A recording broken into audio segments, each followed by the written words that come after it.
All right, welcome back to the final day of BR6. These are the grand finals, the best of five. Team Liquid versus Faze Clan.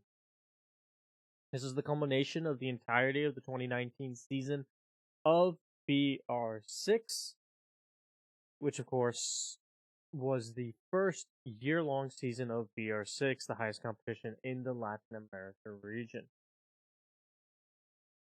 It's been a pleasure to cast it for you guys all in English throughout the later half of the BR6 2019 season and these finals.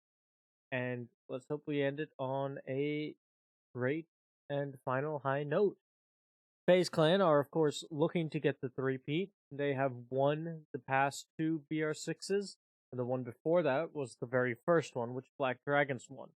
Liquid will be looking to win a BR6 for the first time, and it's their best shot at getting any sort of silverware until arguably Six Invitational, should they qualify for that, as Japan, while possible, doesn't seem very likely, and of course they were unable to qualify for the major.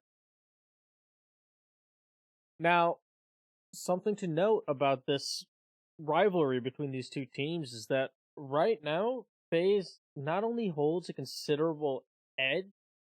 The last time Liquid beat them was because FaZe had to forfeit. And the only time before that, since Team Liquid and Team FaZe have been under these orgs, FaZe was defeated by Team Liquid during the group stages of Pro League Season 7. That was back when we had group stages, and that was April 2018.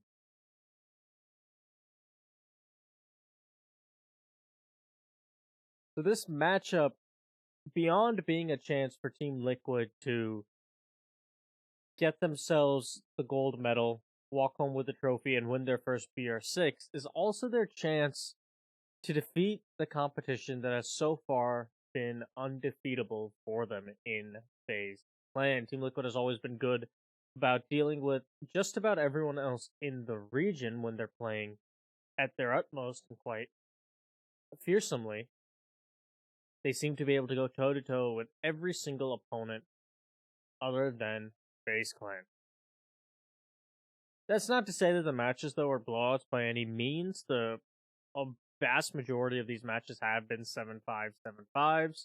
The most recent matchup on Cafe in Pro League Season 10, Week 3, was also Cafe. So, it's not like this doesn't have the potential to be a very closely contested match by any means. That's something to note, is that FaZe has been on a significant upswing since the second half of Season 9, where they have gone undefeated in Pro League, and so far I believe the only teams to actually beat them in that time frame in Latin America outside of Pro League was NIP in a couple of BR6 matches. Their one BR6 match that was played after that time frame, NIP walked away with one map and they drew on the second. So FaZe has looked like giants in their region right now, and it's been showing quite well for them overall. You can see them warming up with situations, I believe, because I don't think they can actually do... No, they're just going to be terrorist hunts. Okay. I've heard that sometimes you can only do situations, and sometimes you can do terrorist hunts, but it will indeed be some situations. You can see all the players warming up, getting ready for this first map, which I believe is Liquid's pick of Consulate. For Liquid, on the other hand, they've been in a bit of a downhill slide. Not to an extreme degree. They're definitely still able to compete in their region. They're not quite falling to the level that Immortals has been at, unfortunately.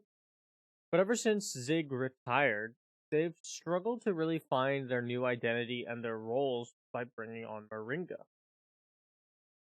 They have done quite a bit of shifting in terms of who's playing on what sort of supportive roles to fill in for the void that Zig left and adjust how the team plays, as well as the fact that I believe Zig did a fair bit of IGLing. So it's been a difficult time for them, but they have still made it here, and they've always been a powerhouse team that when they turn on, they start steamrolling at you at full force and just can't be stopped. The question is, of course, will that liquid show up, or is it going to be some of the liquid that we've seen from the past few playdays that has really struggled to find its footing? In a best of five, of course, Liquid has not only the advantage of map pool and being able to play on just about every map they want. You saw only Bank and Clubhouse were banned because you could only ban 2 maps.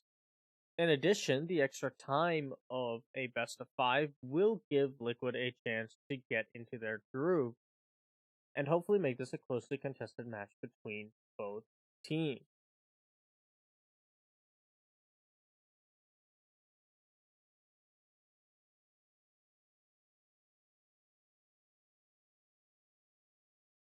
A reminder that the grand prize on the line is 200,000 reals, which of course is equal to around 93,000 US dollars. So not just the title of BR6 2019 champion, being able to also say that you were the first champion after a year-long season of BR6, as the previous seasons were only half a year. But you also walk home with a fair bit of money. And we'll finally be getting into the first match on console. A reminder that this is Liquid's map pick. And definitely a map they've shown themselves to be quite proficient on. This was how they won the gold at Atlantic City, triumphing over G2 with an impressive 5-1 here on console. The first ban is going to be onto the Buck. That's going to help out with a number of sites, but particularly the top floor and the garage. While you can substitute a sledge to open up the piano floors and the like, it's a little bit easier to see for him and contest him when he does so, compared to the Buck who can do that job from range. In addition, the Buck can open up the ceilings from below, and that can make playing in places like Projector significantly harder should a Buck manage to get control.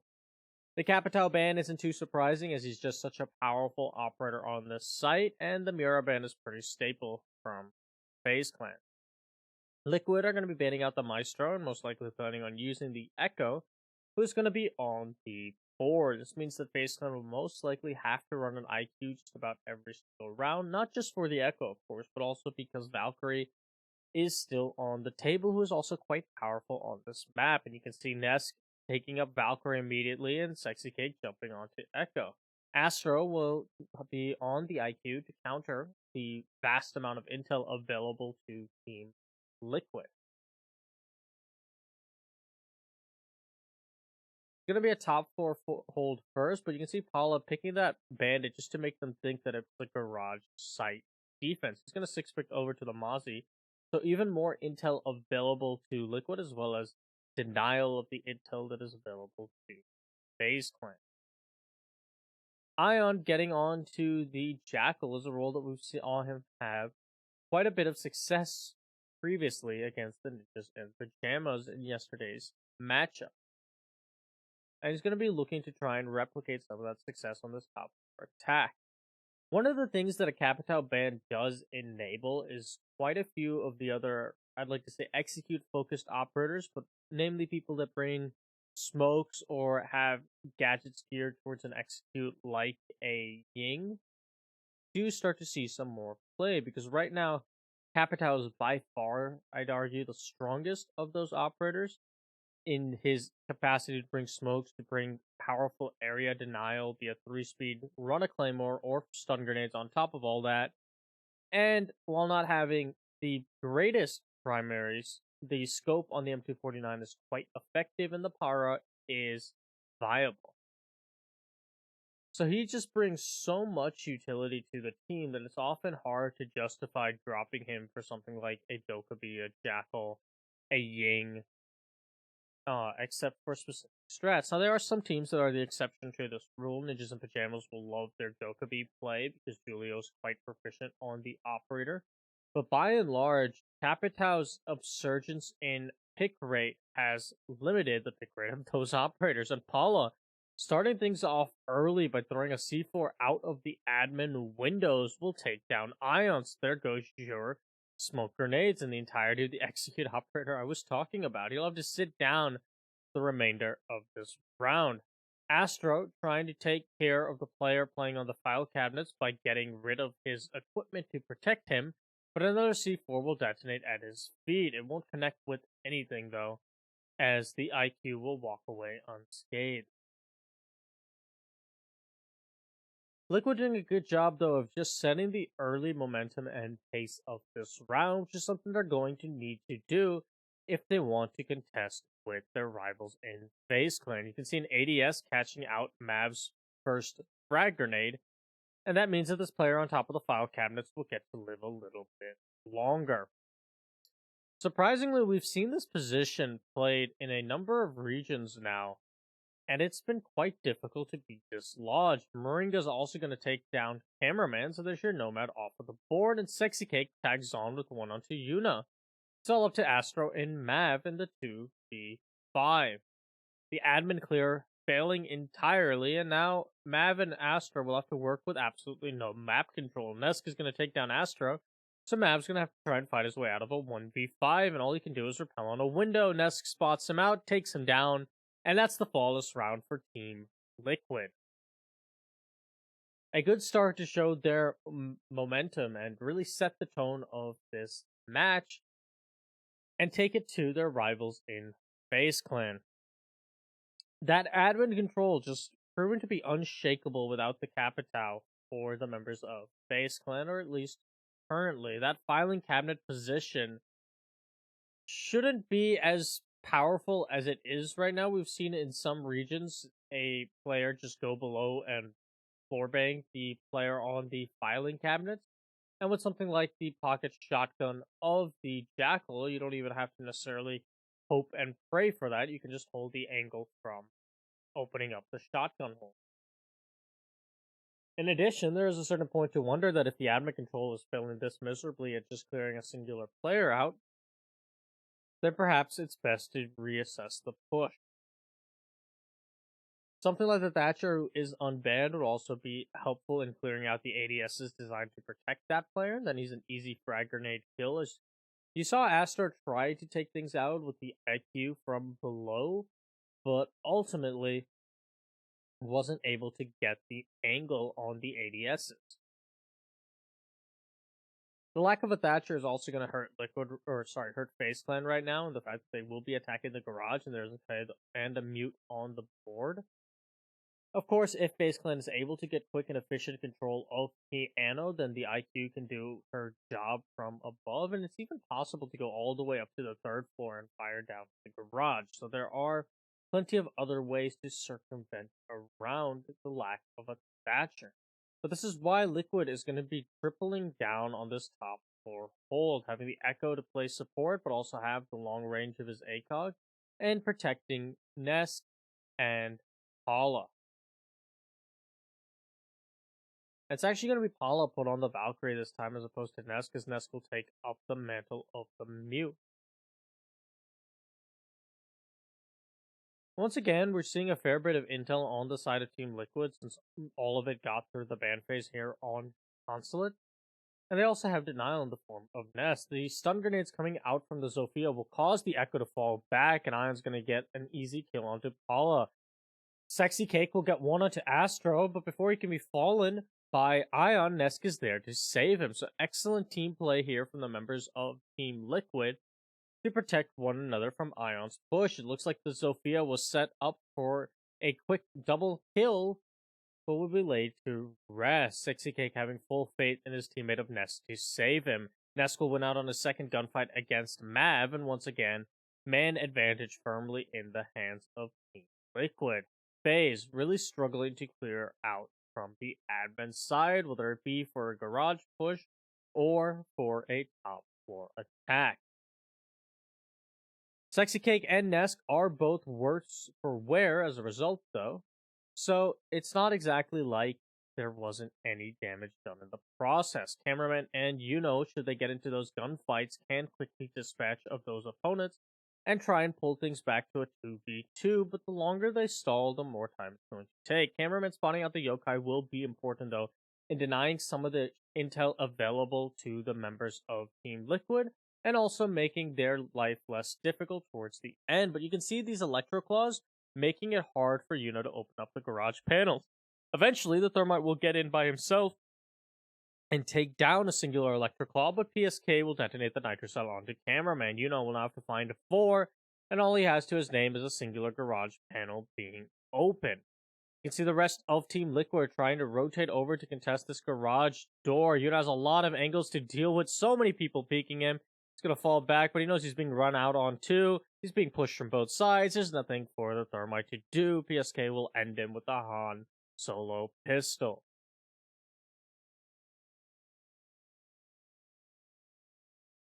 Once again, the start of Faze's troubles beginning with this admin clear. It was looking like Ion had done it quite successfully, putting these players back towards Projector.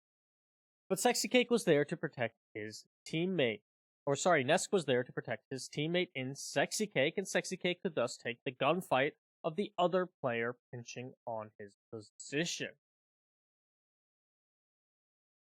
Liquid playing quite well and cohesively as a unit so far, and that's why they've been winning these rounds, getting players constantly in positions to cover one another and not letting their crossfires fall apart.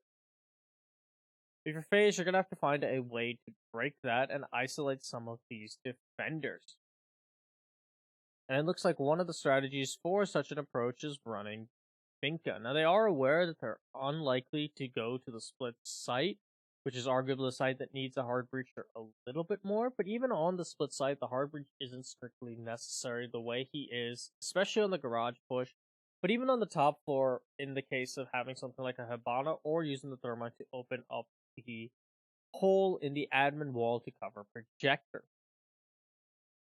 Since they don't need the hard bridge, so it gives them a little bit more flexibility, and their decision to utilize that flexibility is not only going to be doubling down on their frag grenades, but also bringing out the Finka. We've seen FaZe Clan run Finka in a number of these BR6 rounds, and she can prove to be a powerful operator for coordinating pushes when utilized properly. And you can see the first Finka boost coming out in the first 10-15 seconds of the round. A bit early, but it looks like they're wary of the aggression from Team Liquid and don't want to lose out in any potential duels from spawn. But that Finka boost will fade away right about now, and ultimately will net nothing for FaZe outside of some peace of mind. Deciding to run the Finka, though, over operators like Jackal, like the Dokubi, like the Lion, will not only make the roam clear a little bit harder, it will deny them smokes, which can be so oppressive on this site. The first frag grenade from Mav will not connect with anything, but you can see there was a player directly below it that managed to skirt away with all of his health intact. Second Finka boost now coming out, and we'll see if it has a bit more success in coordinating this push, or if it's again for peace of mind more than anything else. The top floor roam from Liquid, finding success as Moringa takes down the Nomad, and Cameraman will once again be laid to rest.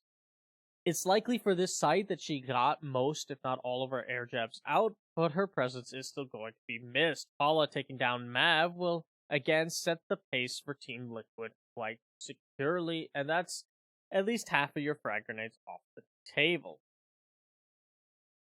Yuno, though, is going for a plant already, but he's going to get gunned down from above. Astro will get that coverage, but it'll be a little bit too late, and now Ion will have to come into the plant, and Astro has to single-handedly protect him. Ion's going to fall off of it, and now the pings are coming out, and Paula can get a free, easy kill. It's all going to be up to Astro, and Nesk is there to shut him down.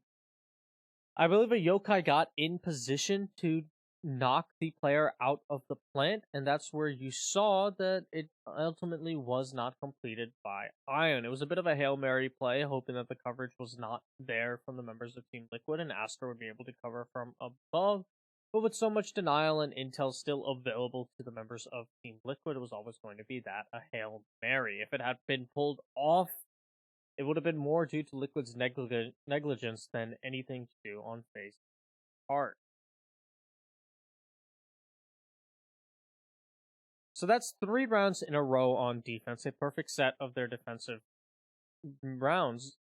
And Liquid so far in firm control of this match, and we're seeing a side of Liquid we haven't seen in a while, at least not since the roster change where Zig retired and Moringa was picked up. It seems they are much more comfortable in their roles right now, and it's paying dividends. Now, Consulate, though, has always been a strong map for Liquid when they're very comfortable setting the pace on. They, again, defeated G2 on this map, back then known as Penta, at Atlantic City.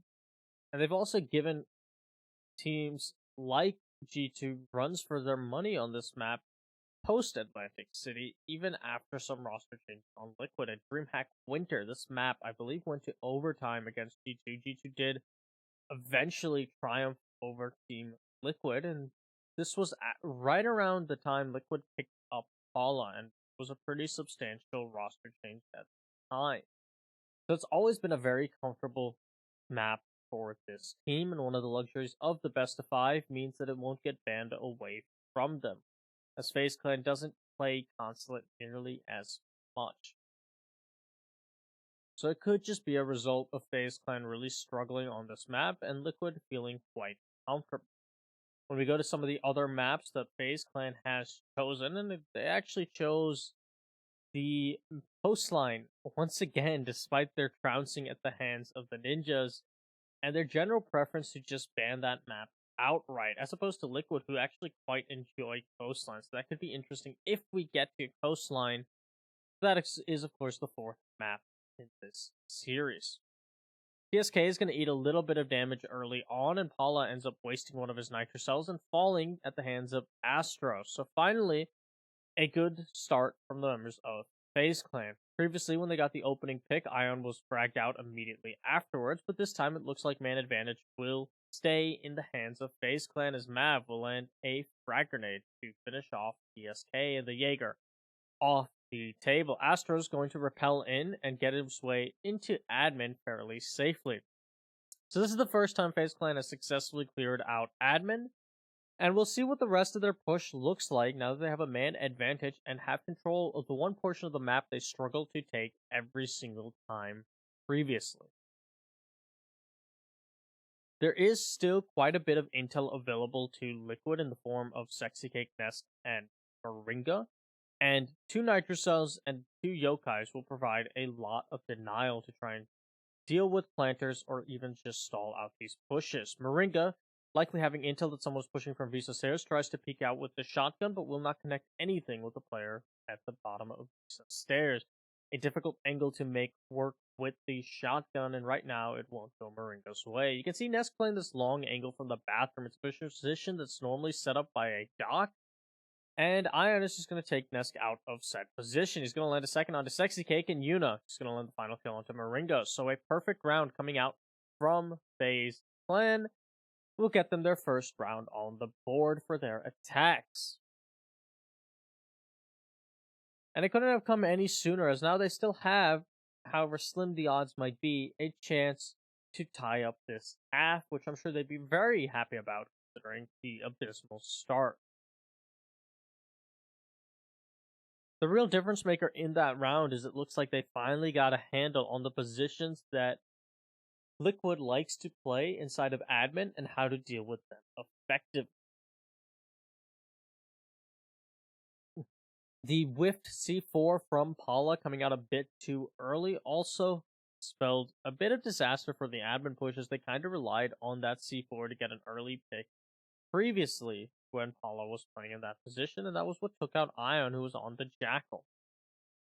He has swapped over to the Zofia, which I think is pretty much intended solely for the sake of the admin push. The read from FaZe Clan that, okay, they really like to play admin. We don't rely on our smoke grenades that much, so let's use the Zofia concussions to either burn ADSs so our frag grenades can get in there, or if they can get in there without having to burn ADS, we can push people out of certain positions and make their lives quite difficult, while also having the intel, of course, if they're playing that position, due to the way that the Zofia charges go off based on proximity. Liquid aren't going to be gambling with the top floor again. They're going to go instead down to the garage, reasoning that they won this site previously. And why gamble with the site they just lost time? But it looks like it's going to be a quick Visa rush from the members of Faze Clan. Mav is going to take a lot of damage, but it'll do just about as much in kind to Moringa. But you can see all the members of Faze Clan taking damage one after another. Ion, though, will get the first actual kill in the round, and that's on to Nesk, who's playing on the mute off site. So far, it looks like this back push is working, but there is significant damage done to members of Faze Clan. Mav will be dropped to the ground, as will Astro. Moringa just having a field day here with smoke. He's going to use his gas canister to pick off two. He comes out with a shotgun and gets his third. He's counting for four. Can he find it? No, it's going to be Paula and PSK to finish off the final two members of Faze. That rush being stopped in its tracks by the smoke. Just able to do so much damage and light up so many lit defenders. That's one of the beauties of Smoke's kit. While it may not be the most powerful and should be refragging the way something like a Maestro is, ultimately, if your opponents are low between that shotgun, the SMG-11, and your gas canisters, you have quite an easy time finishing them off, provided you can hit your shots. And hit his shots, Moringa did, taking down both players trying to ingress on him with that shotgun, realizing he couldn't get the angle, chucking out the gas canister, and coming out with the third shotgun blast right at the heart of the Zofia. Beautiful play and adaptation coming out from Liquid to read the Visa rush employed by Faze, and it'll be stopped dead in its tracks. It's a difficult rush to pull off without something like a Lion who can freeze the defenders in place, and it's actually a rush that Liquid kind of, I wouldn't say pioneered, but they brought to the world stage when they faced off against Penta and Atlantic City, and we keep coming back to that match, but I think there was a lot of precedence set there for how Liquid would play Consulate later on, and that Visa push was one of the strong attacks that Liquid had against Penta off the back of Lion at the height of his strength. And ultimately, that should mean that Liquid is also well versed in dealing with the same Visa back take, which now quite a few teams like to employ to catch their opponents off guard. You can see once again the heavy emphasis on the admin hold now that Liquid has returned to the top floor, and the Finca has returned to Faze Clan's lineup, but so far the first adrenaline surge will not help them find anything. They know the positions, again, that the Liquid members are playing, despite the aura of pests in their way, and the first frag grenade is getting cooked and will sail out and take down PSK. The Jaeger wiped out just like that. The ADS is not in position to protect him, or they had been burned out or shot previously. So a good initial kill from the sledge to try and make the admin clear a bit easier. I believe they still have one other player to find inside of admin. That was Paula on the Mozzie, and you can see Astra playing the printer window to try and cut off rotate. Sexy Cake is there to protect his teammate and support him from a little bit further back, but he will be droned out and completely fall back. And you can see Paula has actually fallen back as well. So the admin side no longer being contested by Team Liquid, realizing that it's a failed cause now that the Jaeger was naded out. This means that Astra can comfortably get inside of the admin offices. Now, they don't have a hard breacher, so they can't open up that wall overlooking the Visa stairs that gives a long angle towards the projector, as they would otherwise like to do. So instead, they're going to have to make do with the map control, just allowing them to play some more safe angles. Mav will get a kill onto Paula, and that's going to be the Mozzie off the board as well.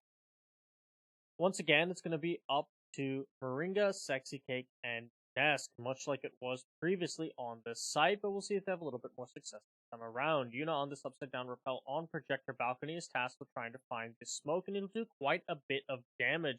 You can see the pings coming out on the smoke's location as Yuna tries to fire into the desk and find the smoke, and it'll be Ion to actually get the kill onto the Echo of Sexy Cake. Moringa having fallen back quite significantly now after being pressured so heavily from the projector balcony, but he might not be known about this flank. And if the Smoke plays his cards well, and Nesk is actually going to play his well and pick off Ion, but now it's up to Moringa to 1v4. He spots the head of one. He peeks out for the second, but is unable to connect enough shots to finish it off. Mav is extremely low on health, but the plant is going down from Yuna, and only one gas canister left. And at this point, the Smoke's air of surprise has vanished.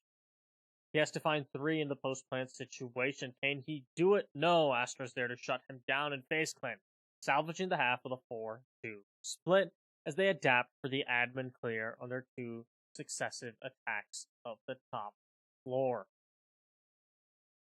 So while Liquid started off to a roaring start, and they still walked away with the positive as far as the split goes, and Consulate isn't necessarily a map where attack or defense is heavily favored, although I'd say with the Echo and the Valkyrie being in play because of the fact that the bans were focused on the Maestro and Mirror, defense probably does have a bit of an edge, especially since the Capitao is also off of the table for the attack.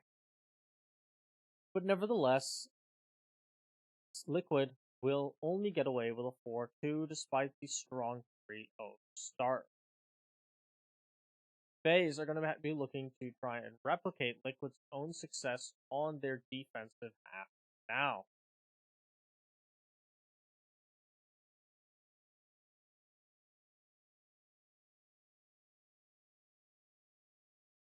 You can see the tactical timeout coming out from Faze Clan to address how they're going to set up for Liquid's defenses, knowing that they're going to have to go quite flawlessly on their own defensive half if they want to win this outright, or at the very least, if they want to push this to overtime, they need to win just 4 rounds on defense.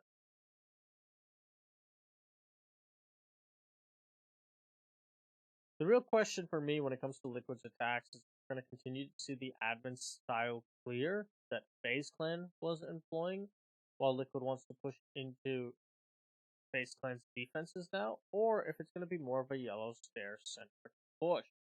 However, the lack of any frag grenades available to Team Liquid would lead me to believe that it will indeed be admin, as you can get away a bit more with a admin style push without having the utility of frag grenades, especially if Capitao is banned, than you can on yellow stairs. We're clearing out the player from the skylight who is playing on yellow stairs properly. Becomes a lot harder. You can see the heavy investment coming out from Faze Clan as well onto this admin style hold. The Astro setting up an ADS on top of the file cabinet so he can play said position later on.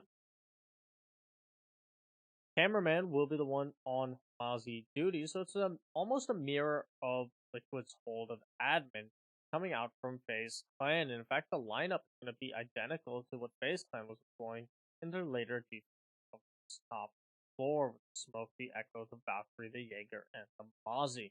Both teams having very similar strategies to hold on to admin. Nesk is going to be on to the Nomad.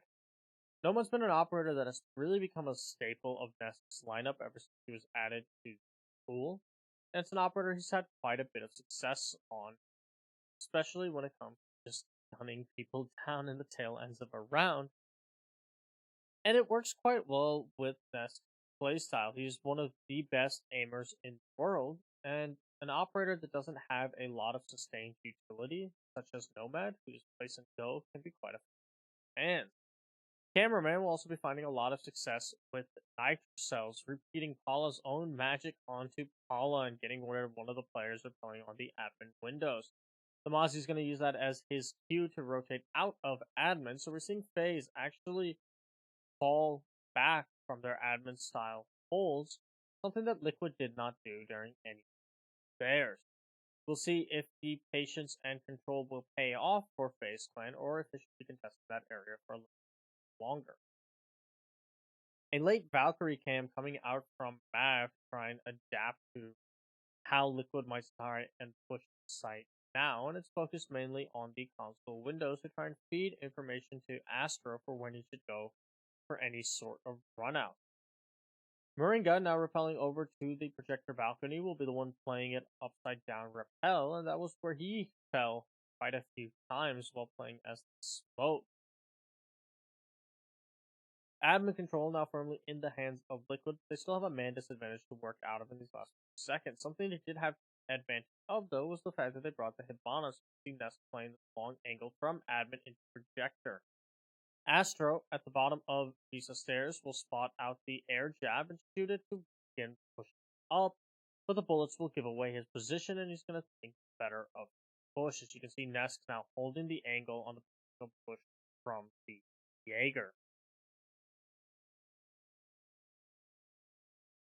The final 20 seconds, and Sexy Cake will now be starting to commit for a plant. The smoke grenade perfectly cutting off the long angles of sight, but it won't stop Mav with the C4. PSK does get one onto Astro. Moringa's going to follow up with another onto Ion, so it's still close in man count. But as PSK falls, it's all up to Moringa in a 1v3, and he still has to plant the diffuser. He's deciding what he can do, and he'll have no time. A bit of an unfortunate thumbing of the FP, but either way, it's likely would have been gunned down as a member of Faze Clan push up the spiral stairs. Faze Clan now one round away from tying things up at 4 apiece. Liquid's initial attack onto Consulate, finding the same amount of success as Faze Clan's initial attacks. And really, it's all been stemming down to this ad side push. When it's been stalled or flat out stopped by either one of these teams, the entirety of the rest of their push seems to fall apart. The big thing there was Cameraman getting the early pick onto the IQ, and thus denying her the opportunity to even start to work on the vast amount of intel available to Faze Clan. It's possible that had the IQ been on the table, that nitro cell that came soaring out from Mav wouldn't have hit its intended target. Now, something worth noting is that for Liquid here, Moringa is actually a former member of the Faze Clan roster. He's getting to go up against his former teammates, and he was a part of this roster for quite a while, one of the core members, before finally being dropped recently in order for Faze Clan to pick up Ion. So it's an opportunity for some revenge for Moringa, and we've seen him have quite a bit of impact on a number of rounds. 3K with the smoke in the garage signing out right now most. But even then, as the Jackal, he tried his best in a hopeless situation. So should Liquid triumph over Faze Clan, it's going to give Moringa a bit of self-validation and an esteem boost to triumph over his former teammate. And those sort of revenge stories are always fun. PSK trying to pressure out this player on the yellow stairs. I'm just going to check in another drone to see if the player on yellow stairs has fallen off. I believe that was Cameraman, so indeed he will no longer be inside of yellow stairs, instead falling all the way back to bathroom, playing this position with a Legion. It really tends to vary what players decide to put in this bathroom position, which just provides a lot of pressure to people trying to clear up above in terms of denying things from the piano side and whatnot and opening everything up. So the bathroom position is quite a powerhouse of position played by a operator. But some teams will elect to go for the mute because he brings both the intel denial and that shotgun at close range is quite devastating. You can really pick your ranges when you're playing inside of the bathroom. But for the same token, sometimes teams will run something like a Mozzie or a Smoke. Smoke, again, the shotgun potential, and Mozzie for the denial. The Legion, though, has a lot of early intel on when the pushes are coming that neither of those operators have to say. He is also going to have a powerful SMG in his hands at 5. There's not a whole lot lost, but it is easier to drone out his position inside of the bathroom and keep him pinned down. There's only 50 seconds left now for Liquid, and they haven't gotten any picks. They do have control of piano, and they got both garage panels open up, but you can see Kala wary of those flanks from spiral stairs that are coming out from the members of Faze clan to try and make life difficult for the IQ playing above, and Astro's going to push in from the lobby, but shots being fired in his direction dissuade him. PSK coming down the yellow stairs will pick up two, and all the while Sexy Cake nearly completes the plant, but Mav is there with C4 to deny it. And now Diffuser will be dropped in the cloud of gas. Thatcher EMP flying out, but Yuno's going to take down Moringa. Mav's going to get PSK, and Mav with another onto Nesk. Paula gets one onto Ion, but Mav there with the 4K, the Deagle to finish things off, and FaZe Clan will tie things up at 4 apiece. Ultimately, the real enemy of Team Liquid there being time. They did an excellent job of acquiring the map control they wanted and holding on to it, but when they were committing to the plant within 30 seconds, a single C4 spelled disaster, and there was no one in position to sub in for Sexy Cake after Diffuser was dropped in sight. You can see the Hail Mary plays trying to come out from PSK, but he can't find any, and instead Mav will find him.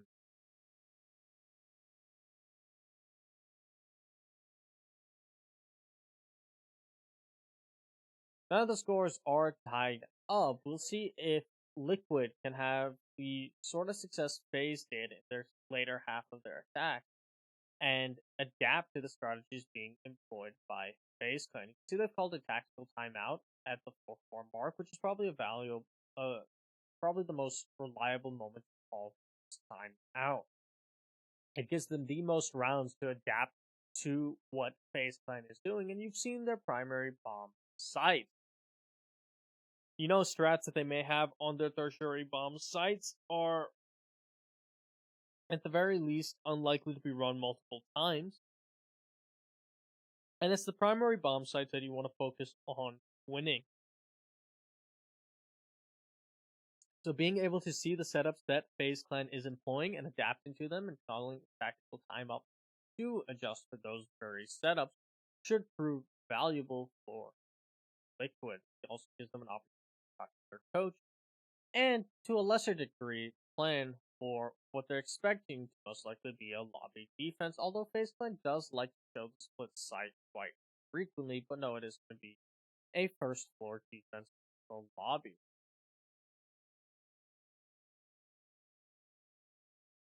The castle being run by Cameraman is designed to hopefully cut off some of the lines of sight that Liquid will try and utilize. Another good read is the fact that Liquid hasn't been running too much in the forms of raw hard to breach, raw soft breach on a number of these rounds. They do have the breach charges available on the IQ and possibly on the Hibana or even Thatcher.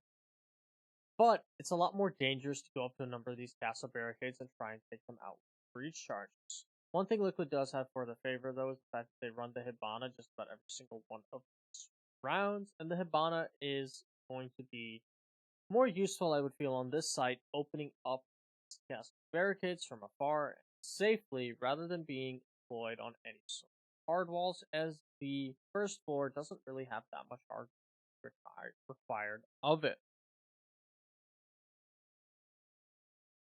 You can see one of those castle barricades was actually set up on this connector room between the two bomb sites. You can see it right there on Yuno's screen, and that's going to make it safer for both players playing inside of here, but also if anyone wants to play inside of the bathroom and try and peek out of it later. It's something that Liquid will hopefully remove sooner than later, as it is one of the exterior windows and can be removed quite quickly and efficiently by the members of Team Liquid should they do so. But right now, they will not be employing such tactics. Moringa now is going to gun down Cameraman, and that's the castle off the board. Not a huge pick in terms of utility that you are removing, but it does get rid of one of the roamers of FaZe Clan. The castle most likely used up all of this utility during the prep phase, and at best possibly had an impactor in its back pocket. But as there aren't any walls, you're focused on impact on this site. There's not a lot of utility loss for FaZe Clan, but nevertheless, it is still going to be man advantage for Team Liquid. Liquid actually adopting to not run the Echo at all on this site and instead running the Dock, and Astro will get a free kill onto Moringa, unable to drone out the fact that the Jaeger was still playing in this position, and that Repel will be cut down. Sexy Cake will finally get the refrag onto Astro, but Ion is there to take down PSK. So things will stay even at a 3v3. 3. Finally, admin control has been forfeited over to Team Liquid, and while they lost 2 members in the process, at least they took 2 down with them. Sexy Cake, able to open up the long angle towards Projector, is going to be trying to deny Ion, who is playing up top with the mute shotgun. And he's going to actually fall back to Connector, playing by the overturned couch, knowing that he can't play as safely inside a Projector proper, but he does want to still be able to rotate into Projector to deny the default plant. Mav is going to fall all the way back down towards the piano side, and Ion just watching for his rotate hole. As pings will come out, Paula's going to gun down Sexy Cake, and an unfortunate team kill. Mav's there, tag one onto Nest, and it's all up to Paula to redeem himself. He will not be able to do so, and Ion will give FaZe Clan their first lead of the match.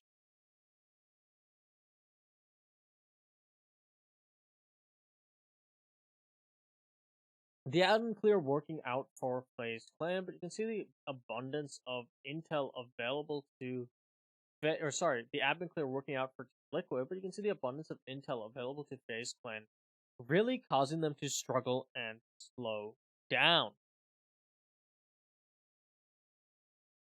This has been something that both these teams have been struggling with throughout this map, that even if they get that admin control, they often find it difficult to develop that into something that they can utilize later into the rounds.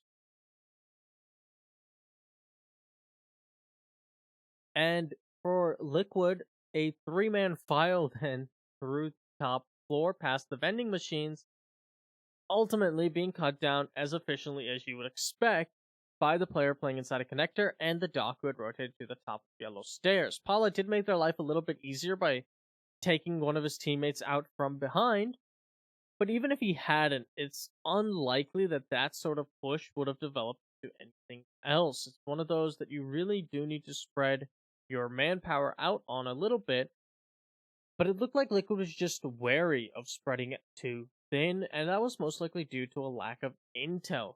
It's possible mute jammers on that top floor was the cause of why they didn't feel comfortable pushing in, but either way, that's going to mean that FaZe Clan will be sitting at 5-4, and Liquid's going to have to reevaluate how they clear out and take admin, but more importantly, what they do with that admin control when they have it.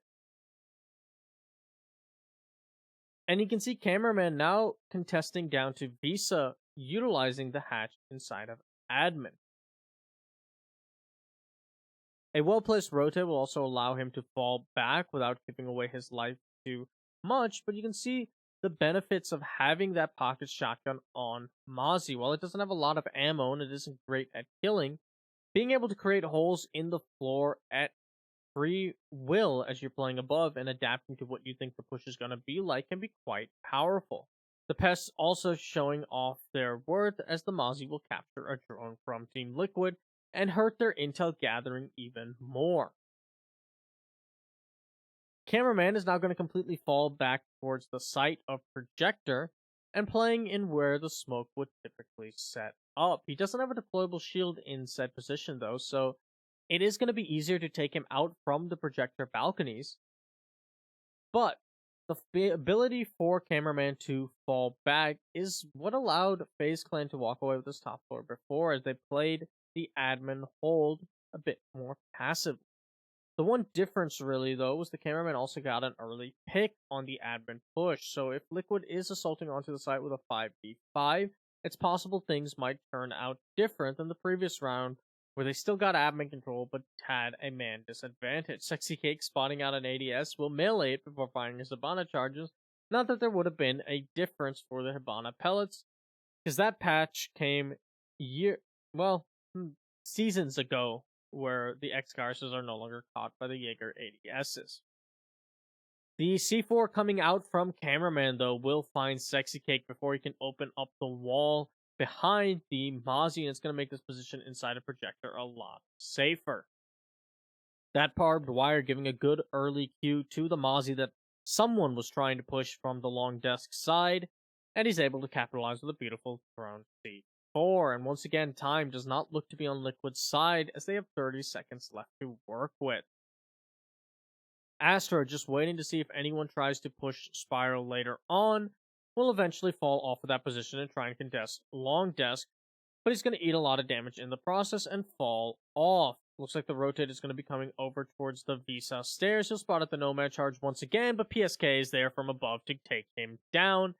And that's the first pick of the round, but all of a sudden a flurry of kills coming out, and it's all Faze all day. PSK will get one, but Mav is there to shut him down, and Faze Clan will go on to match point. Liquid again just struggling to turn that admin control into anything resembling an attack onto the site, and they're stalling and stalling and stalling.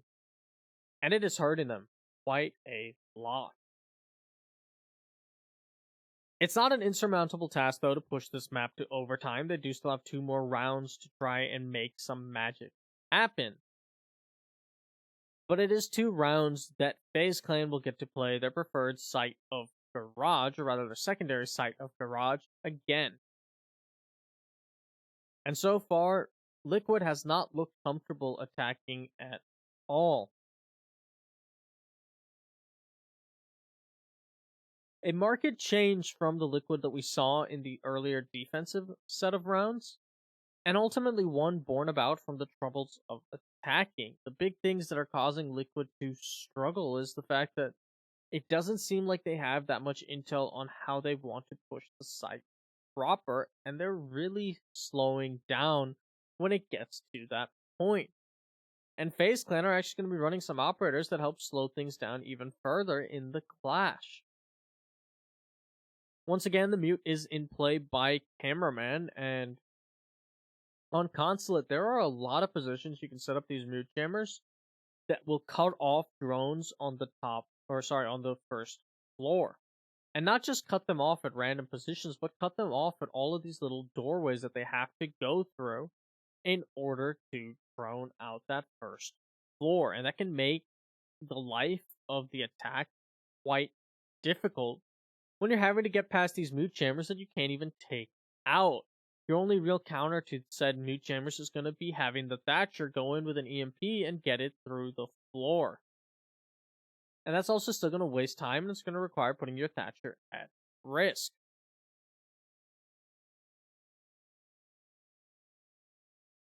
You can also see the Pulse being run by FaZe Clan this time around as their form of intel, once again dropping the Echo and not running something like the Valkyrie, but the Pulse means they can get more aggressive on a Visa side push or for contesting players inside of Piano. The Thatcher, though, is going to mean that the mute jammers won't be affecting the garage wall too much. A single EMP will clear them all out, and there's no such thing as mute tricking in the way there is for Bandit or Kaed. So the walls should be opened up quickly by Team Liquid, and that is going to be the one benefit they have, and hopefully not stalling out this push. The last time they attacked this site, they did a decent job of getting piano control and holding onto it, but ultimately they couldn't ever convert that into a plan, as Sexy Cake was taken out by a C4. You can see the thermite charge finally going off on the wall at around the halfway mark, and while not necessarily late in the round, considering the fact that it was completely uncontested, it is something that could have come out a lot sooner from Team Liquid.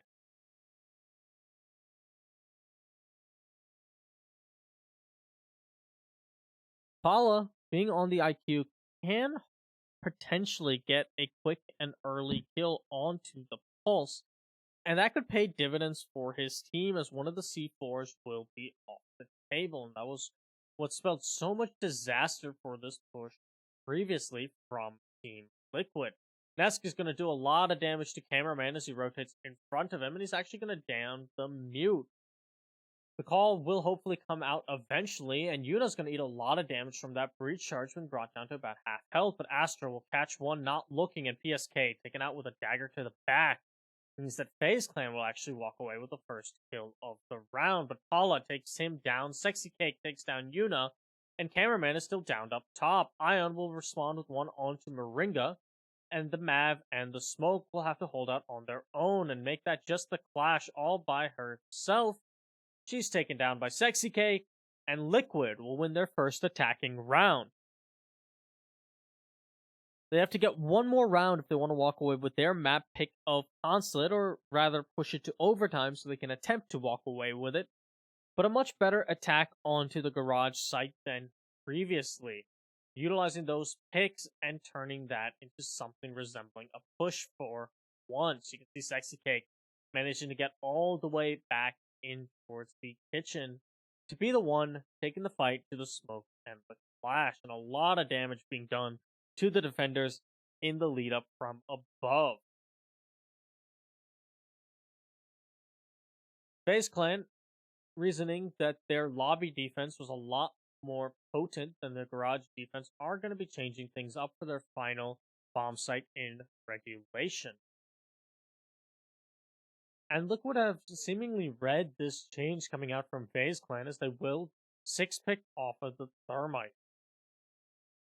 However, that's also something that could have been inferred just from seeing the lineup that Faze Clan was running, as at least the dock or the castle had to have been shown, and both those operators were only used for this lobby defense. So that might have been what gave the cue to Liquid that they don't need to run Sexy Cake the Thermite, and then instead use the Hibana to hopefully open up the long angle towards Projector once more from admin. And ideally, this time they won't be funneling in from the long desk side.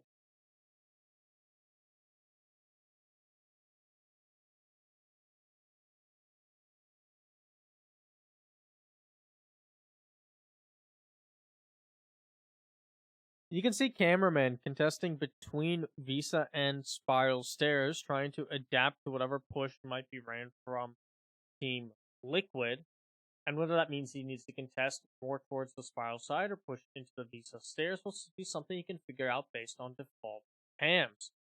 The mute chambers castled with the castle barricades, as well as the Mozzie pests thrown about, is making it quite difficult for Team Liquid to drone out. However, despite having a lack of intel, Nesk is just going to charge right into the basement and try and pick off some roamers down below. Yuna so far seems to be the primary player on site for Faze Clan, but he has a lot of coverage from above and can hopefully be joined at any given moment. The pests being thrown out from the Mozzie won't connect with any drones, but they will make it a little bit harder for them to drone him out, and they will actually finally find one. That is one piece of intel lost for the members of Team Liquid, and it looks like Yuna will shoot another drone as well. So really good denial work coming out here from the Mozzie as you get a third drone and really cripple the intel available to Team Liquid. They're going to have to go in phase checking a lot more.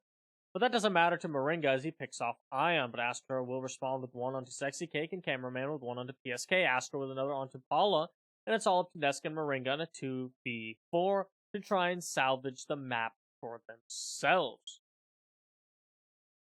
Nesk does have top floor control firmly in his hands, but Diffuser is down by the vending machine. It will be retrieved by the Jackal, but he has to win this gunfight with Astro or somehow manage to escape with his life. The Jaeger knowing exactly where the Jackal is positioned and just holding the angle. Moringa's going to eat a little bit more damage, and he's going to be downed by the Jaeger. And Mav will finish off Nesk, and Faze Clan will walk away with map number 1, Team Liquid's pick of Consulate.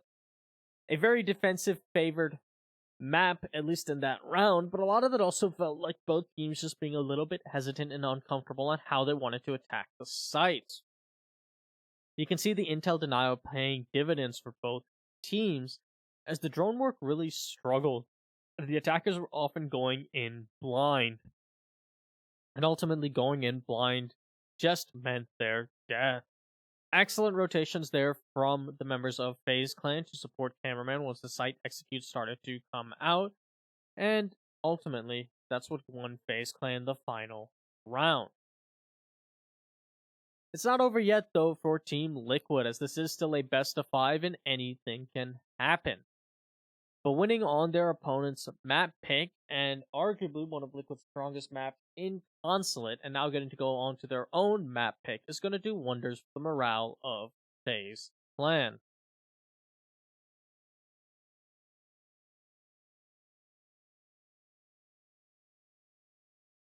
It feels like a lot of the early rounds were dictated on whether or not teams were able to get control of the admin office and how much damage they would take in the process.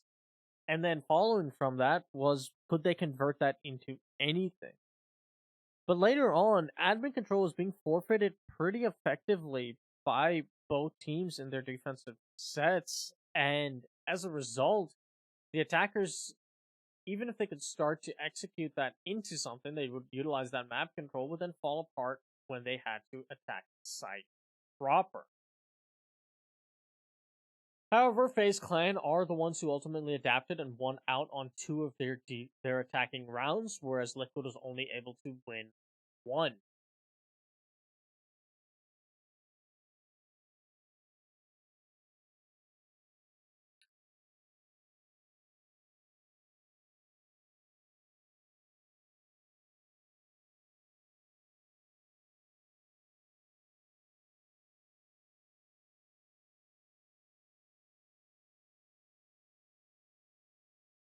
You can see in these highlights here how often Liquid was able to get everything around the site working their way. They had the coverage they wanted, they had the portion of the map control they wanted, they were cutting off the retaking roamers, but the site players were taking down their planters every single time, and now all of a sudden the people on flank watch are trying to funnel into site in the dying seconds of the round and will be gunned down accordingly. And that's really what made Liquid unable to walk away with more than one attacking round, was whether it was due to a lack of intel, whether it was due to too much intel to the defense, or whether it was due to just poor communication on where the plant should go down. It was the objective that was hurting Liquid in the end, despite what opening picks they may get, and despite the coverage they may have.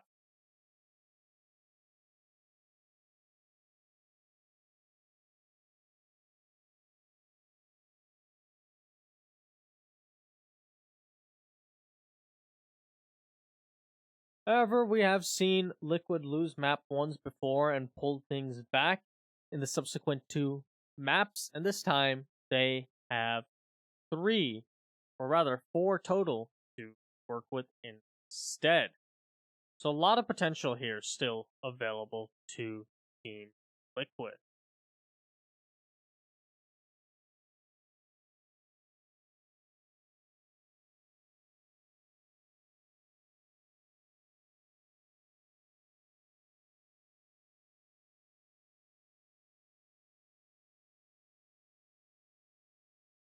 If you're FaZe Clan, though, you're one step closer to completing that repeat and denying Liquid their chance at ever winning a BR6 title. The team has still yet to top the standings at the end of an entire season for BR6. They have, of course, won out in the regular season. They were sitting at 28 points to FaZe Clan's 25. But ultimately, it's the playoffs that matter. And while that seeding got them here to the finals, they still have to win out. I believe the last time these two teams met in a BR6 finals, it was when FaZe was known as Font and Liquid was known as BRK. Very different lineups, very different rosters, very different playstyles. But ultimately, FaZe triumphed with a 3-0 over BRK. And since then, I don't believe Team Liquid has made it to a BR6 finals.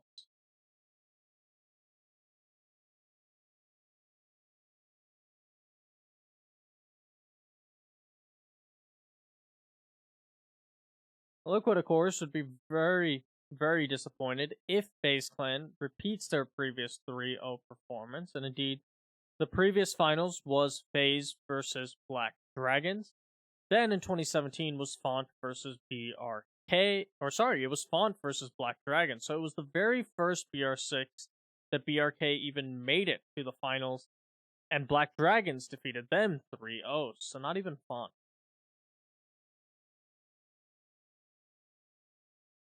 However, we will now move on to Border, which was FaZe Clan's map pick, but another one of these maps that is quite proficient for both of these teams. Team Liquid are definitely still very happy to play Border. It's a map they've played a fair bit and have had a decent amount of success in the past. The IQ ban coming out from Team Liquid will most likely force Faze to ban out the Echo, and that might be a play from Team Liquid to try and leave the Mira on the table. The Buck ban is once again coming out from Faze Clan, and they're actually going to stick with the Mira ban, but they spent a lot of time debating it, and now Liquid are going to have to be the ones to ban out that Echo, as dealing with an Echo while your IQ is off the table is going to be quite difficult.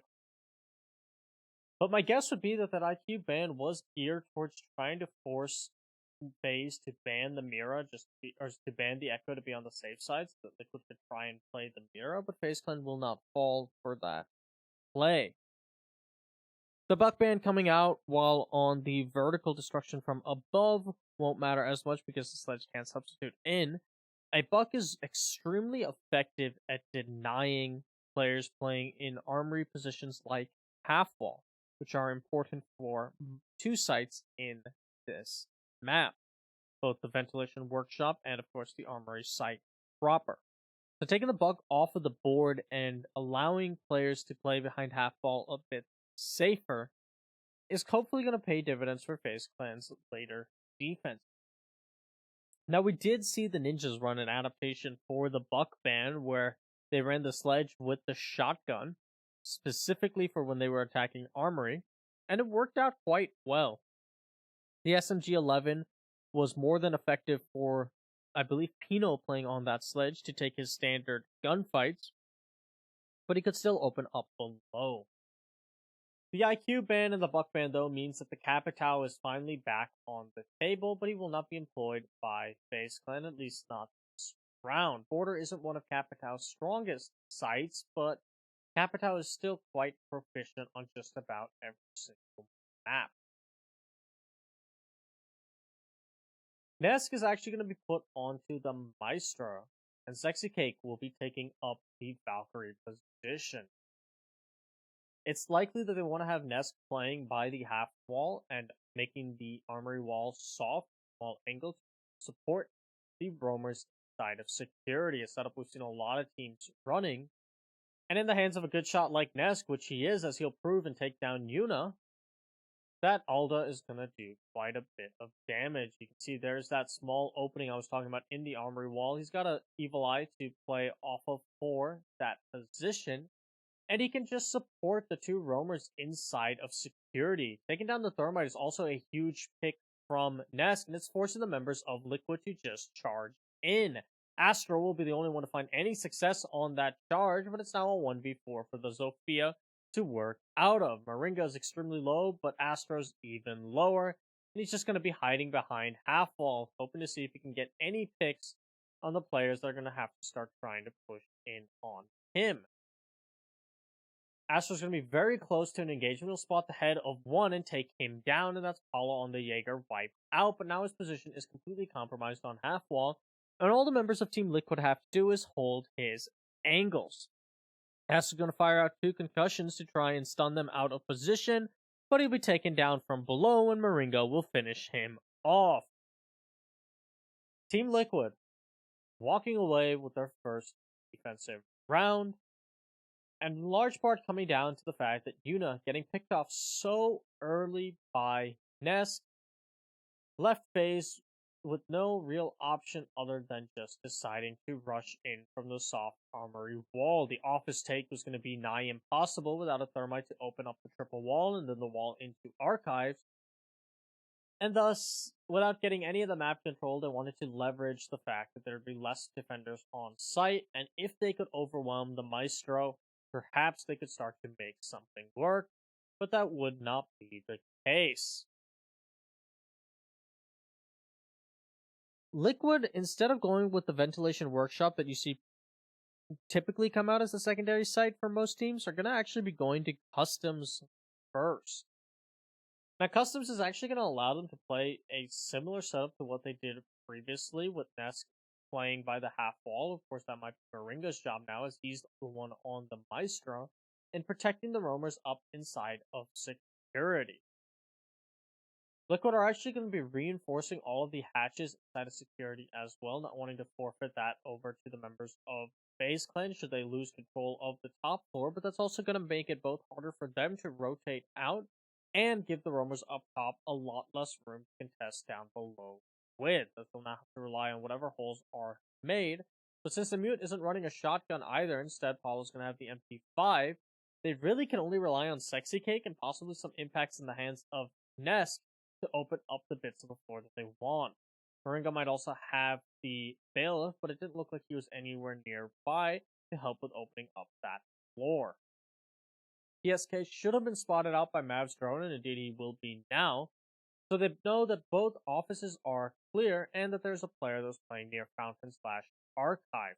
And Mav is trying to just maneuver into position to cut off said player. He's going to check his drone once again, make sure no one's peeking him from the little opening at the top, and he's going to fire in some bullets to give himself a long sightline cover it. You can see the mute jammer having effect though in stopping out the rest of his droning.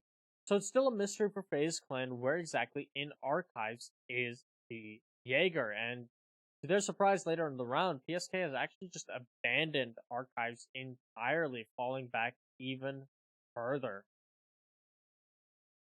Paula, knowing that he's being now pushed from the fountain and the east stairs side, it's a lot more to worry about when it comes to his back. He's going to tag Nest in, who's going to rotate into the small office to support his teammate.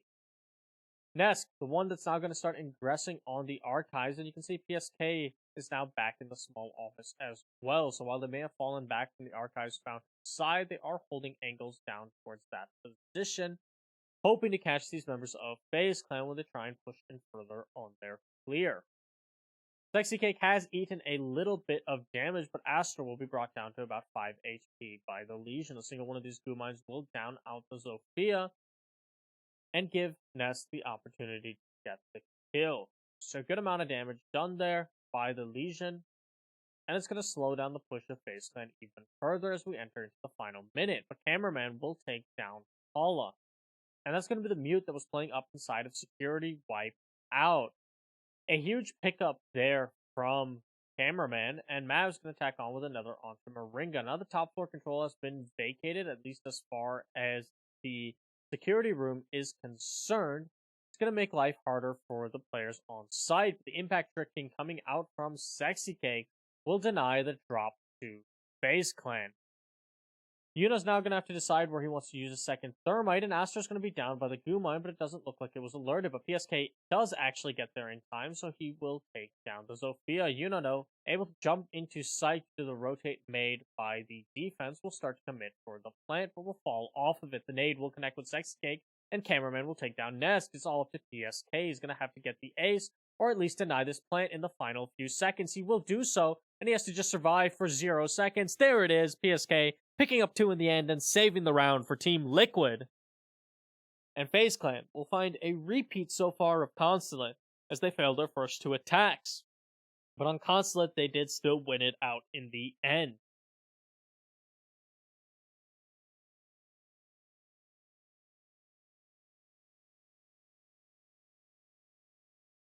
A peculiar strategy being employed by Liquid, but one that bought them a lot of time.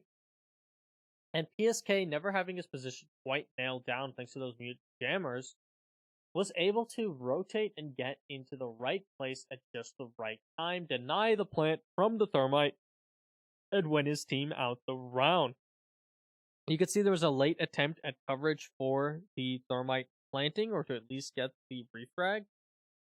But ultimately, PSK won that gunfight as well, and Liquid still throwing curveballs at Faze Clan will avoid the ventilation workshop site like plague, instead going to bathroom cellars now. Plays quite similarly to customs that you need to hold the top floor for as long as possible, but in this case it's on the offices side that you need to hold, as opposed to the security side. And we've seen that Liquid can at least buy a lot of time on the security side, but they have yet to really contest the offices side too directly. They will contest towards the Archives and Fountain side possibly, but they don't typically fall any closer in.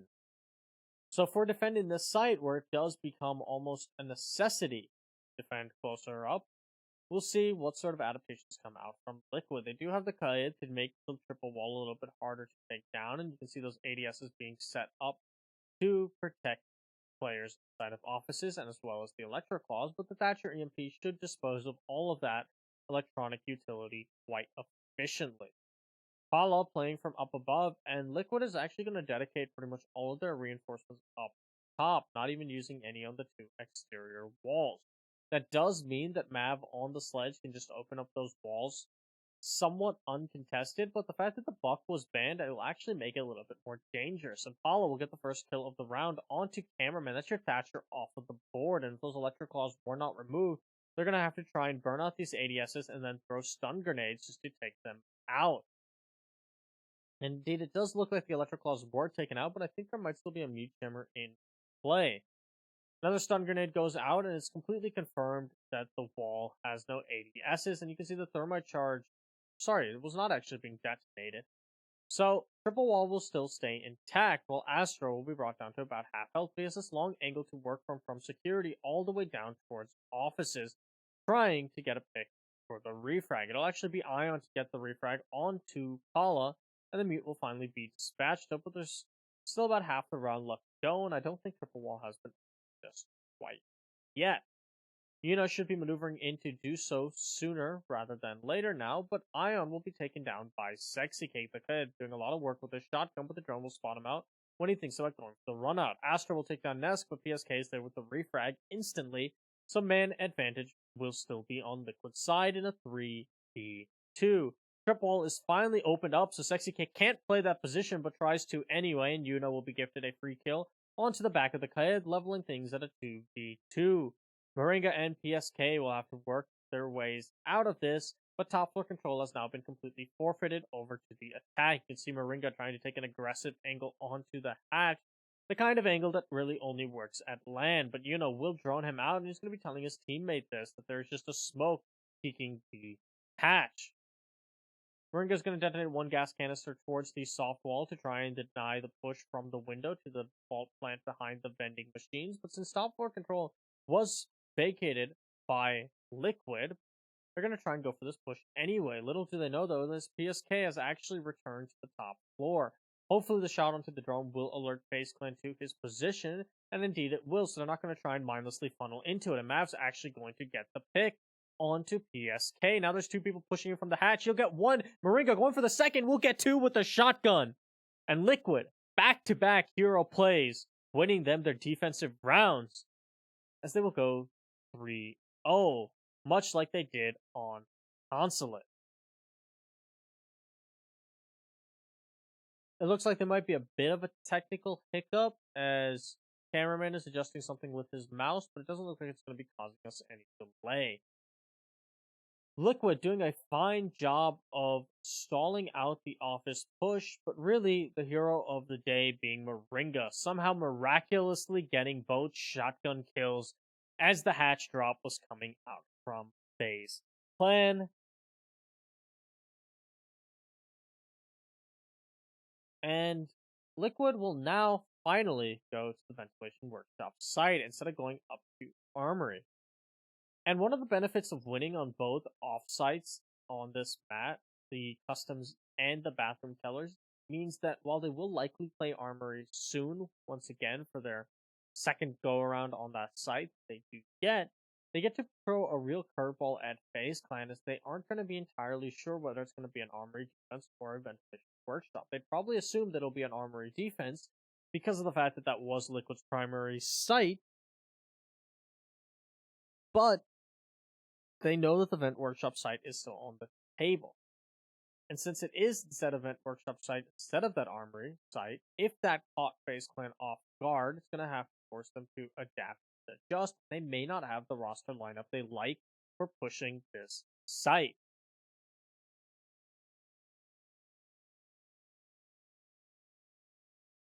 You can see Nesk playing inside of Customs, and he might actually have intel to work with to C4 if a security take comes out from the members of Faze Clan. But it looks like Mav at least is more focused on the archive side push into Armory. An armory is the name of the clear on this side. We talked about security being the clear for customs and offices being the clear for bathroom tellers. And for vent workshop, it's very much the same picture, but this time it is the armory archive side you need to clear in order to actually push onto the site down below. Ion will get his way into security, and he's going to be playing some of these longer angles to cut off the rotates of the players in armory and hopefully catch them unawares. Mav, pushing all the way back to sandwich window, it looked like he might have actually been checking to see if the pixel peak was in play from Liquid, as sometimes you'll have players that will melee the bottom 2 bits of that sandwich window and create a thin pixel line that they can use to peek out of and take down unsuspecting attackers on the vent workshop. Astro pushes in, and he's able to down Sexy Cake, but ultimately Sexy Cake did still take him out. We'll get the refrag onto Sexy Cake, and he opened up the armory wall. So not all hope is lost for Faze Clan, as it's still going to be a 3v3. Health being about the same for both members, as 2 members of Faze Clan have taken a little bit of damage, and Paulo's taken about the same amount, all on his lonesome on Liquid. But it looks like the armory control has been completely vacated over to Faze Clan, and they still have a minute to work with. So good time management if you are Faze Clan. Indeed, you can see that the pixel peak had been set up on that sandwich window, and that was what Mav was wary of, but no one was peeking it at the time when he checked. You can see now that the sledge has control up above, he's able to just have free reign, but Moringa's actually going to win out on that gunfight through those holes. A miraculous shot from the SMG-11 as the gas canister will try and stall out the push. Ion will get the refrag onto the smoke, and that's going to buy his team some time, as the rest of those gas canisters will not be able to be utilized. Apollo is trying to hold across in case someone tries to push from the front door. You can see the rappel in up top by the thermite, and it looks like they're going to be trying to figure out a hatch to drop from because they don't want to contest this front door. That means that PSK and Nest are going to be who they have to deal with as the plant is going down near the drop. The C4 will miss, and Ion will take down Nest. But PSK coming around the corner will get to take down the planter. Cameraman, though, will wipe out his teammate Impala, and that's a 1v1. Cameraman with significantly more health than the Valkyrie, and if he has the intel on how this Valkyrie wants to push him, he could win the round outright. It looks like the defuse attempt is coming out, and Cameraman's going to have to push in. But he should be heard by the Valkyrie, so it's going to come down to who can win this gunfight. Cameraman just trying to get the pre-fire, and he will successfully. Faze Clan will get their first round. And it's looking like a repeat of Consulate right now, where Liquid will go up 3-0. Faze Clan will pull one back. And if the history repeats itself, it's going to be a 4-2 split at the half. The heroics from PSK almost paying off, but ultimately Cameraman was just there to bail his team out, playing on the Thatcher. A very effective top floor clear, though, from Faze Clan was the real hero of the round, as it just gave so many angles that the defense had to worry about, and opened up the ability for both attackers to drop down the way they did. They knew they couldn't push in from the front door because of the angle being held by the Jaeger, and the adaptations coming out from Faze Clan based on the map control they did worked out quite well. A big portion of that was the fact that they had the time to do that. They had map control up top so early on. They weren't calling for that rotate in the dying 10 seconds of the round, but rather still had about 30-40 seconds left as they decided to go for the rotate, and the drop came out around the 25-second mark, which left plenty of time for the Thermite to commit to that plant while still having adequate post-plant coverage positions held by his teammates.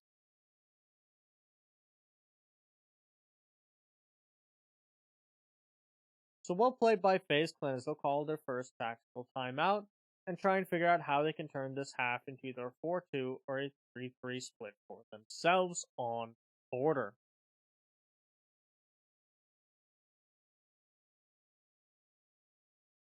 Keep in mind that yesterday Faze Clan defeated the Ninjas in Pajamas on border, which was the Ninjas' map pick, in a 7-5 fashion. So they've shown themselves to be quite proficient on this map very, very recently, but Liquid is no slouches, as they have been demonstrating, and will now get to go back to their primary bomb site of Armory. They could have gone here previously, but they wanted to keep Faze guessing, and almost completed a 4-round rotation of every single bomb site on border, something that we don't see too often. However, that will not be the case for Liquid, and it's going to come back to this setup. Previously, when they played here, Ness got an early pick onto Yuna, something he's not likely to get again. But that pick onto the Thermite forced Faze Clan to completely throw all strategy out of the window and try and rush in through the armory door. This time, they should have significantly more utility to play with, as I doubt Yuna will get picked off early the way he was previously, and Liquid will have to show if their strat can actually stack up to the attacks of Faze Clan.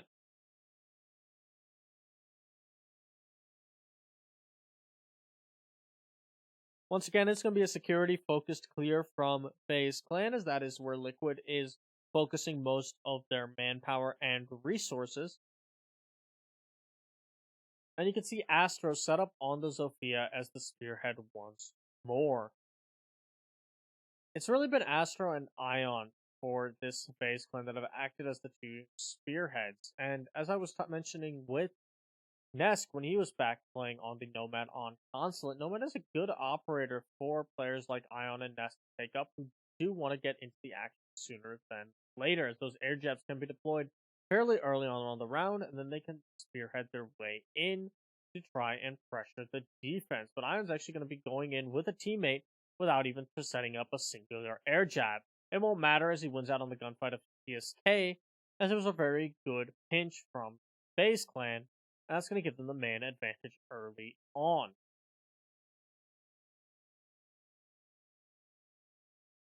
Faze Clan noticing out that there was just a singular player playing inside of customs and having the manpower early on to push him from two separate angles while a drone kept him busy the whole time. An impossible situation to work out of if you are PSK, but it is going to put Liquid on the back foot. Made even worse as Astro finds the angle onto Sexy Cake, and the Valkyrie will be taken down as well. Both C4s off the table for Team Liquid now in the round, as Astro will push his way into break, still working on the security clear. He has to find one more player. Is going to do a little bit of damage. That's Moringa on the smoke. Both players will exchange bullets, but it'll be Astro to come on top on his former teammate. Paula, though, will rotate into security, as Liquid do not want to give up this portion of the map, but Nesk dropping means it's all up to Paula in a 1v5. He will find two, though, in security, making it a 1v3, so it is somewhat salvageable, but Yuna's there to shut down what looked to be a potential magic situation brewing for the Jaeger. An unfortunate disconnect coming out from Nesk, but it ultimately means that Faze Clan will walk away with the victory, and it's going to be a 3-2 split in their favor. I'm not going to wait a little bit to see if and how Nesk is able to join back, and that's going to give both teams a bit of time to assess how they want to go about this final round of the half. The security hold just falling apart for Liquid. It is possible that had Nesk not disconnected, Paula would have had the coverage and protected from the Thermite, and that could have quickly become a 2v2, as the angle that the Thermite was comfortable pushing in from was Nesk's job to hold. However, it's still just as likely that Yuna would have gotten in, killed the Jaeger, and it would have been a 1v3 for the Maestro to work out of. Nevertheless, a bit of stat padding coming out in favor of the Jaeger, and it still means that Faze wins ultimately on that round.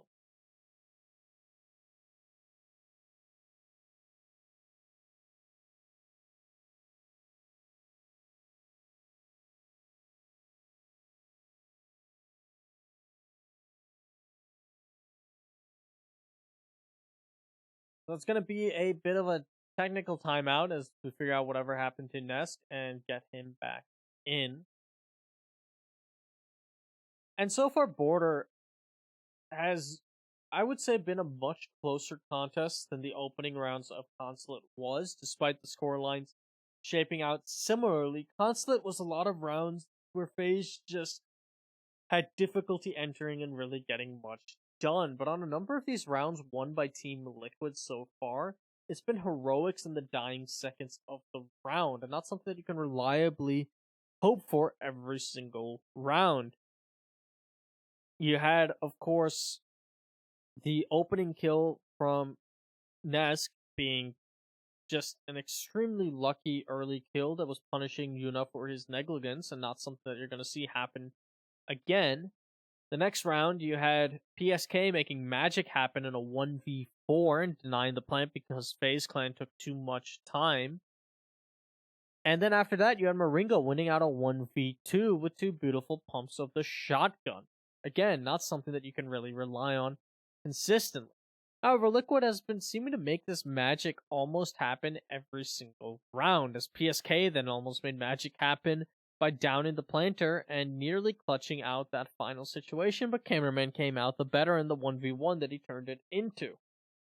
And for the last round that we just witnessed, again, it looked like PSK might have made magic happen playing the Jaeger inside of security had Nesk not disconnected. However, at the end of the day, common sense and logic would dictate that you can't rely on such heroics round after round, and sooner or later things should stabilize more towards Faze's favor. Really, the test is going to be much like it was on Consulate. Can Liquid bring any of the same strength and vigorance to their attacks? They did not show any of it when they were attacking onto Consulate, but I would say that the bans this time around aren't crippling the attack nearly as much and aren't bolstering the defense by the same margin that we had on Consulate. So it is possible that Liquid will find themselves better prepped and better prepared for their border attacks over what we saw when they went to Consulate. And it looks like we're finally going to be getting back into the match. Of course, it is hard to tell. No, the timer is still paused, and Nesk not even in the game yet. It looks like things are finally getting set up for Nesk, who is actually wearing Zig's jersey. So a bit of remembrance for his retired teammate, who is still well beloved by the team and is on the team, I believe, as a streamer slash substitute.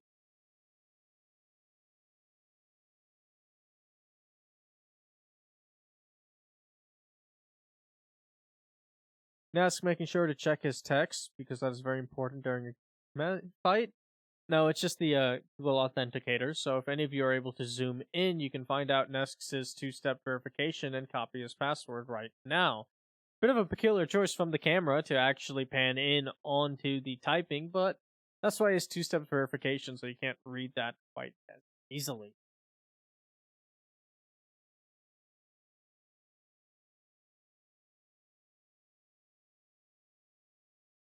Ultimately, this long technical delay is really just being a timeout for both teams to adjust and figure out what they want to do for both this upcoming round on the last of the half and then how they're going to adapt when the side swap occurs. So it should pay off somewhat in that sense, but since Nesk is so focused on just trying to get his setup working once again, it is going to actually be to FaZe Clan's benefit, as they'll be able to talk more amongst themselves than Liquid is able to. But you can see the game has finally been booted up by Nesk, so he should be getting back into the lobby shortly.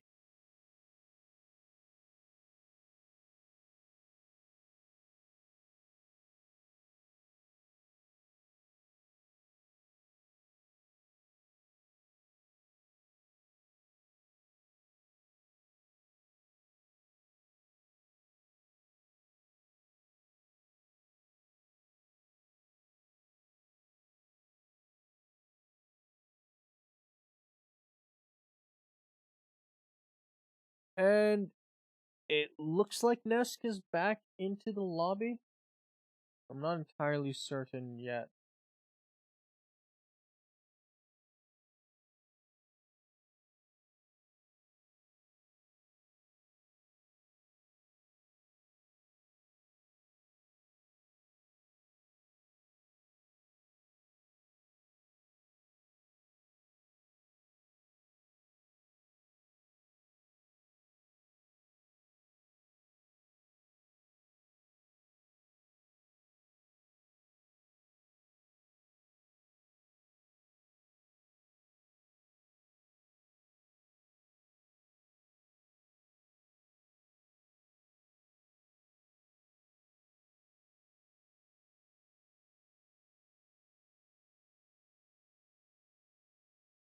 Alright, I looks like they're finally all in the lobby. We're gonna be starting off for this final defense. Most likely they're gonna be returning to the armory side hold as no, it's actually gonna be going down to customs.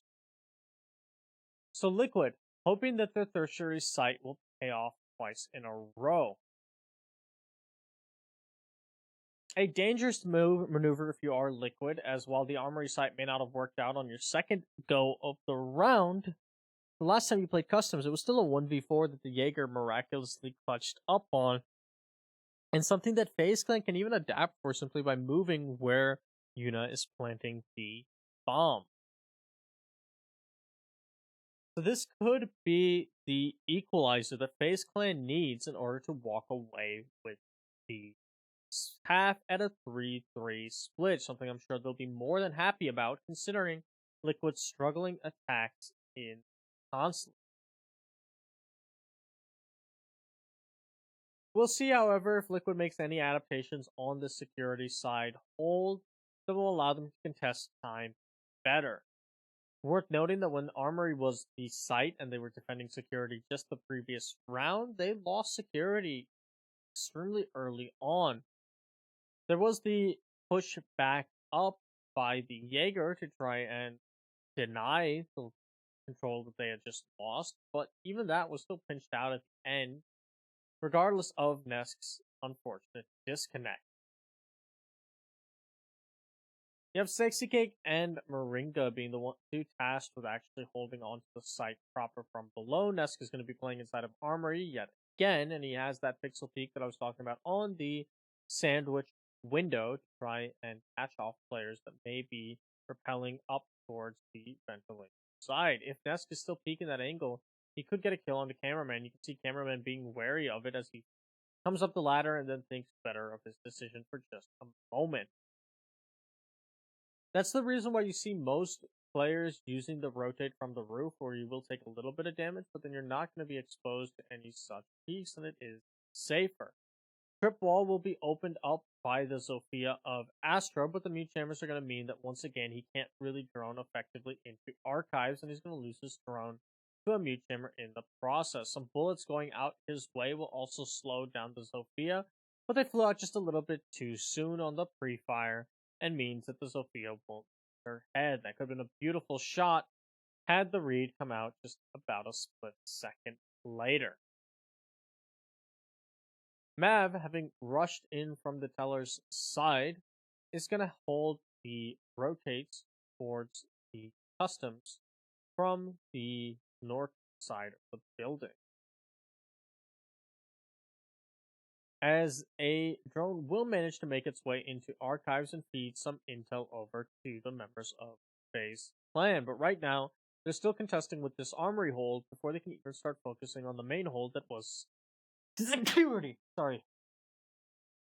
However, last time that Liquid played this, it was the mute that was picked off first, and once again, it will be the mute picked off first inside of security, as Ion will take off his head, but PSK will get the refrag onto Ion, but security control is still vacated over to Faze Clan. No impact tricking coming out to deny the hatch this time either will give Faze Clan even more control of the top floor than they had the previous go around of this attack.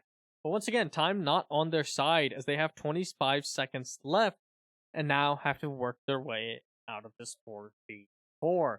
Contesting with a smoke and a Maestro on site, and Nesk still playing up top. PSK will be gunned down on his attempted retreat back to the site, and Mav's going to start pushing in from the server side. As you can see, the plant going down from Yuna. The frag grenade is going to go flying out, but Moringa will be there to take down Yuna. The frag grenade will also take down Cameraman, and Nesk will win it off of time and time alone. Team Liquid walking away with a 4-2 split on the half as Faze Clan just slows down after getting control of security. Unable to convert that into any picks onto the site proper. And Liquid's peculiar decision to play the off-site over the primary site of Armory, paying dividends for Liquid. That's now 3 out of 3 off-sites won by Team Liquid on border here. And it's not something we see every day. In fact, very few teams even decide to run customs and bathroom tellers. Most teams will pick one or the other as their tertiary site and then focus on the two primaries instead.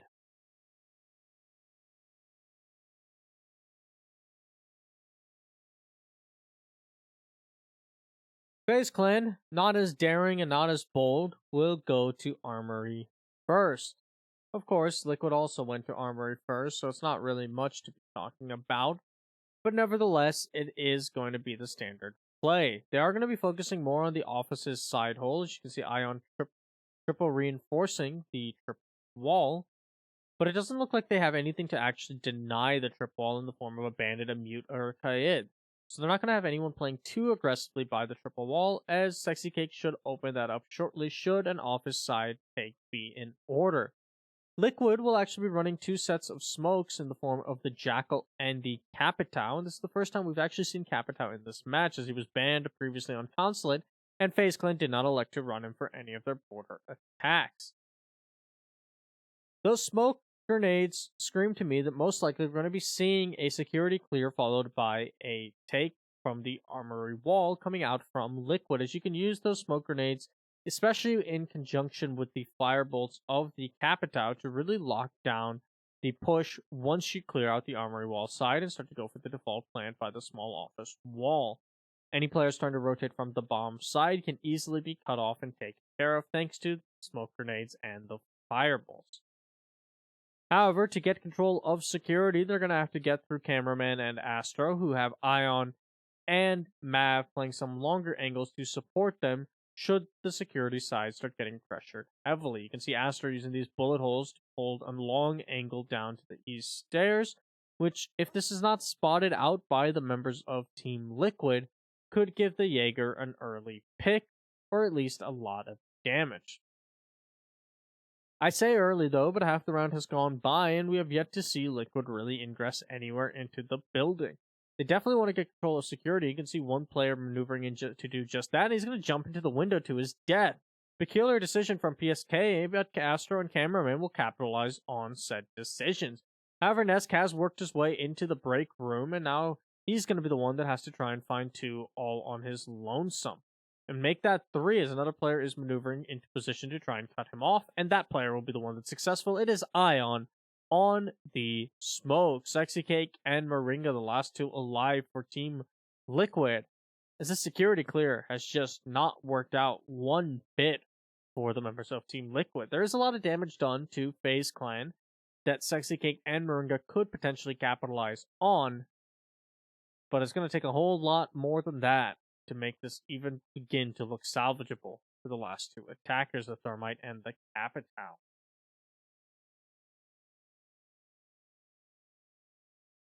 Ion being able to play inside a fountain still, while low on health, gives Astro and Cameraman yet another crossfire onto the security side doors, and that's what they're having to utilize smokes for. But it won't matter, as Mav gets the kill onto Moringa anyway. And it's all up to Sexy Cake, who will pick off Cameraman, who runs out his direction, but Cameraman was just there to stall for Astro so that he can jump out the other side and take down the Thermite. FaZe Clan bringing things back to a 4v3, and the things are looking really, really similar to Consulate. And if that story plays out again, FaZe Clan should triumph in a 7-5 fashion here on Border as well. Liquid's going to have to show something different on their attacks if they want to actually walk away with this map. Ventilation Workshop being brought out by FaZe Clan, though, as their second bomb site is much more par for the norm, instead of the customs and bathroom tellers that Liquid was running in its place.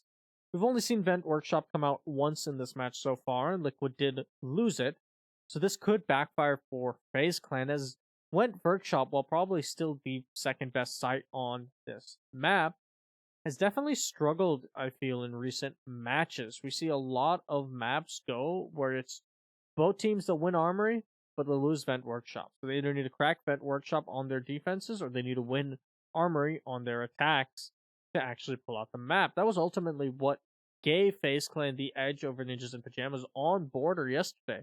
But it wasn't winning Vent Workshop, it was the fact that they just elected to not even try Vent Workshop after the first failure, went to Customs and won out there, giving them an extra defense over Ninjas and Pajamas and ultimately giving them the map in a 7-5 scoreline. So for Liquid, ideally Ventilation Workshop is going to pay off better than Armory, and if the map repeats the way it did with Ninjas and Pajamas, Liquid should actually already be in the lead because they won on 2 sites that weren't known as Armory. That being the Customs and the Bathroom Tellers. They actually only won Armory once, so they still only walked away with a 4 result. Moringa on to the Finca is the first time that we're going to see Liquid running this operator, and Finca really has been, since her inception and debut into Pro League, a very Latin America's operator. We don't see other regions employ her really ever, other than sometimes ENTS using her, or Mouse Sports, or now back to Sisu. They used to use Finca now and again to help coordinate some of their pushes, but they were really the only EU team to do so, as she's not an operator that's a lot of play in other regions. But Latin America has found quite a bit of success with her. She has that powerful LMG that does a fair bit of damage and has quite a few rounds to just lay down suppressing fire and free fire for days, as well as, of course, the utility of frag grenades, which, in my opinion, was one of the best things that was done to make her a more interesting operator to play. However, the utility that she offers oftentimes won't be having the effects that a team may desire, and in fact can hurt certain teams if they're not prepped for a Finca boost and it's not called out properly, as all of your normal muscle memory for recoil control will cause you to just pull your gun straight down to the floor after they suddenly lose recoil because of the Finca boost. Smoke being so prevalent in Pro League 2 is another form of a deterrent for the teams that will like to employ Finca, as it is her biggest counter. The impact grenade coming out from the smoke being successful despite the attempted utility dumped his way, but Sexy Cake will catch him when he falls a bit too far in towards the bathroom, so he will be taken out nevertheless. However, the wall is still intact, and the Thermite's going to have to start making a play on it. Sexy Cake, though, will also get Astro, so that's both SAS operators off the board, leaving it up to Cameraman, Mav, and Yuna to try and salvage this site. Cameraman's going to eat a lot of damage and do barely any of it in return, as Sexy Cake starts to go for the plant but falls off. He's also taken quite a bit of damage, but the Finca boost coming out should allow him to tank just a little bit more. The Jaeger almost catching a player's back, but ultimately missing his shots and being gunned down for his troubles, as Paula tags one on as well, and Nesk there for the finisher. And that's a flawless round from Team Liquid and a good showing for their attacks much sooner on than they had on Consulate. You can see Faze really trying to figure out what went wrong and the frustrations being shown there in that round, as Liquid's onslaught onto the site when it came out just could not be stopped. That's going to give Liquid a 5-2 lead here on Border, and make them feel confident about attacking the sites not known as Armory, particularly the secondary site of Ventilation Workshop. What I'm curious about is if FaZe Clan has some adaptation to make Vent Workshop work, or if they're going to abandon the entire plan and instead swap on over to the Bathroom Tellers or Custom site. And no, it is going to be Vent Workshop yet again. If FaZe Clan is able to adapt and adjust and pull the site back, they will be in a 5-4 situation and then going back to Armory, so they can tie things up at 5 apiece for the first time in this match. However, if they fail to do so, Liquid will be sitting on map point for the second map and guarantee us the fact that we're going to be going to at least 4 maps.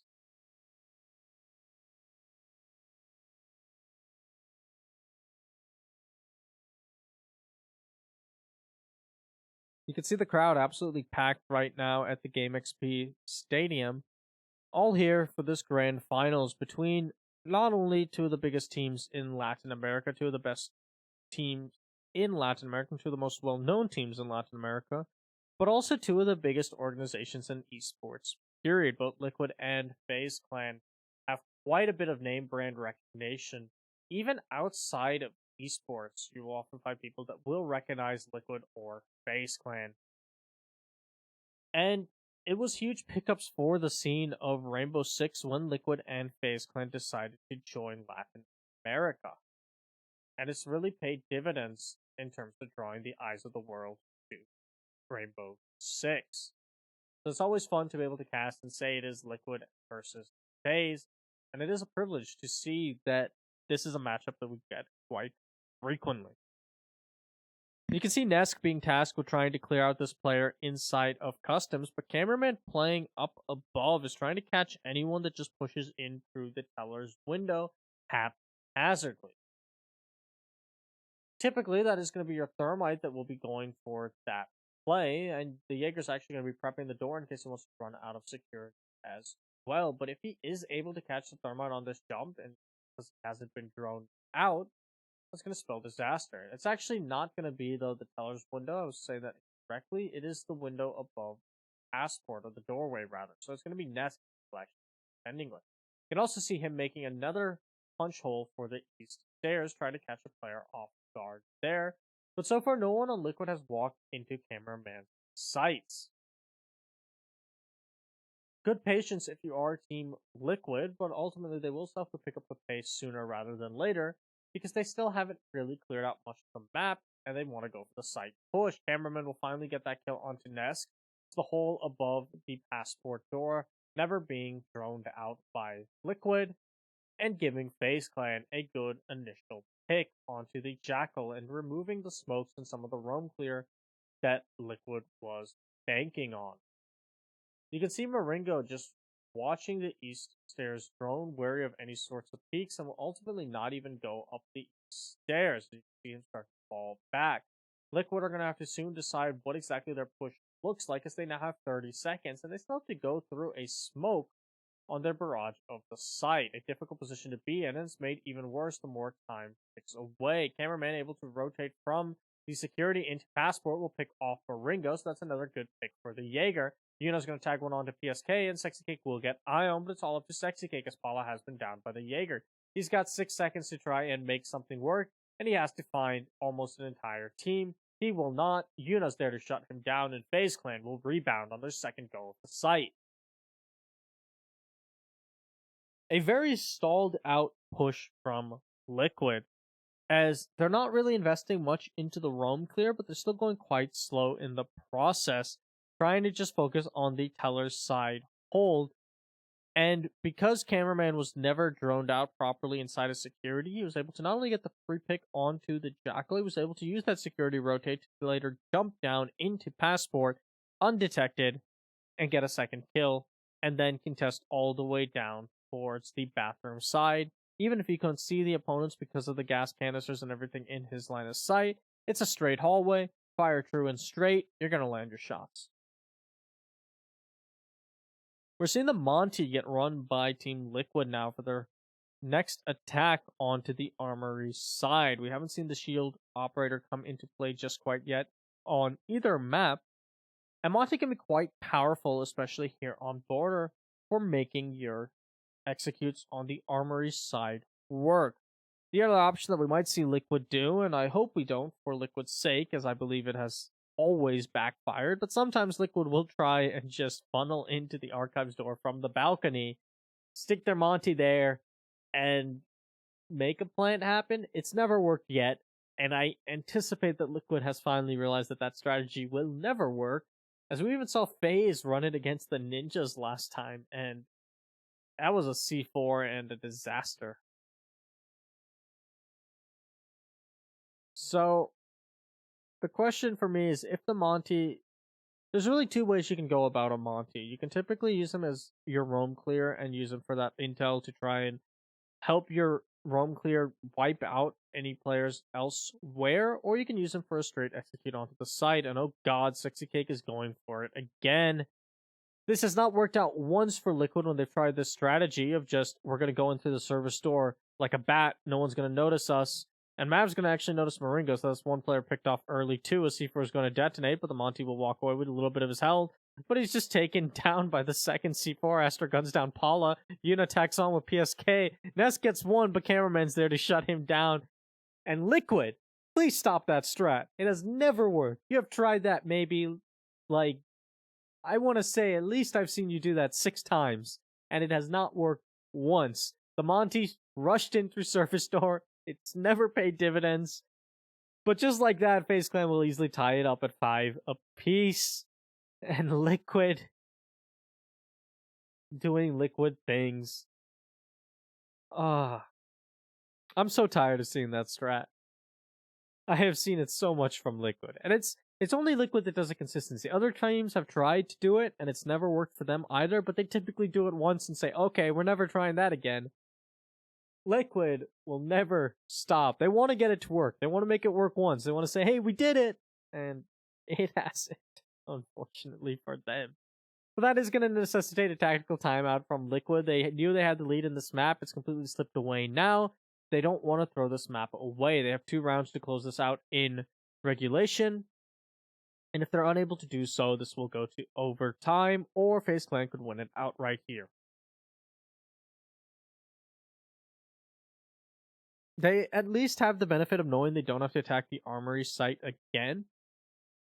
And their vent workshop attacks can work out if they either pick up the pace or focus more on a roam clear and a top floor clear that they have been really ignoring for their vent workshop attacks. The question is, of course, if FaZe decides to throw a curveball and go to some other site, if Liquid has the proper plan for dealing with it. And indeed, it is going to be a curveball coming out from FaZe Clan, as they'll go to customs now instead of the ventilation workshop. And FaZe Clan has shown that they are fairly proficient on this site as well. This was the only non-armory site that they won against the Ninjas in yesterday's match. And this is a site that Liquid really should be investing more energy into clearing top floor, something they kind of ignored on Ventilation Workshop, which is another site that you really should invest that time and energy, because there are so many angles that can be played to shut you down if they haven't been cleared out. But at the same time, there are sometimes ways that you can sneak in depending on how the defense is set up. They may not have the proper angle set up, and you can kind of sneak and bully your way in and get a plant down in a position that isn't being covered or watched. That's not really as true for customs. About the best you can do is pushing in from the passport side, if only because the hatch doesn't have all the way view over there, but you can still shotgun open the floor there, or even just fire in some bullets and get the shots onto the default plant position. Most likely we will see that passport wall. Well, no, actually we probably won't see it be the focus, because Liquid isn't even going to be running a hard breach for this attack. Sexy Cake instead getting onto the Doka Beast. That's an extra set of smoke grenades available to Liquid, but it's also going to heavily assist them in their roam clear. Should they control security quickly and early on, that's going to make FaZe Clan's life extremely difficult for the subsequent minutes of this defense, as Customs is the site where, at the most, if you lose that top floor, you've lost the site. There really isn't much play you can do to recover it. Although we did see PSK win out a 1v4 clutch, a lot of it was due to just lucky positioning. Speaking of luck, though, Mav finding himself caught out by Nesk in an unlucky position, and that's going to be your pulse and one of your C4s gone. Make that a second C4 gone, as Moringa's frag grenade will connect with the mute. FaZe Clan losing all of their C4s in quick succession, as Moringa will read the runout from Yuna and gun down the Valkyrie as well. FaZe not running the ADSs for the security hold, and is ultimately costing them. Astro will get Nesk, but Paula will do a lot of damage to Cameraman, who was playing on the Legion, and Moringa is going to take down Astro. It's all up to a very lit Ion, sorry, not Cameraman, to try and make some magic happen. Can he win out on a 1v4 the way the Jaeger did? Unlikely, considering the sheer amount of time that the member of FaZe Clan, the last remaining member, has left to his name. Not to mention he's in a much worse position and really is isolated and pinned down, and a frag grenade's going to come soaring out his way. He'll have to vault out of the room right into the waiting arms of Apollo with the SMG-11, and Liquid will push things over to match point here on map 2 of Border. One more round stands between them and equalizing the score between maps as the two teams will trade their maps. Beautiful plays here from Moringa on the Finka, getting the first frag grenade and then immediately making the read onto the Valkyrie and gunning her down. I wish we did get to see that 6-second part, but we will not. You can see the M590 shotgun sledge being employed by Liquid as well, the way Ninjas and Pajamas were running it, and is a good alternative to when you don't have the buck. Obviously, it's not something that you want to be running the sledge as normally because you lose that L85, but if you know you have to go for some of the more long-range soft destruction, or especially the vertical soft destruction, and the buck has been banned out, the sledge with the M590 can be quite efficient. The M590 is one of the best guns in the game for destruction as far as shotguns go. I believe it's really only beaten out in the standard shotgun category, so discounting Buck Skeleton Key, by the Supernova spread, and of course by the shotgun that Maestro and Alibi get as their primary, the AA-12. But that fully automatic shotgun doesn't see a lot of play for obvious reasons, namely that there isn't any secondary weapon that can really take the place of your primary available to Maestro or Alibi. They have a Keratos, which is a powerful pistol at range, but it's still 6 shots and a single shot weapon, and the Bailiff, which is really all the shotgun destruction you need as those operators, especially because you will typically combining up with a smoke. Not to mention the sheer power of the Alda and the MX Storm also being a very competent weapon, making it so that the A12 sees very limited play. Maestro and Alibi, actually, and particularly Maestro, who is going to be one of your very common sight picks, did a lot for the defense as far as destruction came, because bear in mind that the first season when pick and bans came, Mira was banned quite frequently. And that meant that one of your pocket shotguns for the defense was lost. This was before the Mute SMG-11 combo was a thing, because the SMG-11 wasn't available, so Smoke would have to do a lot by himself, and the Maestro is what made things easier. For a while, they actually had to run Supernova Echo, and that was back when the Bearing 9 was significantly easier to control, and the Supernova Echo was a much more viable option to make up for the lack of that second shotgun, as Echo wasn't banned as frequently, because back then Echo also only had a singular drone. Then with the drop of Parabellum, not only did Echo receive a substantial buff, and the visual camera system was overhauled, Echo received a second drone, and Maestro dropped in. So all of that gave the defense a lot more destructive capabilities once again, since Mira was still off the table in a vast majority of these matches. And it looks like for whatever reason the Thermite Charge will not detonate. It's hard to tell exactly what happened. I believe it was the impact grenade from Ion, but we didn't quite see the explosion. But if it was, a beautiful long-range impact trick makes the armor clear a lot harder for Team Liquid.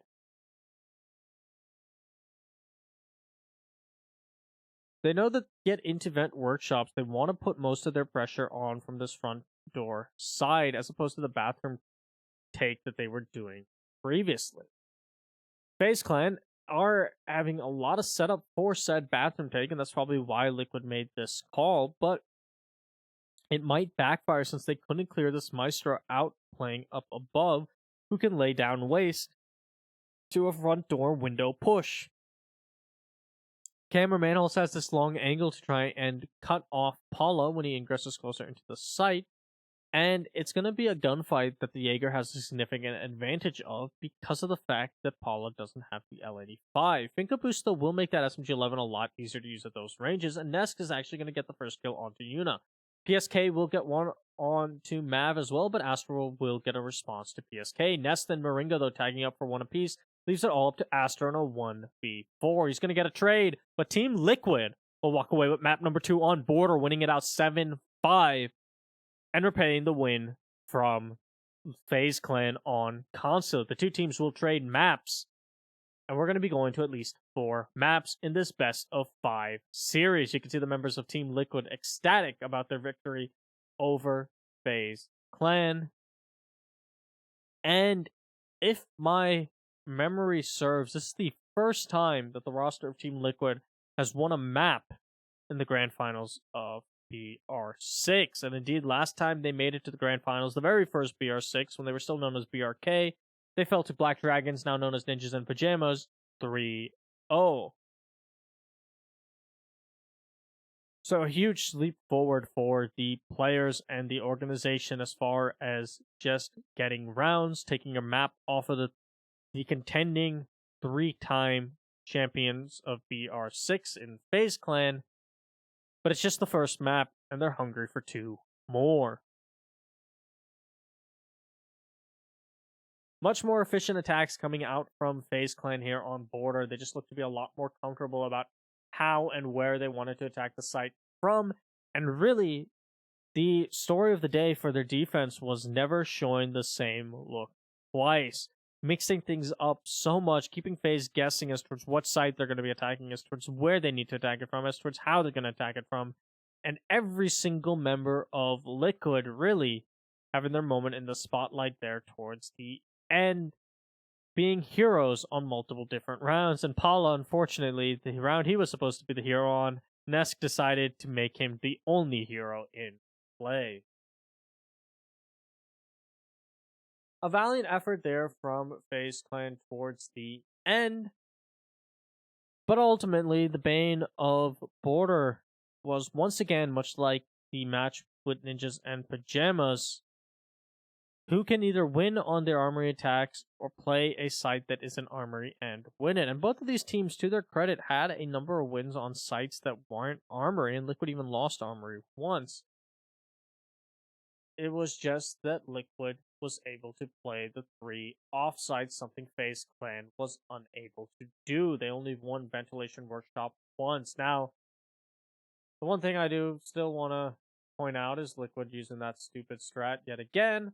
But, that's just a pet peeve of mine. I'm so tired of seeing it from Liquid. Other than that, though, excellent showing from Liquid. And, maybe they just decided, we're not winning Armory anyway. Let's get the strat to work. You can just imagine some of the members of Team Liquid in the drawing board, and they're just like, I got the perfect game plan, guys. It hasn't worked 5 times before, but we'll get it to work on the 6th. And the day it does work, man, that's probably the most exciting day for Liquid fans around the world. The Monty pushed in from the balcony strat works. Either way, we're gonna be going over to map number 3 now. You can see Zig taking a lot of pictures and signing autographs for his fans. He may be retired from the main roster of Team Liquid, but he's still very firmly with the team and rocking those amazing Avengers jerseys. Team Liquid partnering up with Marvel Studios a couple months back. It's pretty cool, I think, because most of us are probably here fans of the Marvel movies. And it's always really cool to see such a enjoyable pastime from a different entertainment industry combined with another one. And something as big as Marvel Studios coming into the esports scene and into our Rainbow Six scene in the form of those jerseys is pretty awesome. And not to mention, they just look really cool.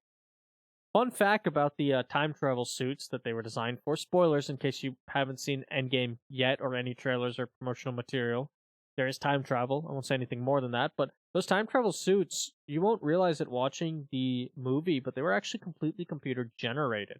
So the entirety of that suit did not exist when they were filming it. The reason being that the costume design hadn't finalized the look, and they didn't know exactly what they wanted to do or how they wanted them to behave.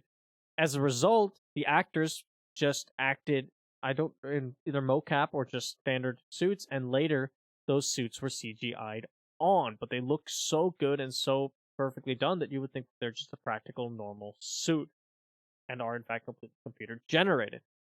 However, Zig is of course wearing an actual jersey. He's not walking around bare chest in BR6 and edited for our streaming purposes, as much fun as that might be for some people.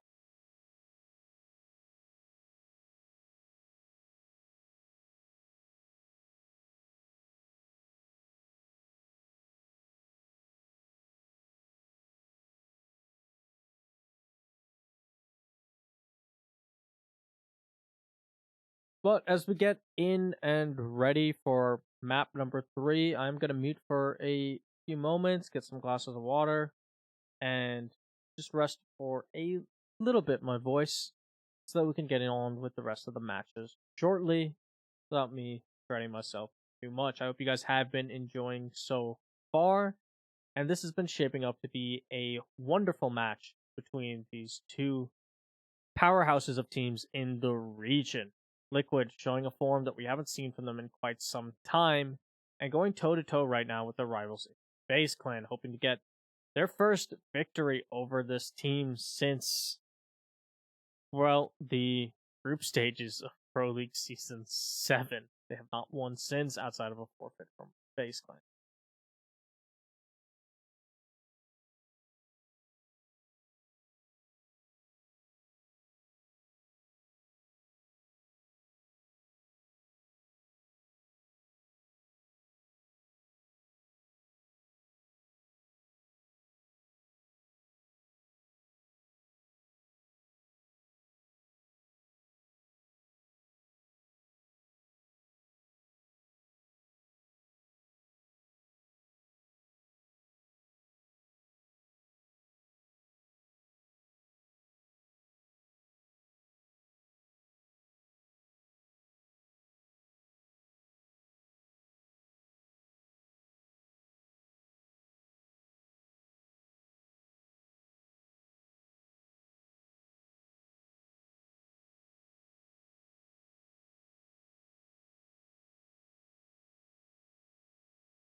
Alright, looks like we are going to be getting into Villa shortly. This was Liquid's map pick. Of course, right now both teams have actually traded their map picks, and should Liquid win out here on Villa, they're actually looking in good position to close things out, because the map after that is going to be Coastline. Once again, Faze picked for some reason, despite the thrashing they received at the hands of Ninjas and Pajamas after banning that map 13 times, bringing it out once, and then losing it 7-2 to the Ninjas. And Liquid has proven themselves to be a very competent team on Coastline, going toe-to-toe against Empire in the Major. In the Invitational. They did ultimately fall to Empire on Coastline, but it was a close match nonetheless. Different roster though, because Gohan was still on the team, as was Sig. But even still, it's a good map for Team Liquid, and it hasn't proven to be such for Faze. So should they manage to pull things out here on Villa, then their odds going in and winning this thing at a 3-1 scoreline on Coastline, I think, rocket pretty substantially. Of course, if Faze Clan can pull off the victory on Villa, and they have shown themselves to be quite competent on this map, defeating the Ninjas here yesterday, then it's going to start to become a lot more balanced, as the final map will be Cafe Dostoevsky, which the two teams did play recently in the first day of Pro League, I believe, of Season 10, where Faze and Liquid met up on Cafe, and ultimately Faze came out on top 7-5, but Nesk within inches of getting the draw for his team in that final round. So definitely a close and competitive map for both of these teams. So if we get to all 5 maps, I imagine that final map is really going to be a barn burner of a map. The Hibana band coming out from Faze Clan definitely focused on trying to deny the abilities to circumvent the impact tricking, and Liquid are going to once again ban out the Buck, which Faze Clan was actually banning in some of the previous rounds. Latin America just not wanting to deal with Bucks, and they're also going to ban out the Valkyrie. So again, Echo has been left on the table alongside Maestro, both very, very powerful operators, and you're probably going to have to run the IQ every round because of the fact that Echo's still in play. The Buck does mean that setups in the Aviator Games site are going to be a lot harder to dislodge from below, and we might see that sledge shotgun come out again, although more likely it's just going to be Zofia going below in the case of Nesk and doing it herself. Granted, the Buck being banned out did also sort of force Faze's hands in terms of whether they wanted to ban the Echo or the Mira, as Faze doesn't really like playing against either one of those operators. And you can see pretty consistently during the Ninjas and Pajamas games, one of them would ban Mira, the other would ban Echo. Here, Faze had to pick. And had the Buck ban stayed in effect, Mira's setups would be a lot harder to remove on both the Trophy Statuary site as well as the Aviator Games site, because of the fact that a player going in down below, shotgunning out the floor, can deal with the Mira windows quite effectively. So Faze Clan ultimately decided that Echo was the lesser of the two evils. Or it might just be as simple as they're so used to scrimming without a Mira, they don't have a lot of setups involving Mira, and they don't want to have to try and adapt to whatever Liquid might have that does include Mira. Whereas Echo is something that they can comfortably and easily work into their lineup quite frequently. They're also starting on defense, and it's going to be up to Liquid to battle back here on Villa, which does traditionally go defender favored anyway. But especially now that the Echo has been left on the table, who is so powerful right now. The recent patch where his yokai drones, whether it's a bug or a feature, ended up becoming even more invisible in their cloaking, has definitely made him more of a powerhouse than he was before, and he was already one of the best defenders in the game, hence his huge ban rate. Coupled with the Maestro means that you can just have so much intel and play so many long angles with that Alda and the MP5 SD and make the life hell for attackers trying to push in. Sexy Cake will get control all the way up to the bathroom, and it looks like he's going to be taking out the barbed wire for his teammates, pushing into Astronomy, which is actually vacated. The smoke grenades providing coverage for the members of Liquid to push in, but the Echo Drone will spot them out and cause the Zofia of Nest to fall back. Mav is going to take down Paula, but Sexy Cake will get the refrag onto Mav. Though, getting Nest means that the man advantage will still stay for Faze Clan and no refrag coming out this time from the members of Team Liquid. This quick take into Astronomy really starting to stall out, but Moringa will take down Cameraman, so it's going to be a 3v3 once again. The Echo still being in play and the IQ being off of the table now means there's a lot of intel available to the members of Faze Clan. Though, is going to fall further back alongside Astro to try and contest trophy from further behind. Sexy Cake trying to gear in on this one player inside of Trophy. That is Ion on the mute, as Yuno's going to eat even more damage if being taken hit by one bullet. Ion wins his gunfight against Sexy Cake. That's going to drop Diffuser. Astro pushes up and takes down Moringa as well, and it's all up to PSK in a 1v3. He has one very lit defender to find, but then he has to find two others that are nearly at full health. Ion sitting at just over half. Astro, though, will be the first that PSK engages with, and Astro will win out. The Jaeger not being able to be shut down by Liquid, and Liquid will lose the first round of their attacks. The defense going off to a strong start on all three of these maps so far, but this is the first time that FaZe Clan gets to play the defense first. Can they bring up the score 3-0 the way Liquid did?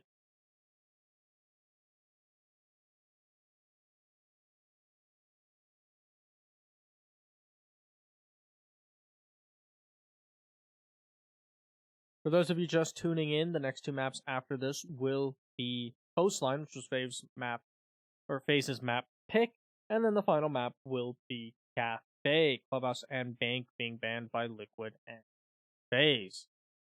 And like I said before, Coastline is not a good FaZe map. It's something they like to ban a lot, and yesterday their match against the Ninjas really showed why when they lost at 7-2. Whereas Liquid is a much more comfortable team on Coastline, willing to go to it frequently and go toe-to-toe with some of the best teams in the world on that map. So, if you are FaZe Clan, Villa is pretty much a must-win, because should Liquid take this map, go up to 1, and bear in mind, Villa was Liquid's map pick, so they should feel more comfortable, but those teams have actually traded their map picks so far anyway. But you don't want to let this be that your deciding map is on your weakest map left in the pool. Of course, Liquid banning out Bank, which is a traditionally very powerful map for FaZe Clan. It's a map they've shown a lot of proficiency on in the past, and a map they like to play quite often.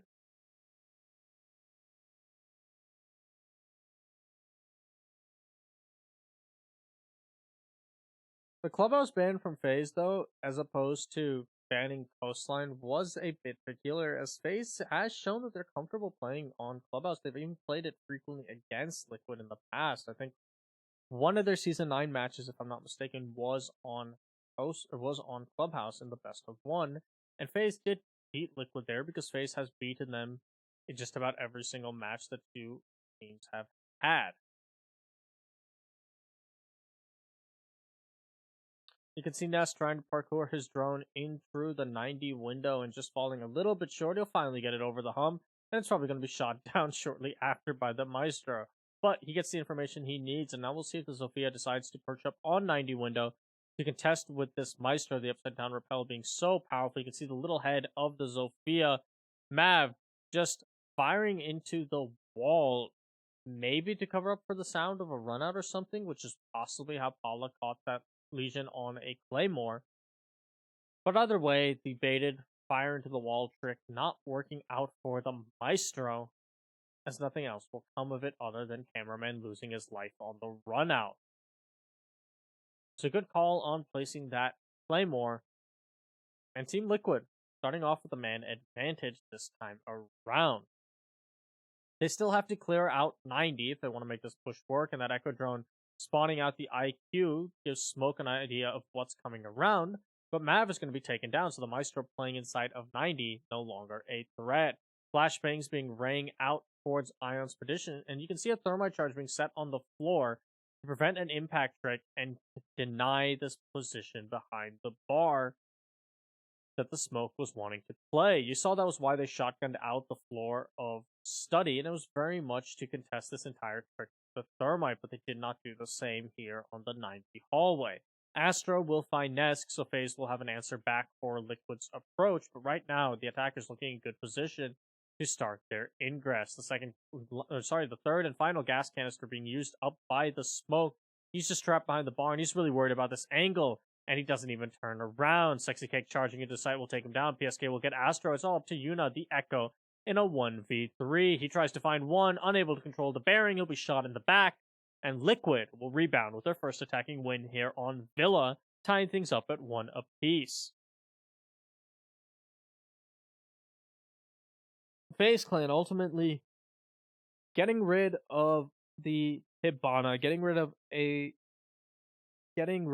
Mira and focusing heavily on this impact trick denial strategy on Aviator Games, falling to the exact reason they banned out the Hibana. Small holes being opened up at the bottom of the floor that cannot be impact trick and apply continuous pressure onto the positions of the defense.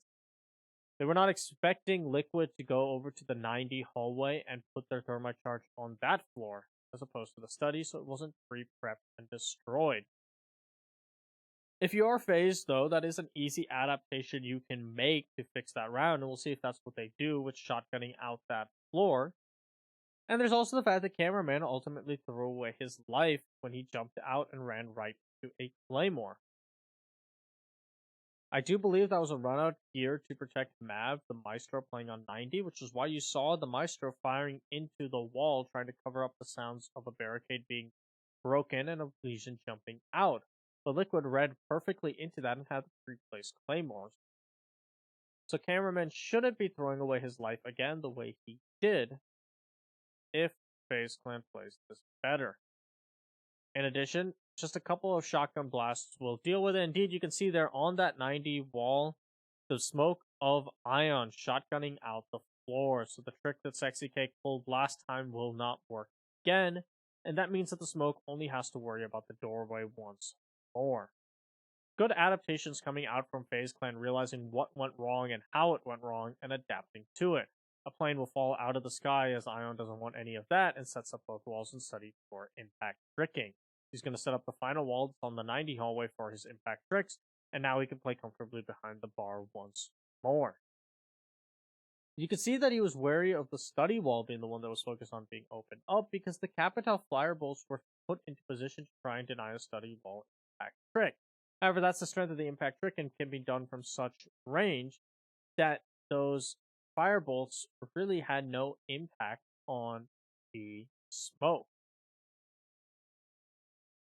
Mav not playing inside a 90 right now, but he might rotate over there later, as it is going to be a more study-focused push, but now PSK and Paul are going back over to the 90 hallway. So we may actually see something very similar from Liquid time around. The Maestro, not playing in 90 properly, but playing just outside of Trophy, and able to contest with the 90 hallway and red stairs should he have to, as well as contest the study push, playing the long angle through the door to sight. Nesk still on repel on this 90 window, is hoping to catch off any defenders trying to rotate into a position to deny 90 more, and he's also wary of potential runouts, checking them out, and I believe that's where Cameraman fell previously, that window that has been Claymored off.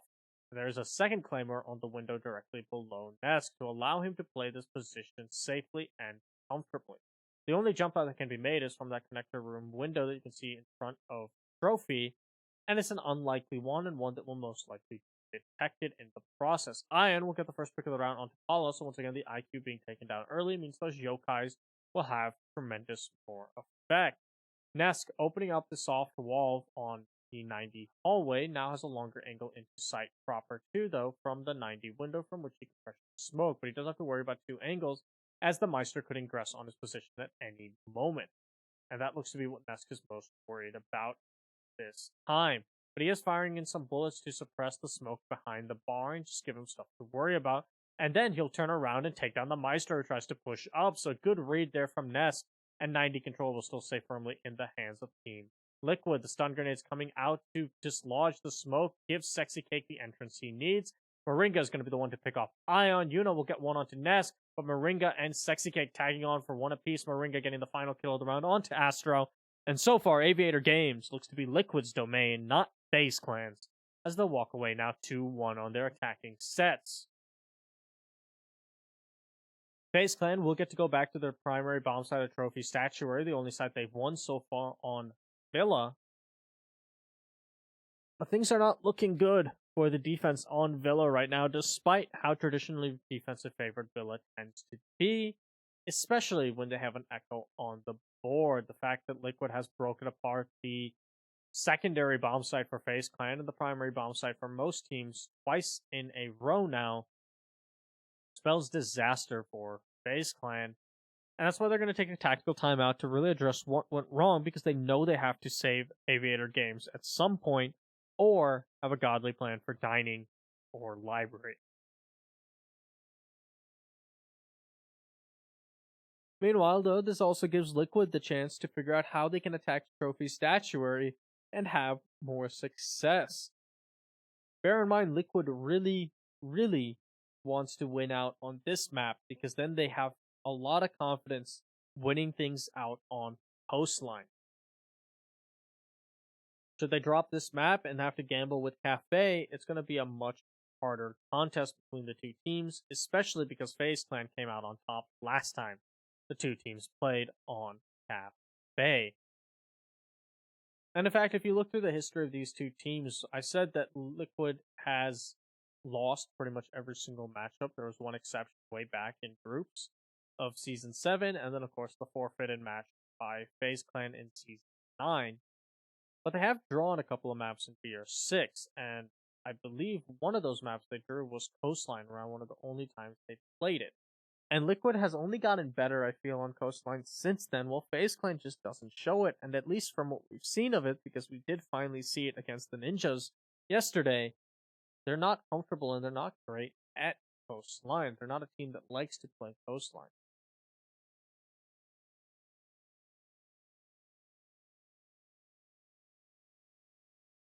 Liquid swapping Nest now onto the Finca instead of the Zofia, and that looks to be the adaptation that they're finding to be the most influential on this push of Trophy Statuary.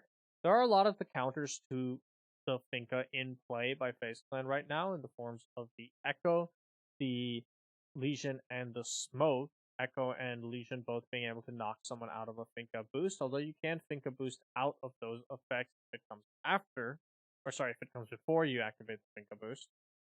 But the Smoke is the real big counter and will drop a Finca boosted player from 100 to 0, just like that. Nevertheless, this should speed up their pace in ingressing from the astronomy side and make them more confident in doing so. Last time when Liquid went for this take, they got astronomy control blisteringly fast and then stalled out and didn't push the rest of the site, giving the defense a lot of time to regroup and rebuff their push.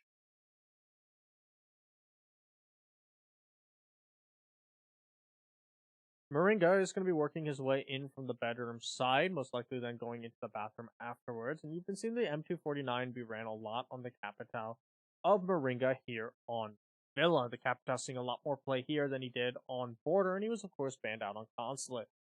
Villa is a very, very powerful map for the Capitale. There are a lot of sightlines that he can deny, and of course his firebolts can cut off quite a few rotates. TSK throwing out a Thatcher EMP, and that was, I believe, used on an Evil Eye, but it's hard to see from here, but it's going to be most likely Sexy Cake pushing up to destroy. No, it was just used to remove any sort of gadgets in the Thermite's way. The impact tricking, though, coming out and being successful from Ion, and he still has one more in the back pocket. So you can see Faze Clan really doubling up on this impact trick approach, and that's not surprising considering they were the ones to ban Hibana. The biggest counter to the impact trick, of course, being that you can shoot some X-Kairos so far down that they can't be impact trick. The Smoke will be stunned out, though, and the second impact trick was successful even still, so the Master Wall will not be open. Really well played by Ion on the smoke, and that's going to make Liquid's push a lot harder. Cameraman's going to get a pick onto Paula as well, and the IQ, despite being so pivotal and important to Team Liquid, not having any real success so far, being gunned down early every round. Astro pushes up and takes down Sexy Cake and gets another to PSK, but PSK did get one in the process. Cameraman gets one onto Nest and solved to Moringa on a 1v4 against his former team, and in fact his entirely former team, as he gunned down his replacement. However, Mav will take down Astro for him, and Cameraman will be responded on by Moringa, so it's now a 1v2. However, he's against the two most feared defenders right now, and that's the Echo and the Maestro. The Aldo is going to be the thing that shuts down the Capitao, trying to prone his way in from the bedroom, and Faze Clan will equalize at 2 apiece. However, the real test is now going to come when they have to defend something that isn't trophy statuary. And will they be able to do so? Whether it be on Aviator Games, which they failed twice now, or if they're going to go for something like Dining Kitchen or Library. Liquid just being trapped in a funnel there after the successful impact tricking of the smoke, and not having any way to rebuff.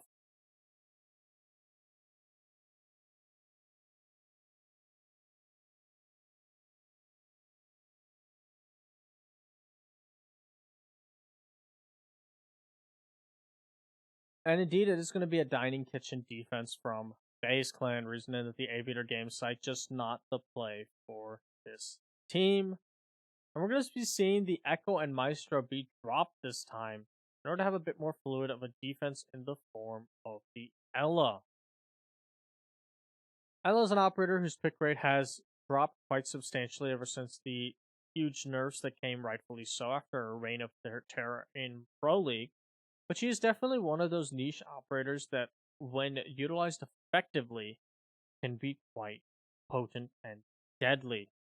Very few operators are able to create a bit of a nest around themselves and force attackers into an uncomfortable close-ranged engagement, most likely stunned by the Grismot, and then having to deal with the Scorpion, which, while hard to use at range, is extremely potent around the close to mid-range area thanks to its 1080 RPM.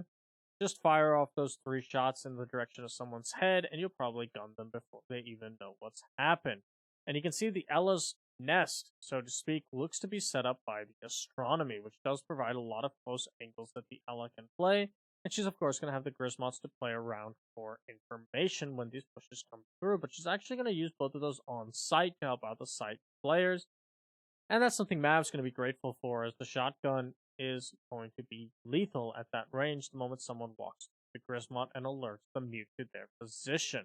Barbed wire also being in place will catch them, but the first EMP is going to stop the Grismot from having any effect in this round. He does still have another to play off of to provide him intel, and he'll set down that mute jammer onto the hard wall after the EMP detonates to try and waste out another EMP from the Thatcher.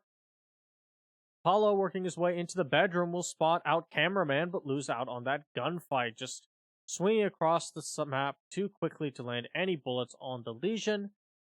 And Faze Clan will get the early pick of the round, once more onto the IQ. It looks like the wall will finally start to be opened by Liquid, and no Nitrocell coming soaring out from Mavlik, we've seen in a number of rounds on this site from that position. However, Faze still in pretty strong control of the map, as the top floor remains uncontested due to the death of Paula. Moringa's next on deck to try and clear it out, and he'll have a lot more success taking down Cameraman. The Legion finally traded out after a beautiful headshot from the Capita. You can see the nice shots coming out in chat as Cameraman congratulates his former teammate. Moringa now able to hold the Astronomy rotate, and Sexy Cake trying to go for the plant, but he'll be gassed out immediately. The first adrenaline surge being used as a result as Nest tries to push in from the other side, and he sees the head of one player for a moment, lands a singular bullet in their direction, but is unable to take them down. PSK will get one onto Astro, though, and Moringa will get one onto Yuna. This barrage into the site seeming to pay dividends as Nest picks up another onto Mav, and another for Nest onto Ion, and Team Liquid proving undefeatable on any site that isn't that isn't trophy statuary. Faze Clan, they have to find something else. Try and make this half their own, as now Liquid has guaranteed an even split at the very least here on Villa. Something that I'm sure they're happy about considering the Echo being on the table. A beautiful pre-fire through the smoke from Nesk there at the end, and Ion never had a chance. Team Liquid wanting to wrap things up here on Villa sooner rather than later and move on to Coastline, and I'm sure they're excited for the propositions of taking Faze to a map that they just lost 7-2 to the Ninjas in pajamas in dominant fashion. Faze Clan, for their final attempt of Aviator games, are going to be electing to change up their lineup quite significantly. They're not going to be running the Echo anymore. Instead, they have the Doc and the Mozzie. Now, while the Mozzie will be able to substitute for some of that intel that you lose on the Echo, you won't have the potency of that plant denial or as free or consistent intel. There's no invisible drones that can stick to ceilings available to a Mozzie, and he only gets what he can catch. He does do a lot more in terms of denial for his team, though, so it can make positions that Mav or someone else decides to play a bit safer, as they won't be droned out as efficiently. And should he catch a drone in the end, he can utilize it to great effect. The Nitrocell being brought by the Mozzie as well as another form of plant denial, but it's only a one-time use and needs to have good intel behind the throw. There is a lot of vertical pressure that Mozzie can apply with that C4, but again, he's going to have to capture something beforehand, although one Evil Eye being placed on site will help him out in that regard. The other real big change that I want to note is the fact that instead of an Echo, they're still going to have the MP5, and instead they're going to have Doc's MP5. Since the nerf to the MP5 for Doc and Rook, it's actually weaker than the MP5 available to Echo, but the Doc can play a bit more expendably and aggressively, and aggression is the name of the game as Cameraman just steps up to Nesk and takes him down. Paula, though, gets the refrag, and the IQ finally getting revenge for her poor treatment throughout this match. But there's no Echo for her to deal with for once, so the round where she's the least needed, arguably, there is still plenty of utility for her to deal with, is the round where she'll find her first impact.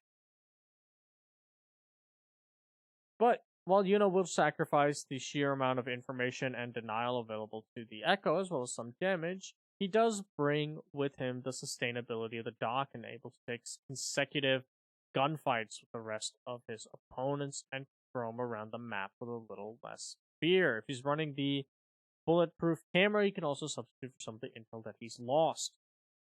PSK and Sexy Cake will be pushing in from the bedroom side, while Paula continues to apply pressure on the study side stairs. And right now, despite being a 4v4, it's going to be a pretty even set of trades, actually, as the Finka for the Mozzie, while the Finka does have more utility she can use throughout the round, because of the nature of the smoke and the like, there is a degree to which it wouldn't have been that effective compared to the C4 from the Mozzie, and the fact that he can move around his drones. We'll get a pick onto Sexy Cake, but PSK is there for a refrag onto Astro, making the read on the player trying to push up. Moringa is going to get another onto Mav, and Moringa with two, another one onto Ion, just tearing through his former teammates, leaving Yuna trapped inside of the vault as PSK attempts to go for the plant. Yuna knows he has to try and deny this, but he's going to be pressured from both doorways, and a firebolt's going to come out his way. The Doc, it's not looking good for him, and PSK is there to put him out of his misery. And Liquid going up 4-2 on their Villa attacks, and spelling potential disaster for Faze on this map, now that Liquid gets to defend. The strategies being employed from Faze here on Villa just not working out one bit. And it's possible the two-time champions will not get to the hack trick in BR6. Instead, Liquid will be lifting the trophy for the first time. There are still, of course, two other potential maps after this one. But like I said before, if you're Faze Clan, you're worried about the coastline pick you made. You were probably hoping to end this by now. I don't think Faze Clan wanted to give up Border. I think that was the big one. They were very confident on that first matchup on console, and they won it out. And Border, they were hoping to take as well. Hopefully, then, having enough of a buffer that even if they did lose Villa and Coastline, they'd be able to come storming back on Cafe. Right now, it's looking very, very grim should Liquid walk away with Villa and then gets to attack onto Faze's weakest map in Coastline. It's actually quite similar to how the Ninjas lost Border yesterday, a map that the Ninjas definitely were not hoping or planning on losing, as they were much better prepared, I believe, for Border, and ultimately FaZe Clan just came out on top.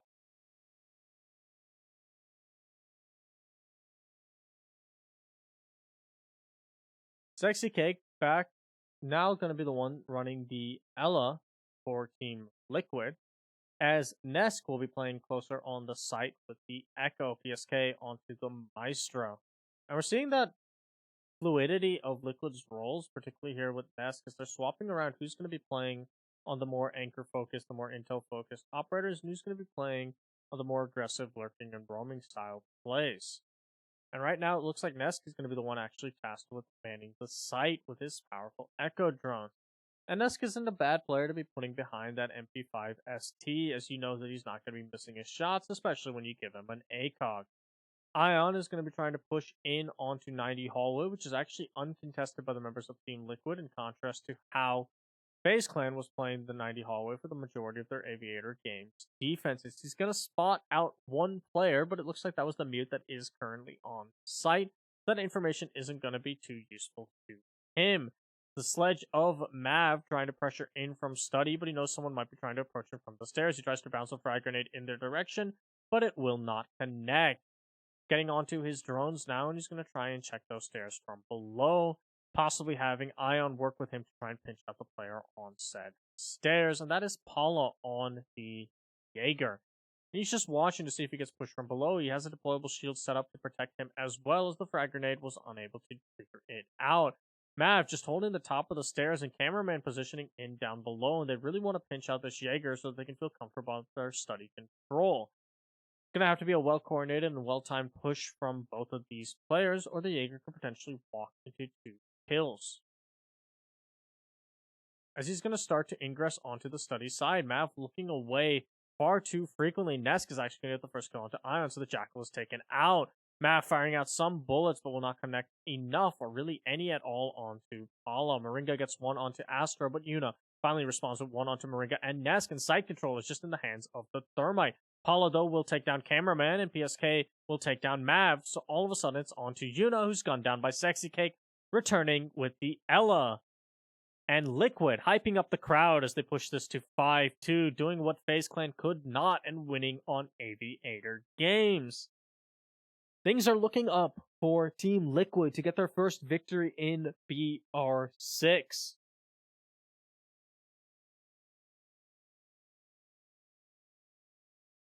A valiant effort there from the Thermite of Yuna, who was able to swarm onto the site and take care of 2 of the site players, but ultimately PSK making the right read, falling back to the bar and holding things down long enough for his roamers to get back on towards the site, into position, and pinch out the remaining players of FaZe Clan. A big difference maker was the fact that they never were able to clear the Jaeger out of his position at the top of the stairs of Study either, and thus the Sledge felt a lot more concerned about his flank, and ultimately felt more rushed to get towards the site.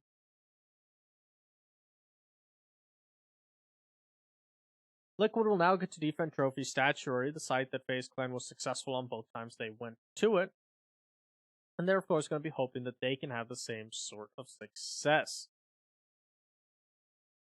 You can see once again the floors being shotgunned out on both sides of the master bedroom wall, because of course you don't want to allow the Thermite to get away with putting his charge on the floor to open up the bottom of the wall, the way we saw Sexy Cake do in their first attack of Aviator games, and ultimately what gave FaZe Clan that first initial win. Another thing that that Liquid is doing here on their defense of the triple wall of Master is actually reinforcing it from the bedroom side as opposed to from the Trophy Statuary side. And the main point is that you can more reliably impact Cricket. Now, it has been disputed and potentially proven incorrect that FaZe's trick of nesting the Thermite charges in the wall in order to open it up without being impact trick is possible, and it looks like you either just change the angle of the impact trick or it can just hit anyway. But you don't even have to think about that or worry about any of that if you just reinforce from the other side. PSK is setting up an evil eye inside of Astronomy, and he has a rotate so that he can maneuver into Astronomy and contest that room should the bathroom side push come out from Faze Clan as anticipated. Moringa is just going to be playing aggressively onto the bedroom doorway right now. He's really been feeling himself this match against his former teammates, and he's going to actually end up using an impact grenade onto, I believe, just a drone, so a bit of a waste of utility there. But hey, I mean, Moringa, he has been making his former team regret sending him to Liquid. For sure, this match has he's been the hero of a number of rounds.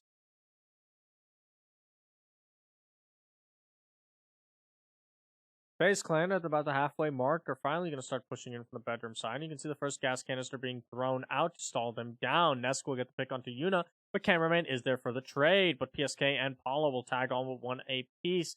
So man advantage still firmly in the favor of Team Liquid as this all of a sudden a 2v4 for Mav and Astra to work out of. Make that a 1v4, make that a 1v none actually, sorry, they're all dead. Sexy Cake, he came up the Astronomy stairs, he said they're all out of this. And just like that, Liquid will push us to match point here on Villa. 1 round away from taking a 2-1 lead and being 1 map away from being crowned the champions of BR6 2019 and walking away with 200,000 reals. Faze Clan staring down a 6-2 deficit here on Villa. They have pulled this back before. They were down 5-2 against Ninjas and Pajamas, but they were defending on Villa when they were down 5-2 against the Ninjas. Can they have that same magic on attack? And it looks like they're very, very focused now on just roam clearing and pushing in as the Jackal, the Dokkaebi, and the Finka all come out from Faze Clan. A potent lineup in terms of sheer killing potential, and a lot of stuff that will help them clear out roam play from Liquid, or even just enable a site push. But they're sacrificing some utility to do so in the fact that they don't have a hard breach at all. But they do at least have 2 smoke grenades to try and cut off lines of sight to make their single-minded funnels a bit safer. Liquid will now get to defend the offsite themselves here on Kitchen and Dining, and they've had a lot of success with offsites so far in this match, but Moringa, perhaps feeling himself a little bit too much, thinks he's back on Faze because of his wonderful performance, and he'll take down Sexy Cake with a shotgun blast. Unfortunate timing there for Liquid as the mute was rotating right as Moringa was finishing off the rotate hole. So that might be the gift that Faze Clan needs to walk away with another round and start to pull this map back if they want to try and salvage it.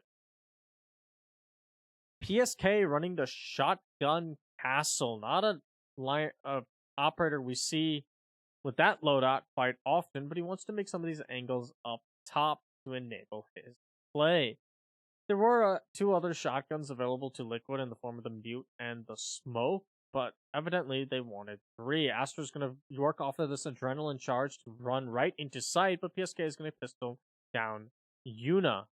Mav is extremely low on health as well, but Ion will find Nesk and just have control of sight as he starts to go for the plant. Mav covering it from above, Cameraman watching the flank, and it looks like this plant will be successful, but the intel is there for Moringa to at least get 1. The question is how many other cameras are on site that can give them intel.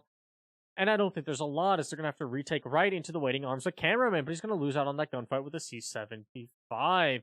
All of a sudden, now it's a 2v3. Ion holding 1 angle will get Paula, so it's back to a 2v2, and the diffuser timer is still ticking down as Astra knows where the other 2 are trying to peek him from. It's going to be a quick back-and-forth gunfight, but Ion will get PSK, and Ion, getting Moringa, will give Faze Clan the round.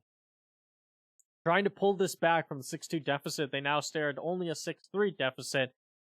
They still have to go flawless on these next 3 rounds. But hey, if there's any team that's shown resilience in Latin America, it is FaZe Clan. They do not want to lose their undefeated streak in BR6 for the past two BR6s running.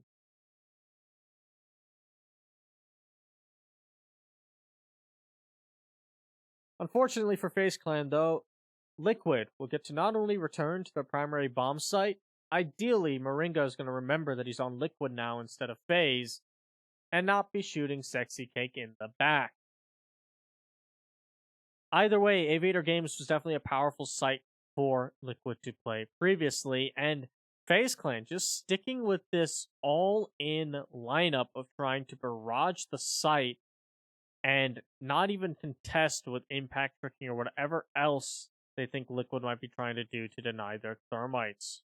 And in fact, there's actually no impacts on the board for Liquid. Rip the old days of Ella. And that is good if you were running the hard breach, but FaZe Clan aren't. They want to barrage this site with a similar lineup to what they ran previously, but Astor told Cameraman he's banned from Dokkaebi and will take it up himself. Cameraman instead being put back onto the Nomad, and if that surge onto the site works out again the way it just did on Dining and Kitchen, those air jabs positioned in a post-plant situation could spell disaster for Team Liquid. Nesk playing further back towards the trophy statuary side, relying on PSK and Moringa to be the two that actually play actively on the site, is going to be able to still have an impact with his drones, but also provide some long-range coverage with that MP5 SD. Paulo once again playing by these study stairs, and he has Sexy Cake actually as his flank watch down below with the Ella, able to make her own little nest down inside of the library. PSK showing off a nice Maestro Cam spot there on the bar column, I guess is the word for that, and he will be able to have a good overlook onto the site to relay extra information to the rest of his team. First Dokkaebi phone call is going to ring out, so we're probably going to see some engagements from FaZe Clan shortly. Whether that be a site push or a roam clear remains to be determined. And indeed, it doesn't actually look like anything really came out of these phone calls. But the Ella is in a difficult position and will finally be shut down, being jackal tracked and droned and Dokkaebi called. And there goes the Jaeger's protection, so Paulo's not going to have to worry about his flank. Ella not being able to survive inside of her nest in the library.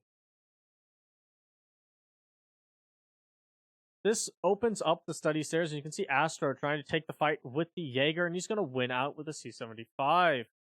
And all of a sudden, FaZe Clan looking poised and ready to execute onto the site in a 5v3 advantage, something they have not had previously. However, still worth noting that without the Thermite, they are going to be funneled in a bit more, but with the sheer numbers advantage they have over Team Liquid, it may not matter, as Sledge maneuvers in to push from the north side. Probably going to be prepping a frag grenade for that Evil Eye, and that's going to take care of business. There are still Yokais in position, so plenty of intel available for Liquid to work off of.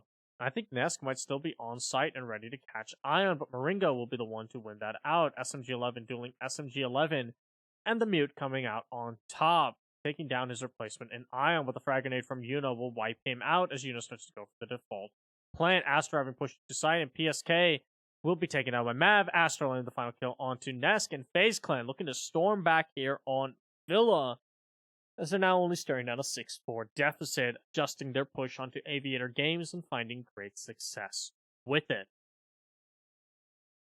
So surprisingly, while they may not be running a hard breach, they have still been successful at just swarming and overwhelming the site. The operators they've been picking have been good for the quick, efficient roam clear early on, and once they have the man advantage, they felt pretty confident about just pushing right in. However, if you are Liquid and you're noticing that they're not running the hard breach anymore, and if you want to gamble on that, you might find a fair amount of success with a more passive style. And indeed, they're still not going to be running the hard breach, but peculiarly enough, Liquid are still going to elect to have the bandits, so it won't really matter onto the walls if there is no hard breacher in play. that could potentially be used for drone denial, but a mute would be better served for that position, although Bandit does have a better gun, and of course is a 3-speed. But I highly doubt we're going to be seeing an electrified barbed wire anyway. And these are entirely geared for the walls on the assumption that FaZe Clan would finally swap back to a hard breach, which they have not. Cameraman abandoning the Nomad is going to take up the Zofia as Astro continues to play on the Dokkaebi. One thing to note, though, is that Nesk is now put onto the Jaeger duties. He didn't play the Echo on this site previously either, but this doesn't mean that Sexy Cake will be on that role, and you're seeing that lineup changing coming up from Liquid quite frequently. A barbed wire being brought by the Bandit, and while he may not get the triple barbed wire that he used to, and barbed wire has been nerfed, there wasn't really anyone else that they wanted to stitch with barbed wire. Perhaps they just wanted that much. C4 from below will no longer be a possibility for Liquid, as Bandit was the only player running it. And he's really debating where he wants to set up this wire as he pulls it back and then barricades off the study door. We're likely to see FaZe once again go for a quick ingress onto these roamers on the study side, get early man advantage and map control, and then bombard the site once more. As Cameraman is debating where he wants to enter from as the Zofia, and it looks like it's going to be onto the bedroom balcony, as he'll likely be assisting Astro in this clear of Astronomy.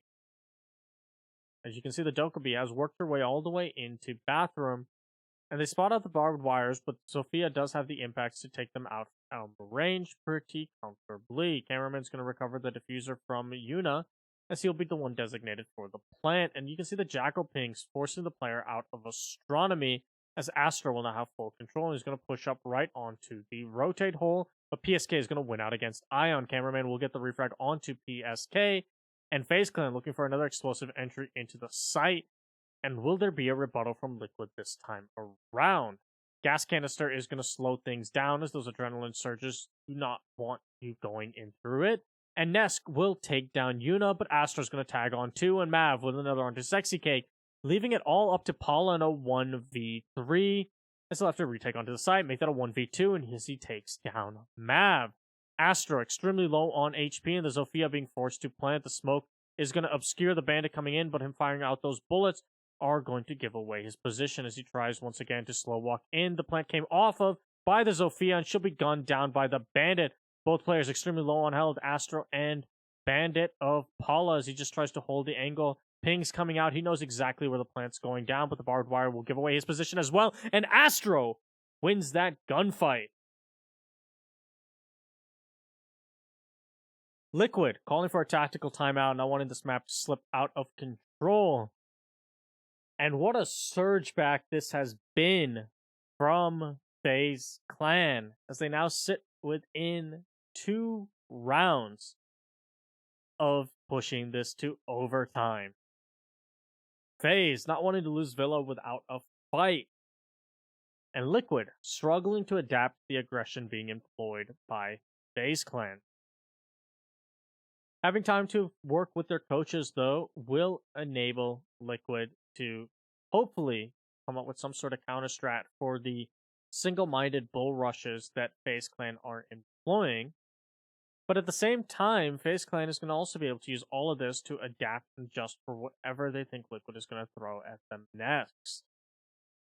And the big difference maker that Liquid still has is if FaZe Clan, the big difference maker that FaZe Clan still has is even if Liquid adapts to their bull rush style, at any moment FaZe Clan could swap back onto the Thermite and play a more standard approach and catch Liquid off guard.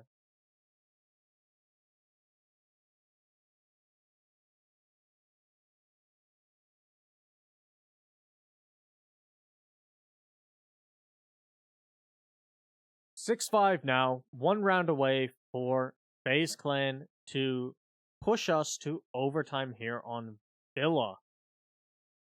Trophy Statuary being the site of choice for Liquid to make their final stand in regulation and try and win this map out, not toss away the lead that they had at 6-2 and find themselves gambling in overtime.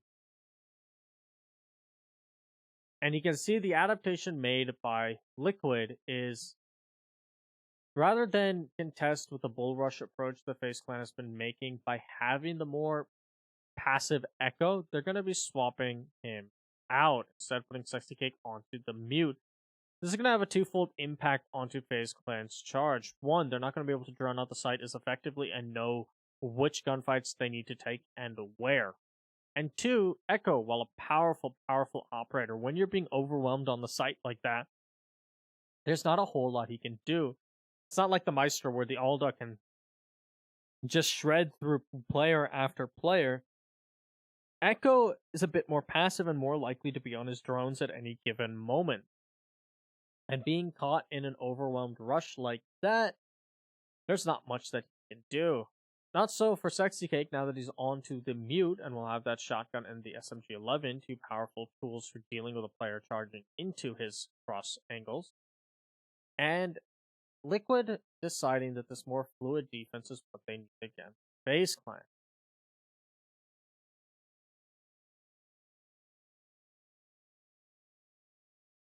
We'll see, though, how Faze Clan decides to charge in this time around, whether it's once again going to be an overwhelm of the Astronomy side, or if they're going to change up their tactics based on how close the previous round came.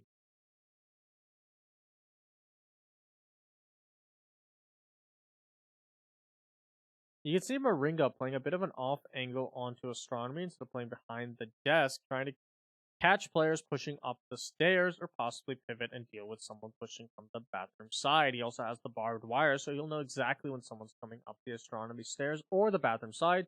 And the first target for him is actually going to be a drone, and that's going to be enough for the smoke to prompt a gas canister over towards the master bedroom door. Frag grenade, though, goes flying out his way, but ultimately will only take off the smallest portion of his health. And he's going to fire out another one to continue to stall out this push. As he'll start to ingress onto the master bedroom door, they know Faze Clan is likely to explode onto site any moment now, considering how they've been playing previously, and Moringa doesn't want to be caught unawares. Instead, he wants to punish anyone from Faze Clan that gets a bit too aggressive. As this has probably been the slowest take of Faze Clan in these later rounds that we've seen from them, knowing that Liquid would be ready for such a swift execute like they were before. Yunus frag grenade will connect with the Jaeger of Nesk, and Mav will decapitate Paula. So once again, man advantage firmly in the hands of Faze Clan. The roam clear having excellent effect, but PSK there to shut down Yuna. Astro extremely low on health or possibly down, but Cameraman's there to take down PSK. Moringa's going to have to make magic happen on this door, and he will not as Cameraman just swings on him. Sexy Cake with the Nitro Cell to try and deny the plan. No avail from the mute. He has to 1v4 retake. It's not going to happen. Cameraman shuts him down. Faze Clan completes the comeback, and it's overtime on Villa.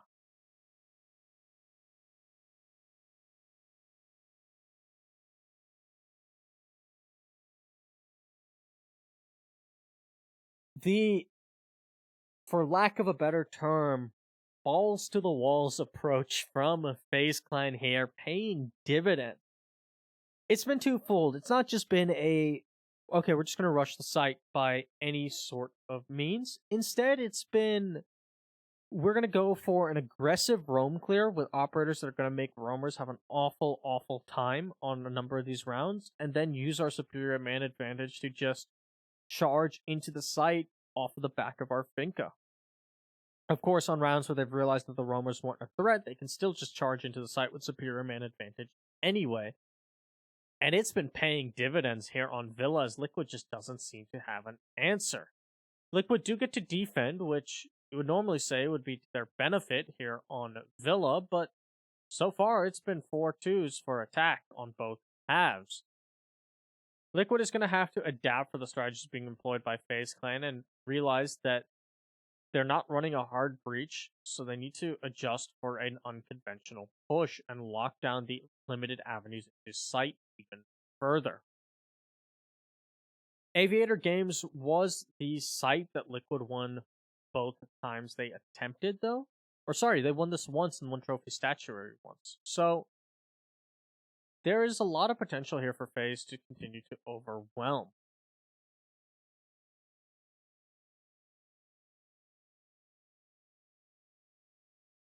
You can see Liquid has completely dropped the Echo at this point in time because they're realizing that while Echo is insanely powerful, he's not helping with how Faze is playing, which is this aggressive onslaught onto the site. And Echo in that position, he might get one, but he's unlikely to be able to take successive gunfights, assuming he's even able to get off of his drone in time, which is the real danger, as your Echo can often be caught on his drones while the execute onto site is going, and even if he might get off before he dies, he's not going to be able to get in position to cover your teammates when that sudden push comes.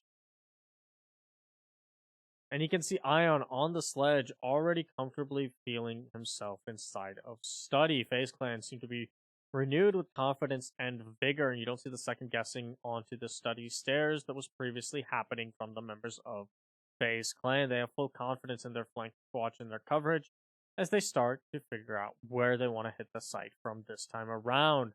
Astro is going to actually go all the way down to Study stairs and try and cut off members of Liquid, should they choose to retake onto the Study side, or just want to rotate. As a frag grenade will be prepped by Yuna and sent out. Will it connect? Indeed it will. Sexy Cake off the table. And that's your mute gone. Faze Clan looking poised and ready to steal away Villa after the dominant start that Liquid have. Second frag grenades goes flying out, but it will not connect with anything. One player playing inside of 90, and he's going to shoot out the drone. I believe that's Snesk on the Bandit, and he's going to have to get into a gunfight with Yuna at long range. It's going to be a difficult gunfight for him to win out on, but we've seen time and time again, Snesk hit his shots. And even Yuna is a bit worried about ingressing onto the 90 hallway carelessly. There are still good angles being held down by Liquid, and this is the problem with not having the Thermite, but Mav and Cameraman tacking on for 1 apiece means that all of a sudden PSK and Moringa, and make that just PSK, and make that no one, as Yuna overwhelms both anchor players, and Faze Clan will take the lead. 5 rounds in a row unanswered by Team Liquid. Faze finding out exactly how they want to attack here on Villa, and Liquid not having an answer for the aggressive pushes coming from Faze.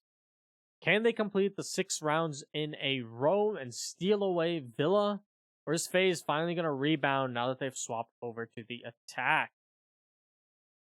Bear in mind that Faze will most likely go to Trophy Statuary, the one site they have yet to lose towards Liquid. And Liquid's going to have to show something different than what they've shown on their previous attacks here if they want to have a fighting chance on Villa.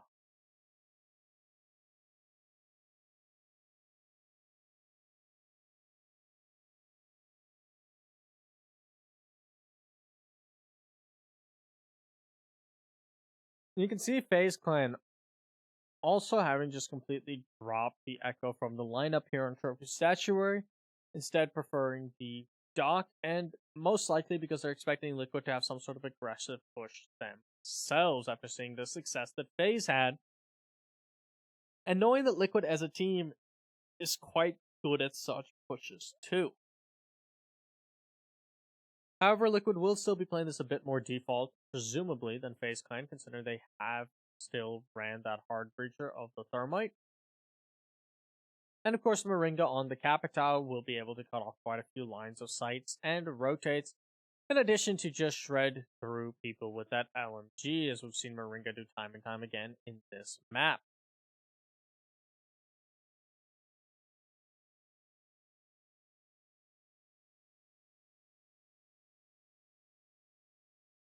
You can see Liquid a bit more subdued, though, than they were previously when they were amping up the crowd, as they know they've let this map slip away, and they do not want to lose this after being up 6-2 on defense of Villa. The Doc is going to be the one playing Astronomy, and thanks to his stims, he'll be able to take successive gunfights and stall out a lot of utility. No frag grenades in position from Liquid to push him out either, and they're going to have to primarily rely on a Capitao Firebolt.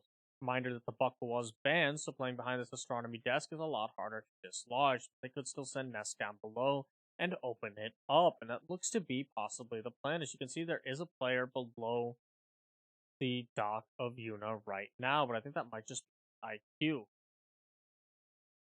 No, you can see Nest positioned and ready to go below Astronomy and open up that floor and knock the dock out of position. You also have the Capitao getting onto the window to try and firebolt and lock him out, and Sexy Cake holding a long angle from the pixel peak onto where the dock might try to rotate as the swarm of Astronomy comes out, the smoke grenade giving them cover, the dock falling off of that position, Nest using up one impact to deal with the bulletproof camera, and he's now going to try and overwhelm through their own rotate hole, peeking it prone as the Zofia. He'll see the Meister run by, but not do enough damage to finish him off, and Yuna will take off his head in turn.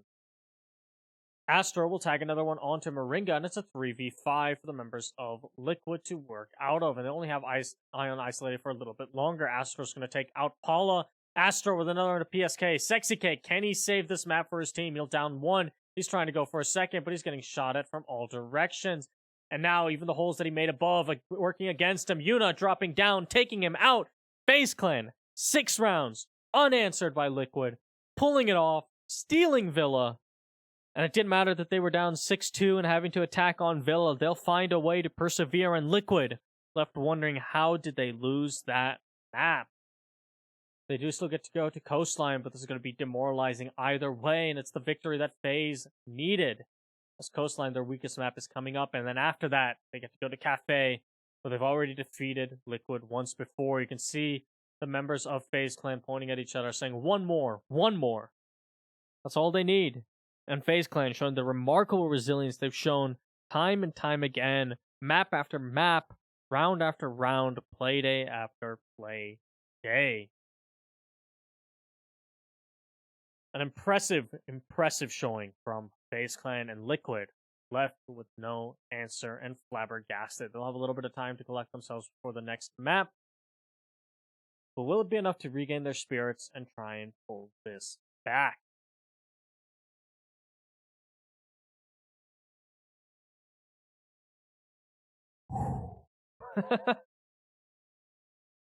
What a round. What a match. What a map.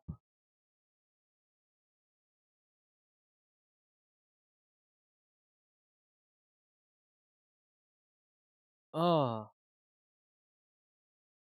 once again going to mute for a little bit, go grab a glass of water, but I'll be right back in time for Coastline.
And we're back here on Coastline.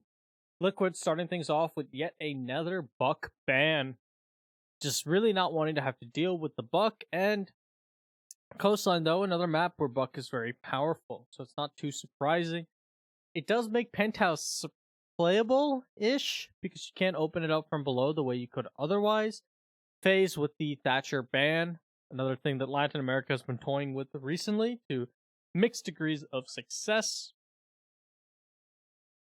And the Mira ban coming out from FaZe Clan yet again. The real question is Liquid going to throw another curveball or leave the Echo on the table once more? And they're going to be electing to ban the Maestro. So the Echo will be left, but based on the nature of FaZe's attacks previously, it might not matter. As we saw Echo not being ran on a number of those rounds despite his potency and power because of the fact that the bull charge of the site is not a position he's going to do well in. And in fact, the Maestro is the operator that excels in said position, and Liquid bans that tool away from their arsenal. But you can see Sexy Cake, regardless, will take on the Echo, and a lot of intel available to Liquid. They'll be able to play a bit more freeform on this map in some regards compared to how they played Coastline, and they are definitely more practiced and experienced with this map. Or sorry, compared to how they played Villa. But nevertheless, they definitely wanted to walk away with that map, and that was their best shot at putting FaZe in a very, very tough situation. As FaZe is going to feel very comfortable if this goes to a final and fifth map on Cafe. Meanwhile, from FaZe Clan's side of things, they have a lot of utility in the fact that they're running the Gridlock this time around. Gridlock, bring that pocket shotgun and those track stingers, as well as smoke grenades, can single-handedly bring an insane amount of utility to a team and their setups. And that looks to be the play from FaZe Clan. Also worth noting is the Hibana on Coastline. While Hibana isn't strictly necessary, or any hard breach for that matter on Coastline, it's one of the few maps, and really the only map where you can get away with not having a hard breacher ever. She can definitely provide a lot of impact nevertheless, especially in denying the smoke that'll likely be playing behind the bar on the billiard side. Astra's going to drone out one player inside of Aquarium, and he's going to get into a different position to try and deny him from this repel. 4 sets of smoke grenades from FaZe Clan, though, screams a take from the Aquarium side, and Astro's door getting opened up below him is also going to give the IQ pause for concern, but it was actually just Jackal on the map, and actually there's only going to be 2 sets of smokes available to FaZe Clan, and that's going to be the 2 in the hands of Ion. So, or sorry, 1 set of smoke, 2 smoke grenades total. As the Mav will be running the breach charges yet again, as he did yesterday, and it didn't really help the team at all yesterday. But nevertheless, it's what FaZe Clan is electing to do for this strat. You can see that pocket shotgun still having valuable destruction as he opens up below and catches out Nesk, who's the one playing inside of Aquarium. He's going to eat a little bit of damage because of the Jackal pings, but is able to fall back closer to sight and effectively not be in a position that he can be dealt with. Sexy Cake on the Yokai will spot out the push coming from Aquarium and manage to maneuver his Yokai safely away, as Nesk continues to now play in the position that a smoke would typically take up behind this bar. Just holding on to the angle onto the bomb and ready to swing onto any players aggressing. It doesn't look like FaZe Clan has any real presence on the big window either. That isn't something that Nesk has to worry about. There is the long angle opened up from VIP by the Hibana that could spell disasters for the Jaeger, but he's able to actually rotate into a surprising position and push up on this planted 10, but he will not get it successfully. Sexy Cake will take down Cameraman, but Diffuser is planted, and Yuna's the one to shut down Nesk with this long angle. He's going for a second on the PSK, and he wins it. He's going for a third, but the Mute managed to escape with his life. He's going to challenge the Hibana again, and it's going to come down to who can win this gunfight, and it's going to be the Mute. Meanwhile, though, Astro will take down Moringa, so it's still a 2v3. that Liquid has to work out of in a post-play situation as the timer continues to tick down. Astro will shoot down the yokai trying to figure out the positions of the remaining players, but Sexy Cake got enough intel that he wanted and takes down Astro. Ion refrags one onto Paula, and Ion with a second onto Sexy Cake, and Liquid continue to get round after round. That's 9 rounds in a row that have been unanswered, Faze get 9 rounds in a row unanswered by Team Liquid. And at this point, Liquid needs to reassess, regroup, and start to pull back some of these rounds, as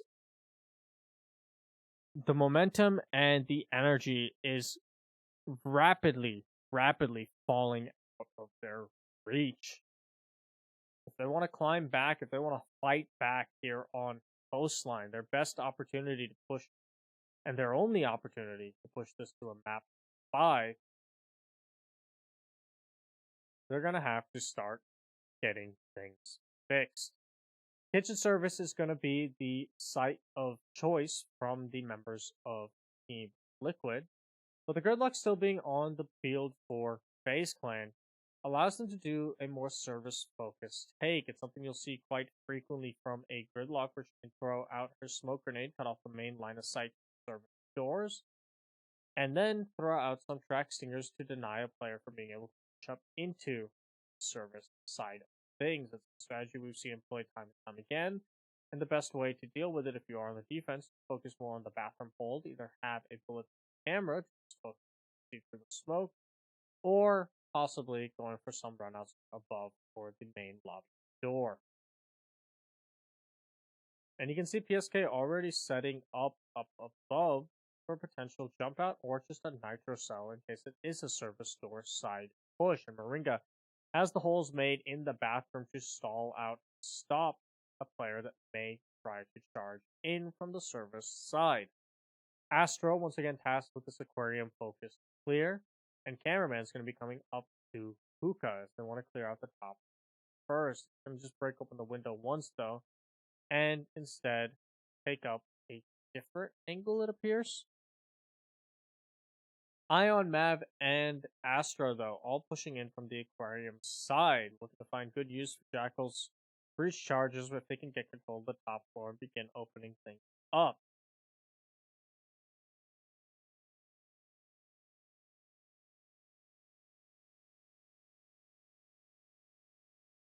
You can see their contention is going to come in the form of the Valkyrie and the Bandit, and Paula actually potentially even tricking on this VIP wall will make the Hibana's life a lot harder on this pen side clear. And PSK is there to support his Bandit in case he gets pushed from Guitar Hall of Fame, but he's actually going to rotate around, tries to get in a gunfight with the Ash, but loses out. Astro will take down Paula as well. And again, Liquid finds himself at a man disadvantage in a 3v5. Mav trying to get another kill onto Ness. He's going to do a little bit of damage, but take some in return. And the Jaeger will be able to retrieve his life. Moringa, knowing that the service door side push is going to be coming out shortly, gets as aggressive as possible. And he knows he won't have support from Nesk, at least not for a while, as the Jaeger is being Jackal tracked and having to shoot for his own barricades to try and escape. And Moringa will be taken down to extremely low health. He'll actually be downed out entirely, I believe, but there is still a dock nearby that could potentially fix him right up. He is going to be alive. He's going to be about 5 health.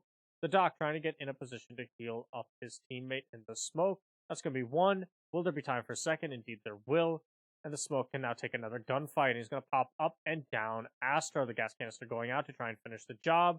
And it will be successful. So man advantage will still be with FaZe Clan, but it'll be a little bit closer. But Moringa still low on health, and this time no more stims to bail him out of trouble, as Sexy Cake had to use one to overstim himself because he wanted to get aggressive on the server door. He's going to get blinded by a stun grenade as he went through the rotate hole. And Nesk trying to hold their flank from the cool vibes, but Yuno will take down Sexy Cake and have site control. He's in the gunfight with the Doc and wins out with the Bearing 9. Ness coming around takes down the Ash, but he has to find 3 more. The only thing he has going for him is time and information as he lands a second onto Ion. The plant's still not going down as Ness continues to rotate and fall back. He knows exactly where the plant's going. Nesk will deny it. And the Jaeger, clutching things out, gives Liquid their first round in the last 10. and signs of life still exist in the Brazilian team.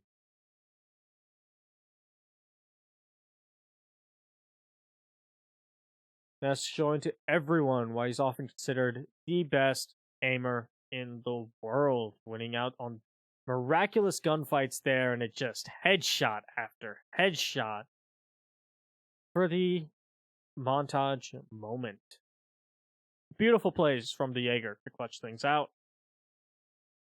And Faze Clan's momentum finally halted. But will it last? Or is it just going to be a blip and a small bump in the road for the juggernauts that are Faze Clan? Hookah Billiard site will be reattempted now by Liquid. They failed us on the first go around, but they're hoping that with the proper adjustments, they can win things out. Nesk is going to be put onto the dock instead of the Jaeger this time, and Sexy Cake will take up the Jaeger's duties.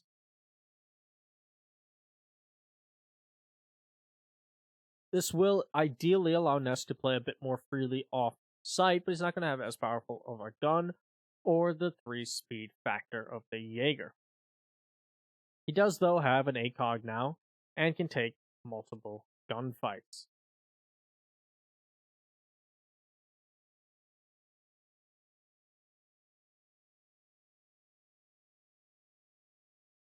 Last ADS being set up by Sexy Cake on Cool Vibe Stairs, and most likely going to enable some player to position himself there on Liquid to help cover Nesk's flank. But if the long angle is made from VIP again, that could cause a lot of trouble for Doc, who's actually the one playing in what is typically the smoke spot. And you can actually see Nesk getting really aggressive onto the railing, but neither player connecting their shots. Astro and Nesk in a long-range duel, but both still at full HP. As Nesk goes for yet another repeat, he's just going to keep free-firing and hoping to get lucky with IQ's head, but also extremely lucky that he didn't get his own taken off in the process. You can definitely see that Nesk is feeling himself, and why shouldn't he after that last round that he saved for Team Liquid?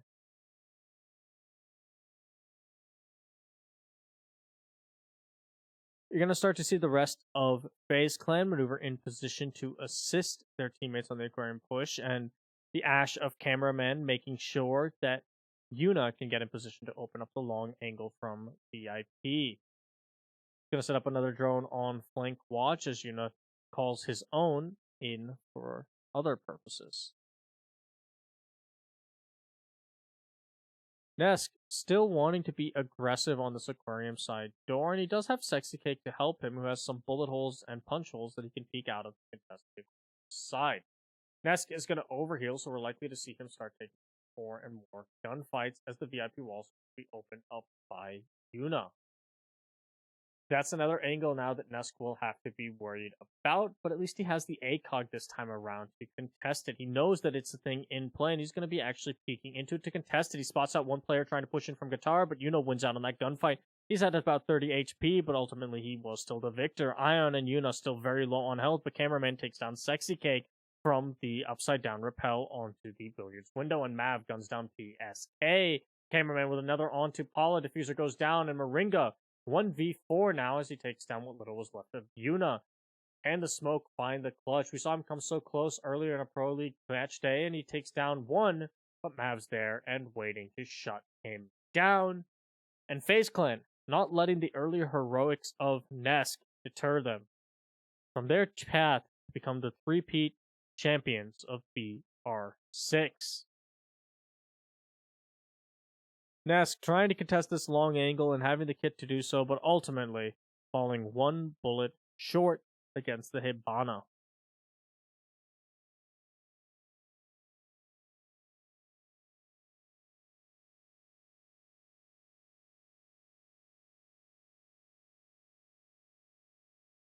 We'll see if Liquid... So they're not going to reattempt that side. Instead, they'll opt to go for the double bars. Really nice. Hookah billiards is just not working out.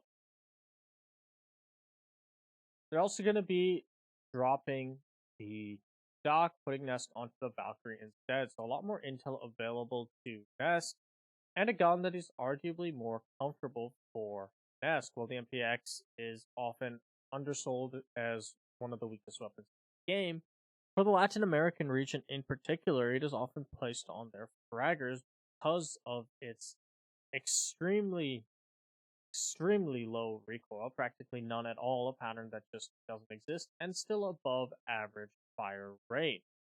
In the hands of a good aimer like Nesk, just point it at heads and get headshot after headshot, no matter the range. And you can see Ness going for either a cam or an early spawn kill, but ultimately will find nothing. So hopefully it was just the camera that the Valkyrie wanted to throw out from that aquarium run out. Cameraman pushing in from the Lamborghini doorway side is going to try and apply some pressure for this bar take and hopefully clear out players who might position inside the courtyard or even playing on the Lamborghini doorway itself. Looks to be a very heavy contention though of the office side, and Faze will spot that out. And you can see three of them stacked up to ingress on offices. But the first thing they have to deal with is this barbed wire. Cameraman, a bit too far off to be called in to just take it out from range, means they might have to get a bit more up close and personal than they'd like, and a drone's going to go slurring out. So they know that there is a player playing right on the other side of the wall. Astra's going to hold one of his angles, and it's likely that Yuna is holding the other to try and pinch him, as Yuna's going to start mailing the barbed wire. But so far, he looks like he's missing with both of those swings. The barbed wire will finally start to go down. Yuna hits once, needs to hit it one more time, then he has to clear out the other one with 4 hits. The time being bought from Liquid just off of a Jaeger and his barbed wire on this office take. Nesk finding another kill onto Mav, and that's going to be the Jackal gone, and probably the biggest nuisance for Nesk himself as he was being tracked consistently. Cameraman, though, not letting things slide, gets a kill with the R4C onto Paula. The Ash swap up from Cameraman proven to be so powerful in this match so far. You can see Ness using the Deagle for some soft destruction to try and play things from above as he sees the wall getting opened up by a charge and now wants to cover in case a default plant can come out. But he knows he's going to be pressured from the aquarium side as Cameraman is there and waiting with the Ash, but he has a teammate come in to try and support him, and Cameraman goes on the upside down rappel to try and find this gunfight. And will he get it? No, Plant is going down though, and he's wasting a lot of time up top. He'll get a kill onto PSK. Moringa gets one onto Yuna, but Astro gets Moringa, and the Plant will go down successfully. It's now a 2v3. Nest has to win out on his challenge with the Ash, but she's just going to bail out, knowing that she's done her job. Sexy Cake finds one onto Ion, and Astro, trying to get the refrag onto Sexy Cake, just misses the head of the Mute. He now knows that he has to contest with this player from the courtyard, and Cameraman will drop on Nest, taking him out. That's 3 kills for the Ash so far. Sexy Cake will be the 4th death and casualty for Cameraman. And FaZe Clan, not being deterred by that Nest comeback, and looking to be unstoppable after their 6 rounds in a row on Villa. Excellent plays here by Cameraman on the aquarium door, reading that he not only needed to get into position so that his teammate couldn't be denied from above, he needed to contest it for quite some time to do so. And rather than just try and push into aquarium with the Ash and hope he wins his heads up gunfights, where he'd most likely be refrags if he was going into a 1-2, he gets on the reverse rappel, knowing it's an extremely difficult angle for his opponents to deal with, and until they deal with him, they would not feel safe going for kill on the planter. And since they were never able to take down Cameraman, he just had a field day and found 4. Tactical timeout coming from Liquid, now that they know that the best they can do on their defensive set is go away with a 3-3. And this is do or die time for Liquid, as Coastline is not only their only chance for making it over to map 5 and then try and match their cafe up against Faze's cafe, it's also a map that going into it, they know they have a lot more prep and a lot more confidence on the map than FaZe Clan, especially after FaZe Clan's performance against the Ninjas last Playday yesterday.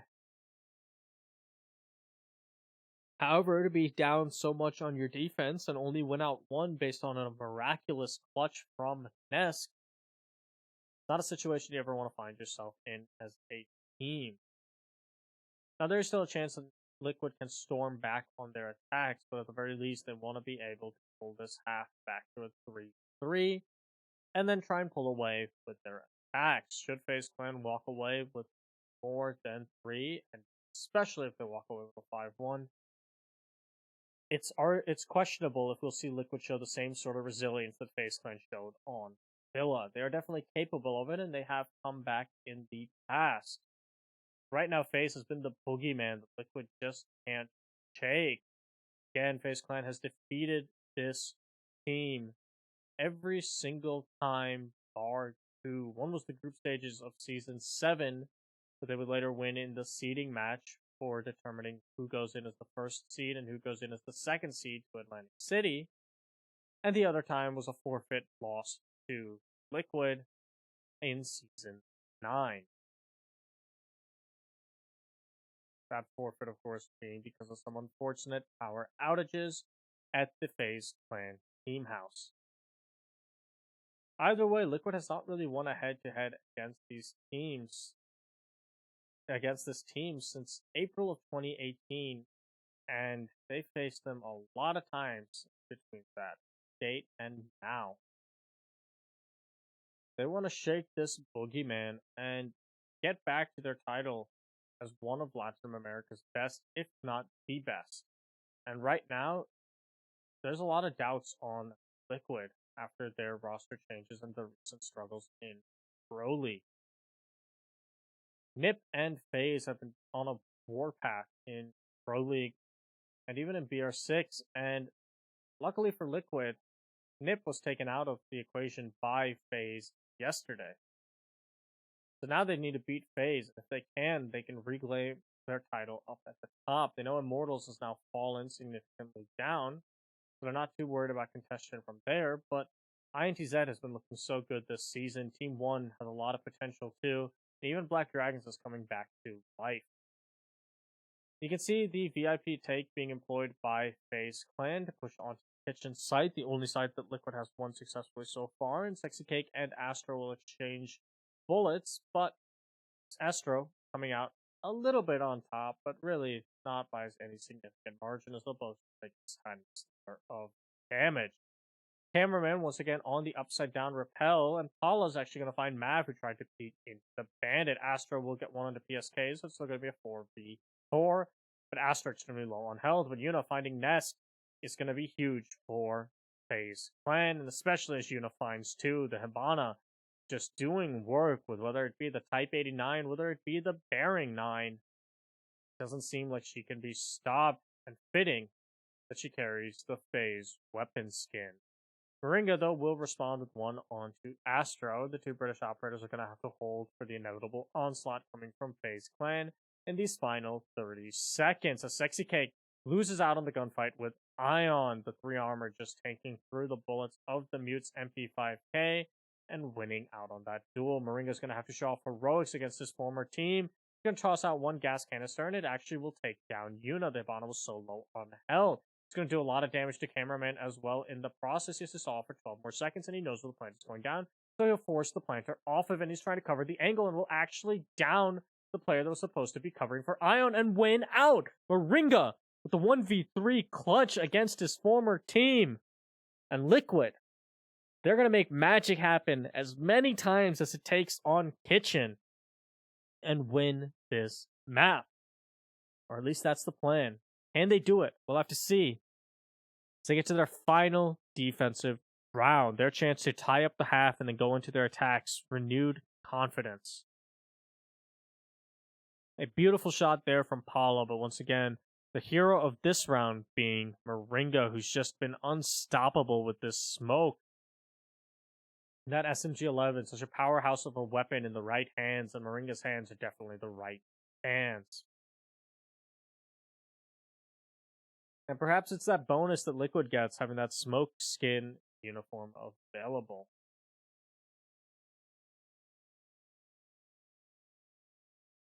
Hookah Billiards, though, is going to be the final attempted site coming out from Liquid, but they will change up their lineup quite significantly. PSK put on to the Kaid will make the Hibana's job a little bit harder on the wall that typically you have the smoke playing in front of, like I've said before, and you can see Sexy Cake Moringa reinforcing it right now, but they haven't actually ran the smoke in that position once. Nesk is going to be hopping onto the Legion and be able to operate a bit more independently than he might otherwise have been, and Moringa is going to take up the Rook. That is going to allow for Liquid to tank through a lot more of these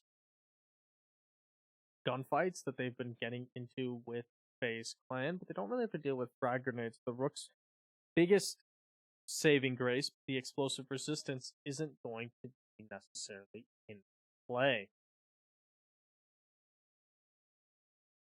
We're still going to be having the aquarium side clear come out from Faze Clan, but this time Gridlock's going to be pressuring a bit more from the big window, trying to cut off any rotation from the aquarium side with an extremely long angle. Even if she gets into a gunfight based on just the damage of her rifle and her career armor rating, at such a long range, unless Liquid is landing their headshots, it's going to be pretty firmly in Gridlock's favor. The downside, of course, being that when she has to rotate off of this, it's going to take her a lot of time as an armor, and Liquid isn't likely to take those gunfights. The IQ of Astro hitting a first 2 mine and being caught out on camera, so they know that the aquarium push is starting now, and she's going to start to clear out some of the utility that was used on the aquarium side, namely in the form of barbed wires, as well as spawning out 2 goo mines and taking them out in quick succession. The IQ not even needing to use her gadget to spot the invisible, as a drone will do the job. She does know that there is an ADS in play, and that information will be relayed so that no smoke grenades are wasted by Ion before the time is right. But they need to find a way to burn it, and Cameraman or Yuna are the only 2 operators that may have stuns for the job. And you can see Ion throwing out some track singers, and he's actually able to get his smoke grenade over and around. With the gas canister of Sexy Cake, who has actually taken up the smoke spot, will repel him. No, sorry, Sexy Cake is playing all the way back to the side. Nesk playing aggressively on the bomb, using these smokes as cover and impacting out any track stingers that might be in his way, but he's going to be down and taken out by Astro, who finds 2, taking down the smoke as well.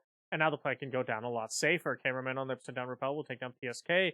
Moringa will get a kill onto the IQ, but the plant should go down successfully. And indeed, it will. A 2v4 for Liquid to work out and make that a 2v3 as Paula finds the head of Yuna. Moringa trying to retake onto the aquarium, but ultimately will fail. Ion winning out on that gunfight, but Paula will finish off what little was left of him. He's in a 1v2, but both Cameraman and the Jackal of Mav are in very difficult to dislodge positions. One can play from below, and the other can play the repel onto the big window. They have pings coming out on his position, and they're likely going to have a scan soon too, but it doesn't even matter as Cameraman is there to shut him down from the big window. Faze Clan walking away with their attacks at a 4-2 split, and looking poised and ready to send Liquid home packing here on map number 4. And a different Liquid than we saw, or sorry, a different Faze than we saw face off against the Ninjas and Pajamas previously on Coastline, as they've already doubled their round count from then. And here he comes, being teased by Liquid, the Lion. An extremely potent operator here on Coastline, and one that's going to make the life of all the defenders on Faze much more miserable. Nesk is going to be taking up the sledge duties for Liquid, as they do want to employ a lot of the soft breach and destructive capabilities that the sledge brings, and sledge has been a very comfortable role for Nesk in the past. The real thing to note is, in contrast to Faze, Liquid will only tease the hard breach, running Sexy Cake on the Capitao instead. And that's not too surprising, as, again, Coastline is one of the only maps, if not the only map, where you can really get away with never running a hard breach. There are definitely angles and positions that are improved by having that hard breach capability, and we saw Faze Clan use them on a number of their attacks, especially on the Hoop Billiard site. where they were able to both open up behind that couch where the smoke would like to play traditionally, or they can open up the VIP long angle. Both angles finding success for Faze Clan. Liquid, though, rationales that they do not need that for when they're attacking, and they're actually going to be attacking kitchen service, so it's not even really useful here either. There are a couple angles you can make, possibly on the kitchen wall or on these hard walls you can see going in towards in next to the bathroom, but other than that, not a whole lot for the Hibana to utilize her utility on this attack. The Nomad being ran by PSK will be effective in locking down the limited doorways that a defender can retake and rotate through, as well as shut down potential runouts, such as like this Lambo door that Yuna is playing by as the jock as an ADS here to protect him, and he's really just tasked with stalling out this side in case it is a bathroom Lambo door style push through the service door. But it looks like Liquid are actually gearing for more of a Sunrise kitchen centric take, as that's where every single member of Team Liquid is currently set up. No one even coming anywhere near contesting with this dock of Yuna, and it means that he'll be able to most likely rotate out of this position later on to support his team when the side push comes down. He can also get this long angle all the way over towards the Sunrise side, and since the Legion's there to protect him, he's going to feel more confident. PSK, though, finding the first kill of the round onto Astra, and the first line scan comes out, pings come out as well, and it's going to give Paulo a lot of confidence to push in, and he catches the Valkyrie not looking. Lion forces the Valkyrie to pretend to be part of the wall, and unfortunately, despite the white camo, she will not pull it off. No Randall from Monsters Incorporated here, at least not in the case of the Valkyrie. Nesk, though, will be taken down by Ion, and that's the first kill of the round for Liquid, but the line scan is going to alert everyone to Mozzie's position, and the last C4 available to Faze Clan has been utilized in the process. That should be a lot of the soft destruction and vertical play gone for Liquid, but they do still have breach charges in the form of the IQ, and Sexy Cake is going to start focusing in for the service door side take. The final line scan coming out, and that's going to force the Mozzie off a position, and they know exactly where he is. Bear in mind that Ion typically has to play on the site by himself for quite a while. Mav will finally come in to help him, but he'll be taken out by Paula shortly after, and again, it's Ion pretty much on site by himself. He is in a powerful position. He's going to be contesting on the service door, but he gets gunned from above by Paulo, who's found 3 this round. The dock of Yuna having to try and push through the flames to make something happen, and right now, nothing is happening his way. He's going to have to use his stim pistol to heal himself back up for the damage that he just took, and that's just going to give Liquid more time to rotate into positions. But Diffuser still has not been planted, and Yuna's actually able to down the Capita, who's trying to go for the plant. He's going to go for a second onto Paula, but the IQ can't be stopped. 4 kills in the round for Paula, and Liquid trying to pull this map back now that they're here on the attack.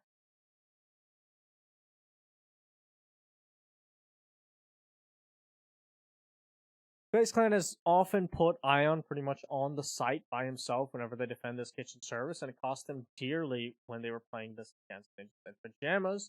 And while the Legion was able to rotate in to try and help him, by the time he did, Paula just had so many angles from above that he was able to execute the mission quite effective.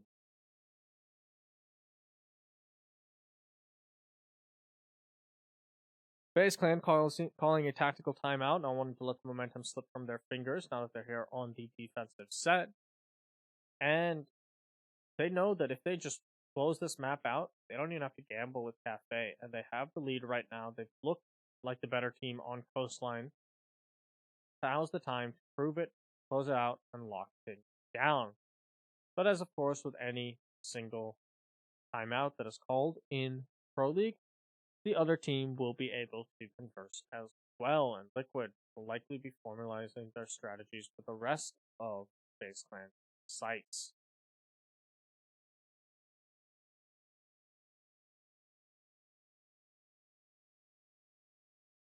It's going to be a hookah billiards defense coming out from Faze Clan for their second attempt, not wanting to gamble with the kitchen service defense, and probably the right call, as they've shown themselves to be better on hookah billiards in the past compared to kitchen service, where they often get overwhelmed. However, the danger of hookah billiards right now is the fact that Liquid was wholly unsuccessful, so it is possible with the operator bans that hookah billiards becomes a nightmare to defend, but that's relatively unlikely considering that the Buck was banned and the Buck is one of the most impactful operators at making this site hard to defend. Yes, Meister is an extremely powerful tool to have on this defense, but it did not feel like this site was falling just because Liquid, or just because the operator bans in this match, or rather just because FaZe seemed to have a better read on how Liquid like to try and play it and would not allow them to do so, pinching them from the VIP side whenever they thought that it was mostly focused on Aquarium, and pinching them from the Hookah Billiard side whenever they thought that it was VIP focused.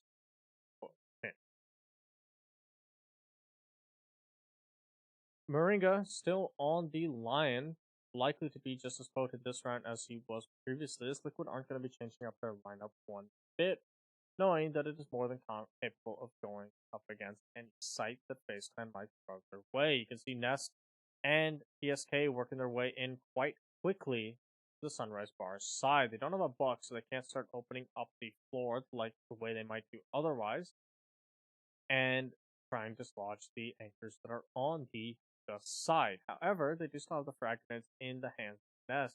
Time them right, he can take out a member fairly efficiently. They'll draw out the Kaid, who's just playing cool vibe stairs, and now the Jaeger will come down with an ADS, so Nest's opportunity for a free frag grenade kill will vanish just like that. However, they're likely to still be able to push Yuno fairly effectively, and barring some heroics on his place, most likely to walk away at a 1-for-1 trade. However, whether a 1-for-1 trade is what Liquid wants right now remains to be seen, and they're actually going to trap the Kaid in position, put a firebolt in front of him that might even reach him so that Nest can push up the stairs and take him down. And he'll gun down the dock in the process too. That's 3 in the round for Nest because he guns down Astro too. But Cameraman will finally shut down his reign of terror. PSK though will take down Ion, and Cameraman will be stopped in place by a Lion Scan. Trying to rotate and just contest on the hookah window, but no one's actually playing there as the plant starts to go down. Cameraman trying to maneuver into a position where he can make something happen. He does still have a C4, but the plant goes down successfully and he spots the plant on the hatch. His position is completely compromised now as well, and there's not a whole lot he can do. He's going to prep a C4, but Moringa is going to gun him down before he can even activate it, and Liquid will tie things up at 4 apiece. The surge back from Liquid here on Coastline, looking to match the surge back that FaZe pulled against them on Villa. They may not have been in as much of a hole as FaZe Clan was, but they do not want to let BR6 slip away from them. Really well played there from Liquid to isolate how the Cool Vibe Stairs hold was being employed and use that Capital Bolt and the Lion Scan in succession to trap the player on Cool Vibes. They knew that with that single shot weapon available to the Kaid, odds are pretty good that even if Nesk somehow lost that gunfight, Paula would be there to get the refrag on Yuna. And the icing on the cake, of course, being that they took down the dock of Mav in the process. FaZe Clan, now finding themselves with their advantage lost, are going to be going to Penthouse Theater, the least played site currently in the rotation for Coastline, and generally because of how easy it is to isolate off the theater side and really focus on the Penthouse side. In addition, vertical play, especially when you have a buck on the table, and thankfully for FaZe Clan he is not on the table, means that there aren't a lot of comfortable positions that defenders can sit in.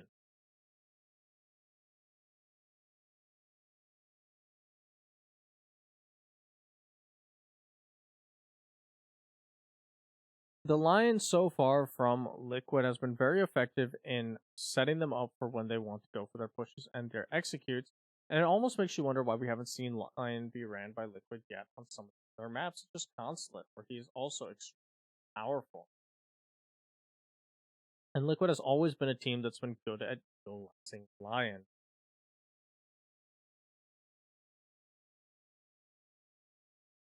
Nesk right now just tasked with catching a defender on an ill-advised rotate from the roof, but most likely no one from FaZe Clan is going to be that careless, as Sexy Cake will start to push in the guitar side and make sure he maintains control of VIP. He has the drone set up, Hatch was opened up in bathrooms so they can apply that pressure later on if need be, but Sexy Kick's actually going to lose his drone. A Mozzie and no one in position to destroy it means that Astro gets a new little plaything that he can set up wherever he wants.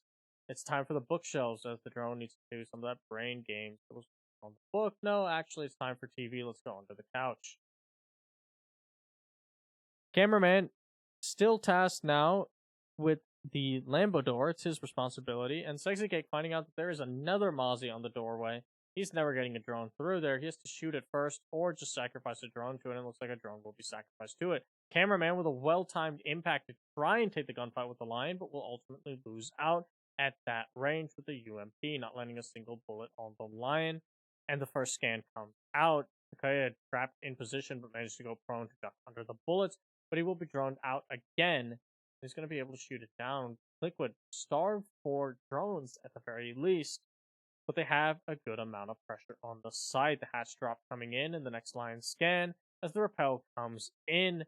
Mozzie of Astro taking a lot of damage. Mav trying to stall things out as much as he can, but he most likely will be finished off now. Moringa, PSK, and Nesk all tacking on kills for a flawless round and giving Liquid their first lead here on Coastline.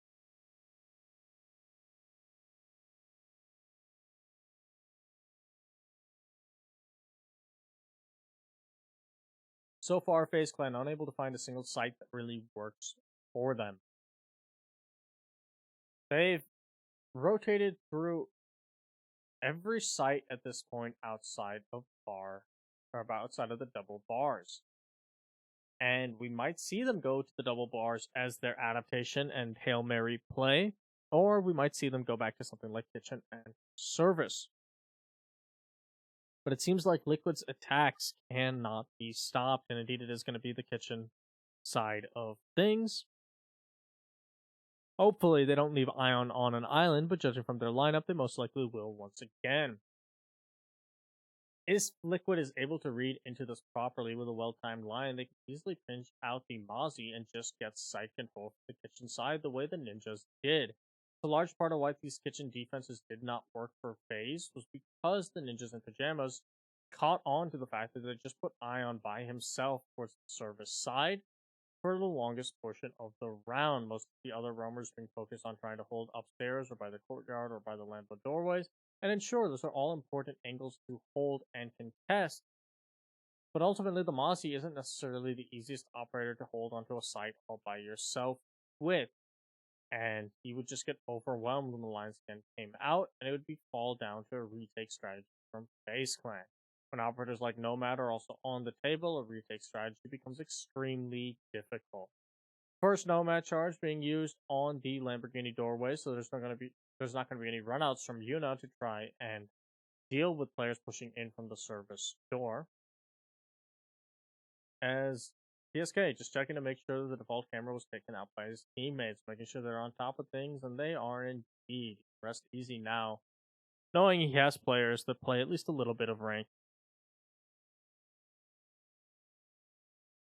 You can see the drones coming out towards the aquarium side, going into the billiards, and they'll spot out one player, and since he got pinged out and blind scan, that was an easy kill for Paula. Cameraman down, the Valkyrie not being able to live up to the namesake of the player controlling her, and Liquid, once again, with the man advantage.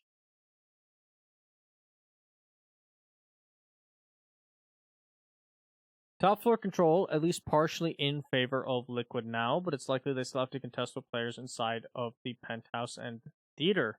And Nesk will likely be pushing them alongside Sexy Cake, who you saw repelling up to join him. A frag grenade comes soaring out, and that's going to cause the player, who I believe was Mav, trying to ingress on him from the eastern stairs, to fall off. Second frag grenade being prepped in case he's still at the bottom of the stairs, but this time it will find nothing and not even push Mav back. But the line scan will lock him in position as Paula capitalizes and takes down Astro off of that line scan. Gumine coming up at the top of the stairs, but Nesk should spot it out, but he can't quite get the angle from here. So instead, he's going to hold prone in case Mav decides to ingress as the final line scan comes out, locking the defense in position one last time. Paula will get Yuna, but Mav will actually be the one to win out of this fight with Nesk as Ion and Mav try and retake on this top floor. They'll probably catch the IQ not looking, But does Mav know about her position? No, he doesn't. He's going to just turn his back on what could have been an easy kill. Ion is going to have to fall back because of a drone, and now Paula knows that he's being pressured up here. As Ion tries to play from above, the bullets being fired down below will alert everyone to his position, but Mav picks up 2 through the courtyard, and all of a sudden this round looks salvageable for FaZe Clan. Paula making sure to mop him up. That's 4 kills for the IQ. Can she get the ace to protect her planter? She'll have to get the ace, and indeed she will. That's the ace for Paula. And Liquid will push us to match point here on Coastline.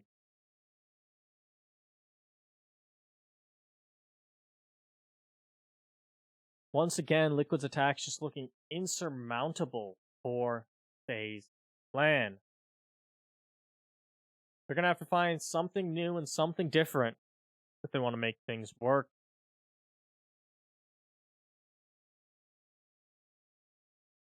Excellent recovery here by Mav, knowing that he could position himself in courtyard to try and deny things, but ultimately, Ion leaving the site the way he did might have been his downfall.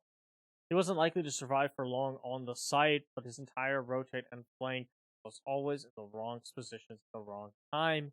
And I guess the real danger and irony of the round was the fact that Mav walked right past IQ with her back turned to him. She obviously couldn't see him, or he obviously couldn't see her because of the fact that she was hidden behind the delving units, but nevertheless, one of those things that had Mav known could have changed the entire nature of the round. What is going to change the nature of the round is the fact that FaZe Clan has decided that the best strategy to deal with Liquid's attacks is to just stand still. They're going to lie, and they're going to make people stand still anyway. Let's bring out the Chanka. GG's already coming out in chat by Mav and Ion, and it looks like they're just giving up on Coastline as Ion will take himself out. On an unfortunate end for this map if you're FaZe Clan, and Yuna will leave. And yeah, it looks like the map is just going to be forfeited over to Liquid. Strange behavior there at the end by FaZe, as they've definitely shown themselves to be capable of taking that map, and it looks like Cameraman isn't too happy about how they handled Coastline, because FaZe did surge back on Villa from a much worse deficit, but they don't even want to gamble with it anymore. They're going to fall back. We're going to be going to map number 5 in a bit of an anticlimactic fashion for the end of Coastline. But, hey, I guess they denied the IQ her elite animation. So that's a victory, maybe. Yeah, not really much else to say about how that ended.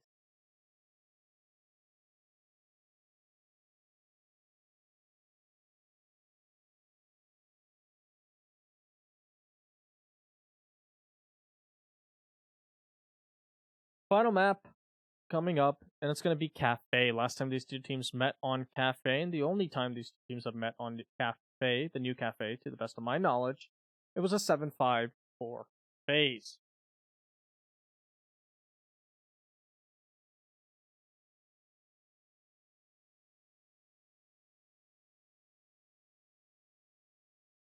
No, it looks like it wasn't them quitting out. I'm very, very confused. I don't know if this is a repiece, a rehost. They picked Warden at some point? Okay. So they got DQ'd on that final round because they picked Warden? Gotcha. I didn't even catch the Warden pick. Gotcha.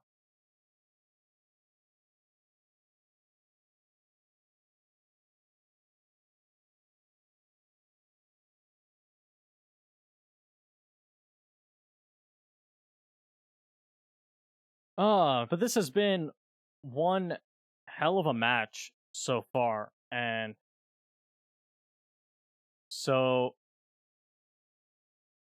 yeah, we're gonna be going to map 5, and I don't think anyone would have it any other way between these two teams. Map 5 is, of course, going to be on Cafe, like I said before, and yeah, I'm gonna rest my voice for a little bit between maps once again, but I'll see you guys in just a bit.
All right, looks like we're getting into the final map of Cafe. What has been an entertaining best of five so far will come down to this final map.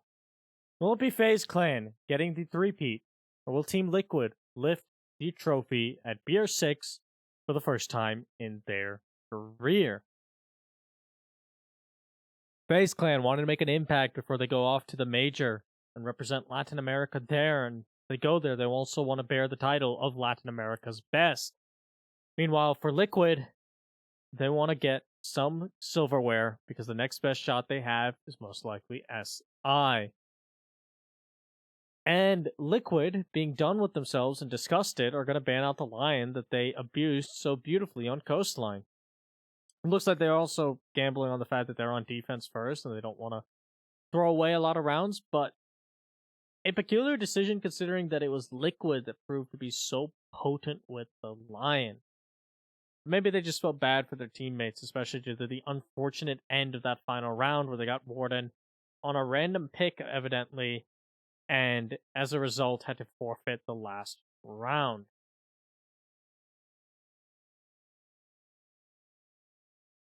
The rest of the bans coming out aren't too surprising. Thatcher ban has become so common in the region right now, and Mira and Maestro are, of course, pick and choose your poison out of the three. And honestly, with the way Liquid and FaZe have been playing, despite the fact that Echo would be traditionally considered probably more powerful out of those three, or at least more powerful than Echo, both these teams are playing in such an aggressive strategy that the Echo isn't having as much impact as he might otherwise. And both of these teams like running IQ, so they're not struggling in that department either. FaZe Clan will be the one starting out on the attack this time around, and Liquid's going to go up to the top floor for the first defense here on Cafe. One of the fascinating things whenever a new map comes, or in Cafe's case, a heavily reworked old map comes to the pool, is seeing what sites teams tend to gravitate towards as their primaries, their secondaries, and their tertiaries. For most teams here on Cafe, though, it's been really back and forth. A lot of teams and regions love the top floor, and they'll defend that first and foremost. But there's also a decent amount that'll go down to the bakery or even reading room. Cafe seems to have three sites that all have equal viability depending on how you like to play your setups. And then a fourth site, mining and dining, which is still viable, just not to the same degree as the others, and is a little bit easier to pressure out.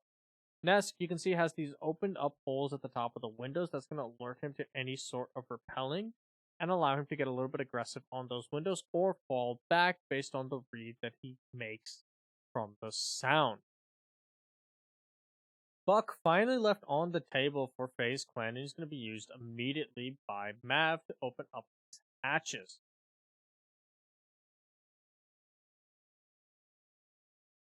Cafe has received on this top floor site perhaps some of the most interesting changes in the way that hatch, while not really a safe position to drop because of how those two balconies operate, the hatch ends up still being a crucial focus for attackers to either cut off rotates or later use it if they can clear a player playing on the balcony across from it. It can also be used to try and pinch off a player playing near it. And speaking of pinching, Nesk eating a lot of damage as he runs away from the Nomad, missing her chance to take Nesk off the board prematurely. He's going to set up an ADS, but he might run into Astro catching him doing so, as he doesn't seem to know that the dope was hot on his heels, but she's going to fall back, not knowing how close she was to being able to pick off Nesk for free, and PSK will crouch walk right into her with the SMG-11. Dokkaebi and Astro off the table, despite being so close to getting an early kill. Sexy Cake, though, will say, hey, Astro should have killed you, I'll take you down instead, and finish the kill for Astro. Frag Grenade comes soaring out, but is caught by an ADS, and Mav will be left with only a single one. Another downside of the Dokkaebi taken out is the fact that they can't cut off the long lines of sights with the smokes. But Sexy Cake, caught unawares on his drone, is taken down by cameraman Bapala. excellently played to rotate in position to protect and finish off the cameraman. As a gas canister will finish off Ion, Paula gets a second from the White Stairs position onto Mav, and Moringa, swinging through the rotate, will take down Yuna. Liquid carrying the momentum from Coastline, and you can see the energy is back with the team. They had it at the beginning of Villa, and then they lost it, and now it seems to have fully come back for the team. Astra with two unfortunate timing moments there, but hey, Sexy Cake made sure that the kill he should have gotten ended up happening anyway, so I guess he can thank the Echo for that.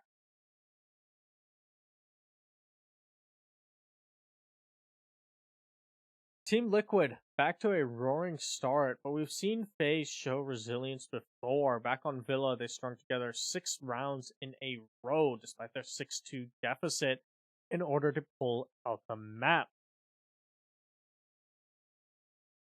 The question for Faze is, are they going to have to be in that situation again? Or this time, are they just going to take control early on and maintain the advantage? The Frost pick coming out from PSK, likely to slow down Faze Clan at least a little bit, and it's going to make it hard to get through certain areas of the map. You can see how one Frost mat was used in that new little connector room between the north side entrance and going over to the red hallway.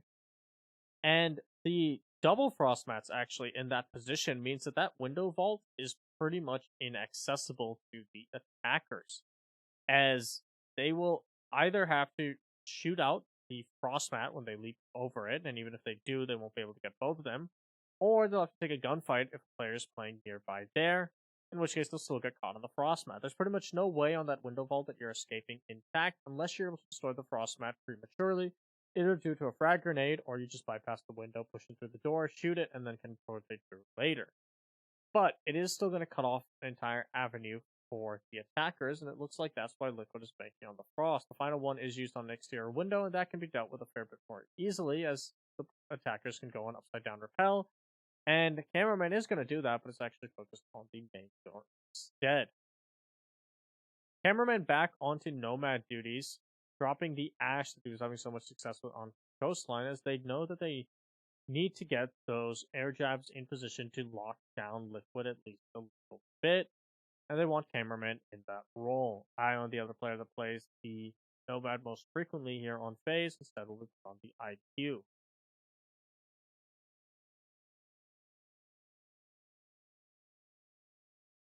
You can see Astro open up a little bit better luck with his timing here, and Mav just making quick work inside of Piano to start opening up the third floor down. But they still have to clear out these roamers on the second floor. Paula's going to eat a lot of damage, and I believe it was from above, but he might not know exactly where, or it might have been through the wall by Cameraman. Either way, the Mozzie, very low on health, but doesn't seem like any members of Faze Clan were quite aware that they damaged him so much.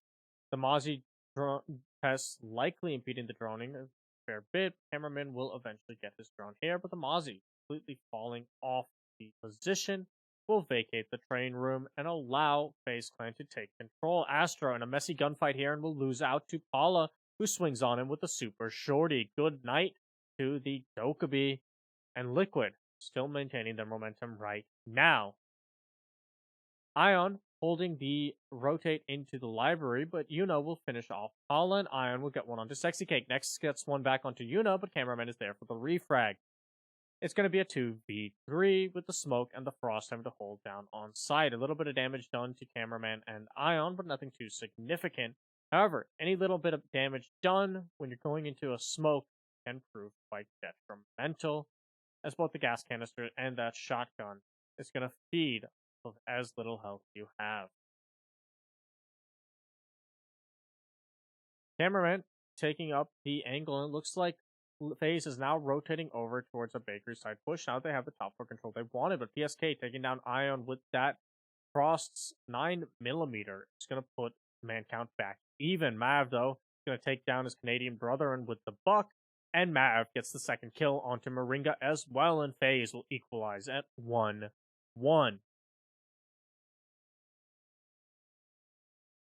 Not trying to let Liquid run away with things the way they did on Coastline.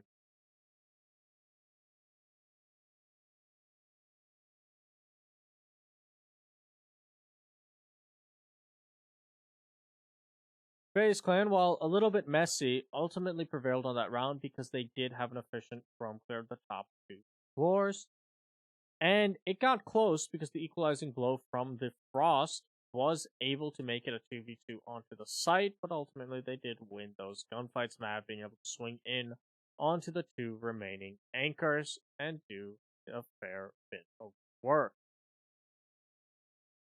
Liquid, they're not going to gamble with the bakery site again, instead going to Reading Room. And we're going to see the Echo come back in play for Liquid. Reading Room should be a better site for Echo play, as he can play a bit safer than he would have been possibly elsewhere. But at the same time, we'll see if Sexy Geek been elected to get in such positions, as there wasn't necessarily a reason for the Echo to be the one playing the white stairs, beyond the fact that the Echo wiped out the first player tasked with that was Nesk on the Jaeger. Reading Room has become one of those very interesting sites because of the nature of how you have to clear the top floor compared to mining and dining. Mining and dining, in order to get the control above that you want, you just need to get control of piano/cigar, which isn't too hard because of the windows. And speaking of the windows in piano, Sexy Cake with an early spawn kill onto Mav and the Buck, we'll have to say good night for this round. But ultimately, piano is a lot easier for attack to take compared to for Reading Room, where you have to get above the cocktail side. And the cocktail side is a lot easier, especially since most of the windows on the eastern side have now been barricaded up. It's a lot easier for the defense to hold on to, and there's more rotates available in case they want to fall back. Another thing is the fact that you can't open up half of the site from below, so you don't have to worry about pressure like that you can be applied to Mining Room, and Reading Room gets a nice little pivot around the white stairs, so you can just open up Fireplace and make it a bit of a kill box. Not exactly something you can do on train, because if it is easily accessible, they can pressure you through the trains into mining as well, and you lose any fallback positions. Liquid, though, they're not going to get too aggressive after that opening pick, and they're going to forfeit over the piano side now to FaZe Clan, but they still have to contest with these cocktail players. And you can see the attempted impact trick to deal with those Hibana X-Kairos, but it won't catch most of them, so they're still going to be able to pin down this player playing on the balcony. Cameraman also spotting out a camera, and that means that the Valkyrie is going to have less intel on this push coming. Cameraman's so close to having the angle and the Jackal ping should let him know about her position, and indeed, Sexy Cake will win out on the gunfight with Echo, actually, not the Valkyrie. And that's going to give things an equalized man advantage, paying back Sexy Cake for the opening pick. Unfortunately, for FaZe Clan, Cameraman takes a lot of damage in that process, and there's still plenty of intel available to Liquid, but Yuna will get Nest. PSK will refrag with one onto Ion, and the second onto Yuna. Can he get a third? He knows another player is pushing up on him, and PSK is actually going to come up to support him, as PSK will get Cameraman. So that's 3 now for the Jaeger. Paulo was coming up the white stairs to support his teammate, and Astro has to work his way out of a 1v3. He has to find 2 up top, and then he has to ingress upon the side. He's trying to scan out, see what he can find out from there, and he will possibly ping out this Jaeger, but the Meat Jammer is going to make his life harder too, and the Jaeger now knows he's pushing. PSK easily wins that. That's 4 on the round for the Jaeger, and Liquid going blow for blow with FaZe Clan right now.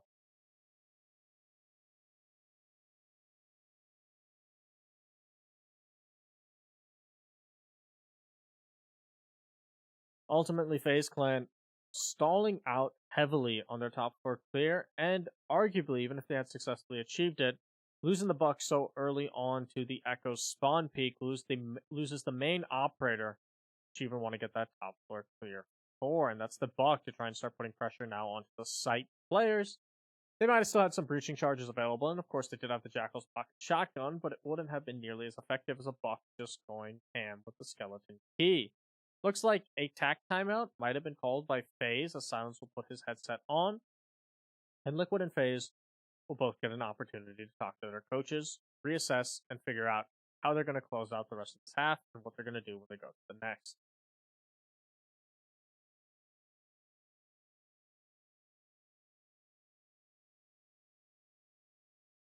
But it may not have been a tactical timeout, as the coach only put down his headset for split second, really.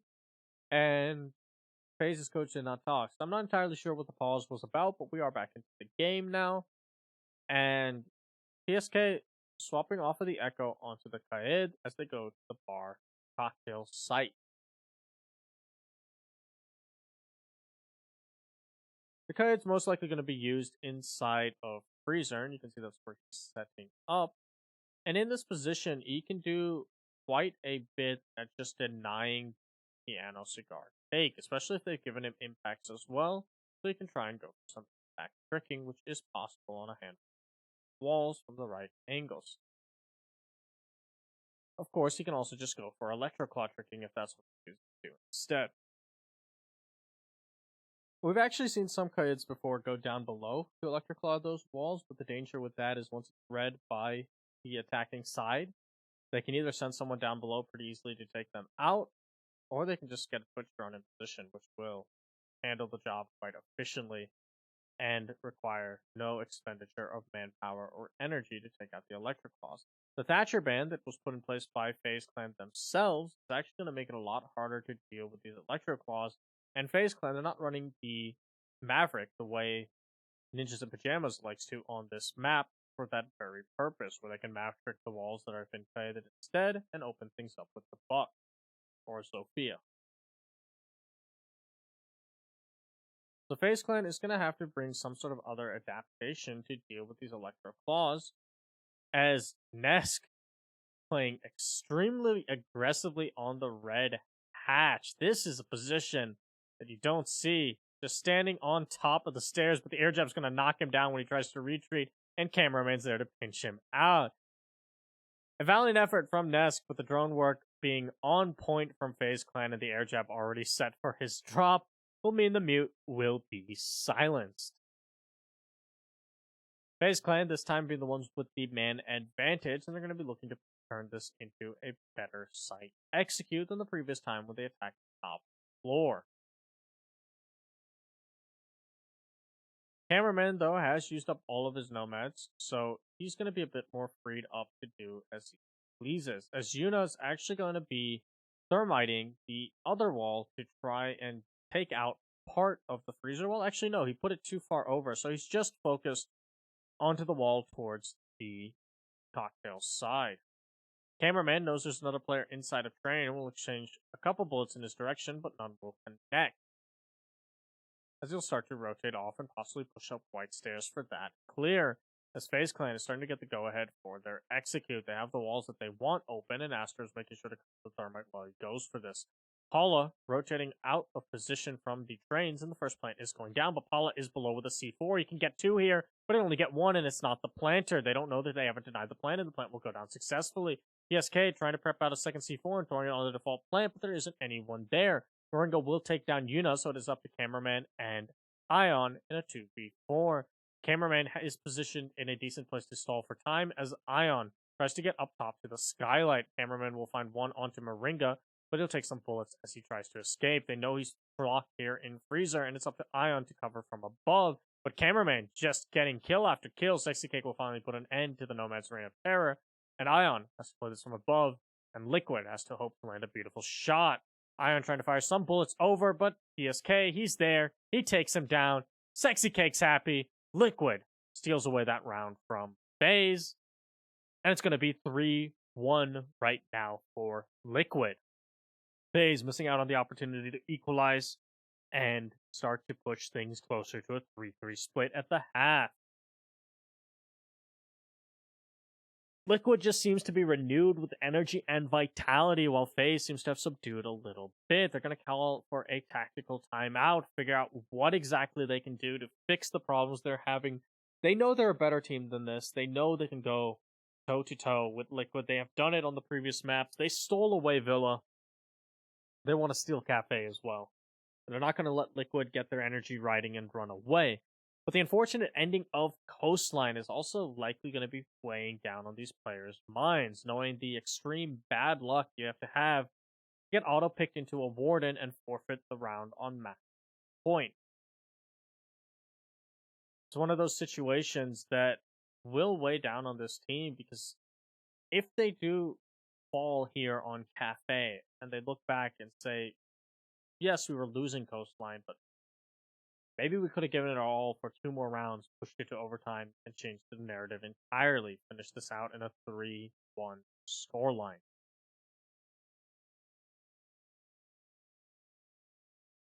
We're going to see Sexy K going over to the Mozzie, an operator who's played quite a bit in this matchup, and the Mozzie Mute combo now being run by Liquid as a result. That's going to really hurt the intel gathering available to Faze Clan, especially if they try and clear out the top 2 floors to enable their bakery take.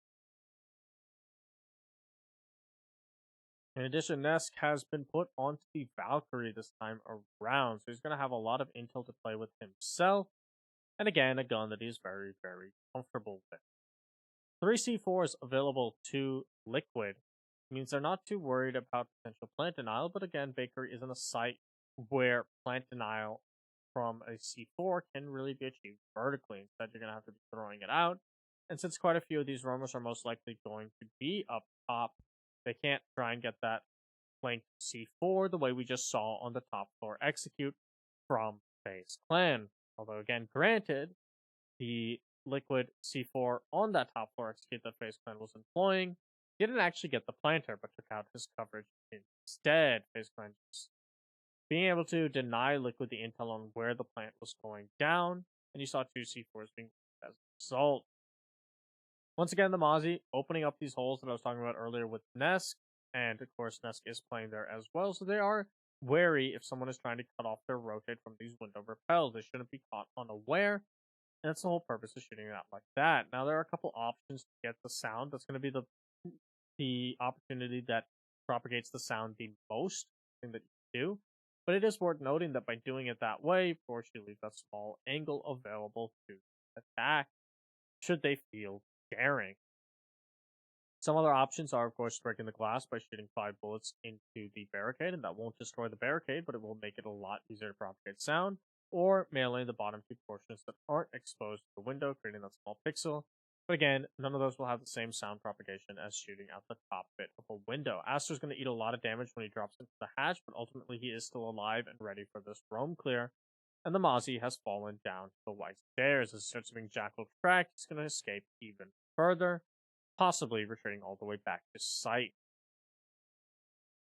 Astro using his last Jackal ping and will catch out on the Mute. But the Mute doesn't seem to be really anywhere nearby, and Astro's feeling pretty confident that they can now start to work on their clear of the second floor, opening up some shotgun holes into reading to deny those positions that might be played by second floor roamers. The 2-stage clear of the top 2 floors so far working out for Faze, but Ion being caught with his pistol will be shotgunned by Paula. Nesk will tag one onto Astro, and it's all of a sudden a 3v5 for Faze Clan, and make that a 2v5 as Nesk finds his second onto Yuna, and Cameraman is down and low on health, but Mav will finally respond with one onto Paula. I'm not sure if Cameraman is down, and indeed he is. Nesk finishing things off with a 4K. The Valkyrie is going to propel Liquid to a 4-1 advantage here on their defense.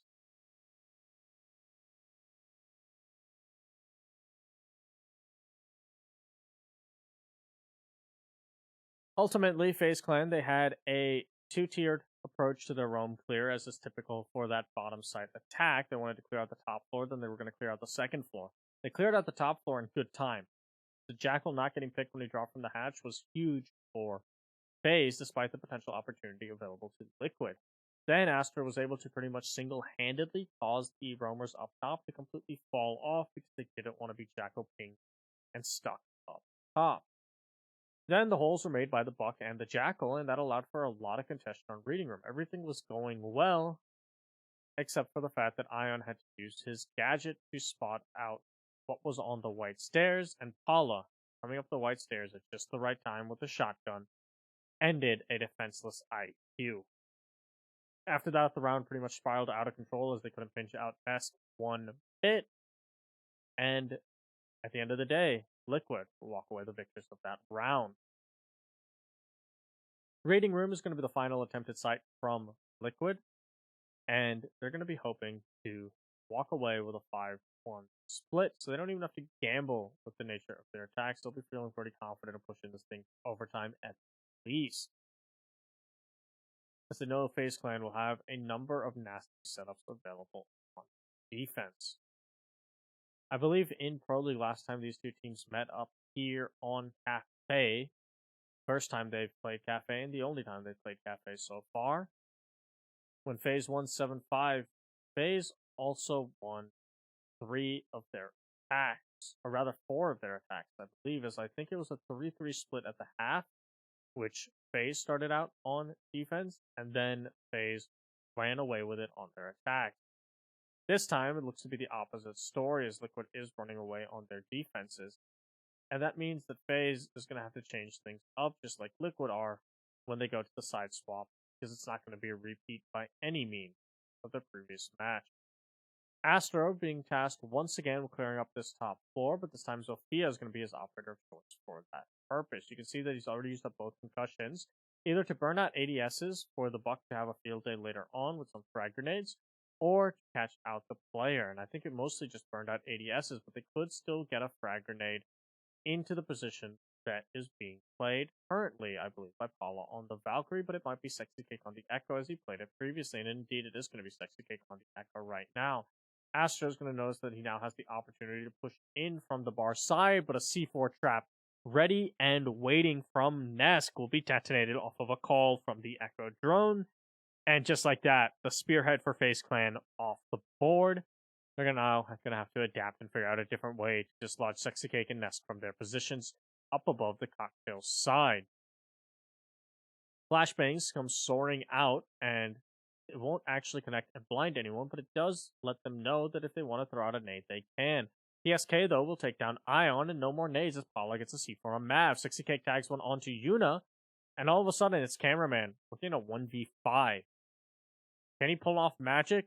Unlikely, but it's going to be a good start as he takes down PSK without taking a lick of damage. A beautiful flick to the Jaeger's head will wipe him out. He does have the potential to recover Diffuser, but he's actually going to drop down instead as he hears Moringa coming, but Moringa still too fast. And Liquid hyping up the crowd now that they're on 5-1. 2 rounds away from being crowned the BR6 champions of 2019. But Faze Clan, they have shown the resilience before. They were down on Villa going into their attacks of Villa, and now they're down going into their defenses of Cafe. If any team can pull this back round after round in this match, it's going to be Faze. But do they still have the energy for it, or have they been burnt out is the real question. No more tactical timeouts available for Faze either, so if Liquid can continue the momentum, Faze will never have a chance to regroup and catch their breath. This first defensive round is going to be instrumental in setting the tone for the rest of this match, as either Faze Clan are going to push this to the 5-2 split, same deficit they found themselves at earlier, and then that split turned into a 6-2 deficit. They could potentially push it there, and then have to only win 6 rounds in a row, like they did previously. Not an easy feat, but one they've shown themselves capable of doing. Or are they going to let Liquid burn them down and storm the castle the way they've done on a number of these initial attacks? And if they're able to pull that off, that could be game, set, match for Faze Clan as the 6-1 could break the Camel's back. Cameraman is going to be onto the Mozzie, and he's going to be using a lot of his pests to make the piano clear a little bit harder for Liquid. It's going to be Paula on the Ash this time around from Liquid. Nesk wanting to go back to the Sledge, and Moringa instead of the Capital with the Gridlock. Similar operators, and they have the same done should you choose to use it. I'm sure he's going to feel very comfortable and at home there, considering how much damage he was doing with the M249 in previous rounds with the Capital.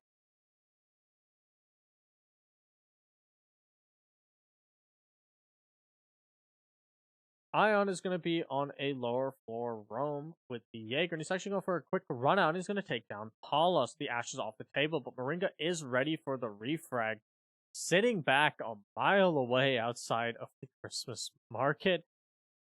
That's a long shot to land, not entirely difficult with the F90, especially on a fleeing Jaeger that you have pinged out, but definitely one that Ion's going to watch and go, why were you there? Why were you there a minute into the round? But hey, he was there, he got the kill, and that's what matters. Still, it's going to be a 4v4, and you've lost about equal utility for both sides, the Ashe and the Jaeger. The Ashe's utility isn't going to be as strictly necessary since you do still have the sledge, although it's going to be harder to deal with some long-range equipment, but since there's no Maestro on the field, it isn't as strictly necessary. On the other hand, both Ashe and Jaeger are fantastic at just taking people down, so getting a 1-for-1 trade on that is something both teams can content with. A lot of intel still available to Faze Clan, as they look to stall out the final minute of this round and deny whatever the push might be from Liquid. They also have a lot of denial available, 3 C4s and of course the 2 Yokai drones.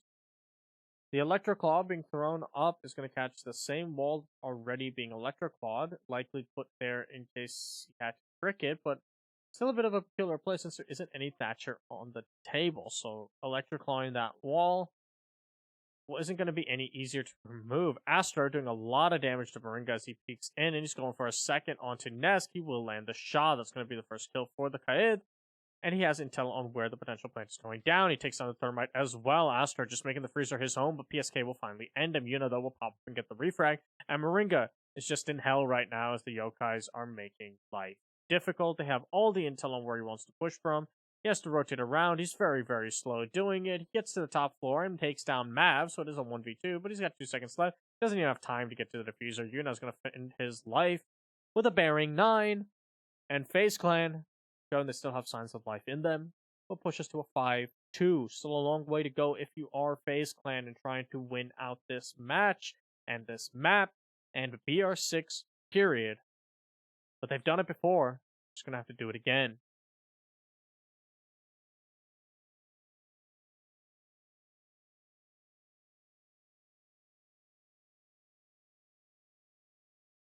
You can see the grand prize sitting at the end of the walkway. One of these teams will go over there and pick it up at the end of this map, and both of them want it desperately. Astro, 6 picking from the dock over to the Rook, is going to be bringing similar utility for his team, but they'll be able to tank a couple more explosives than they would otherwise, and he won't be as reliant on Astro staying alive. I think the big impact of this is that if they want to have someone playing behind that bakery counter on the bakery side, which is where you can see cameraman making a rotate and setting up some ADSs for, the Rook armor is going to allow that player to play a bit safer. He won't be as in danger of a nade coming out from Nesk. The lack of a Capitao as well means that they don't have to worry about that position playing out. Now, there are a couple upside down repels that can be taken to try and deny that position a little bit, but there's nothing that is super consistent outside of being good with your projectiles. And the Rook armor, coupled with the ADSs, should do a good job of making that at least less of a threat. In fact, it's one of those setups that if they doubled up and also had a dock, they could even pick up the player should he get down, because the Rook armor will be, of course, a guaranteed down. Nevertheless, they're only going to have the singular Rook, and we'll yet to see if they actually do commit to place someone there. You can see the garage wall has been reinforced, and Cameraman's actually eaten a lot of damage early on. One Rook armor was left on the site unattended, and that's going to be Ions. You'll get back to it later, I guess. And it is the smoke, so if there's anyone that's going to fall back to site eventually, it will be the smoke.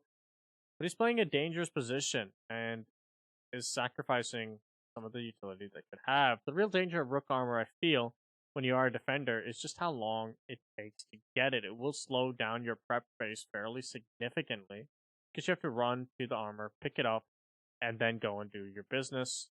And that can take a while depending on how intricate your setup is. Astar's also eaten a bit of damage, and Ion will take 1 bullet too as he gets droned out. He's in a dangerous place playing here in VIP, and he doesn't necessarily have the greatest kit for it, as he can't peek out into the hallway for that long angle with a shotgun or the SMG-11. Nevertheless, if they do ingress closer to him, then he will have a bit more fun, and he's just being able to deny the Thermite from the ability to open up his bakery wall for as long as he has gas canisters. But they know he's there, and they're going to likely start pushing him soon. He's going to peek out with the shotgun for a second and do a lot of damage to the Thermite as his last gas canister is used up. He's most likely going to die here, so there's not a whole lot that Iron can do, but the real question is how much damage can he do in the process, and especially if he's able to take out the Thermite. The impact trick is being prepped by Astro, and it looks like the Thermite was downed. That should be a huge pickup there for Faze Clan if they're able to confirm the kill onto the Thermite. They will not do so successfully, and he'll come back at about 20 HP. Moringa's also extremely low, so anytime Ion peeks out with the shotgun now, it could ruin their chance. He has a proning body coming up to him, but does he know? Well, he'll take down Sexy Kick anyway. Moringa will take down Astro, and Paula at 5 HP will have to try and make something work. Nesk, though, coming in from behind, will take down Ion, but he too is now extremely low from that engagement. 2 members of Liquid with next to no health.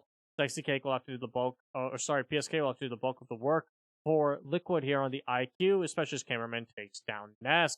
Paula coming in with the Ash will be gunned down and finished off by Yuna, using the Bearing 9 once more. And PSK, gotta find 4, he's not even gonna find 1. Astro's there to finish him off. And Faze Clan, trying to roar back to life, and you can see the energy returning to their faces.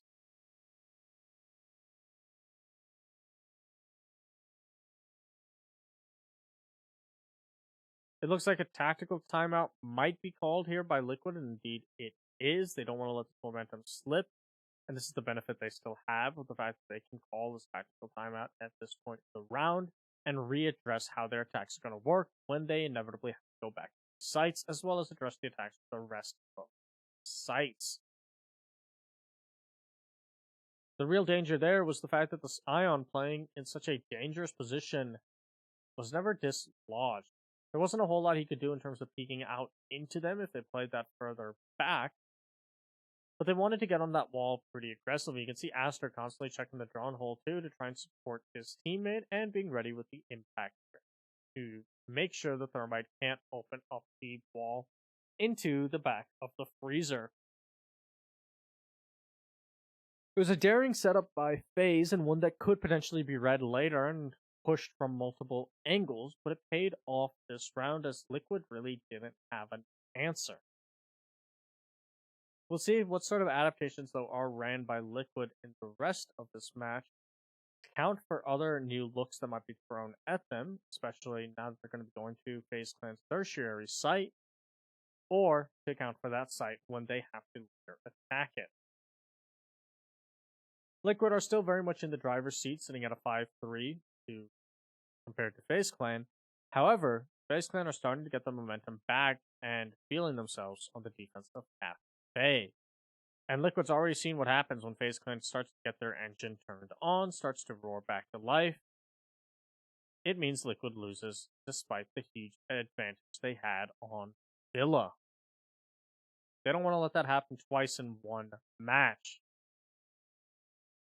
They're going to do their best to shut things down here and now.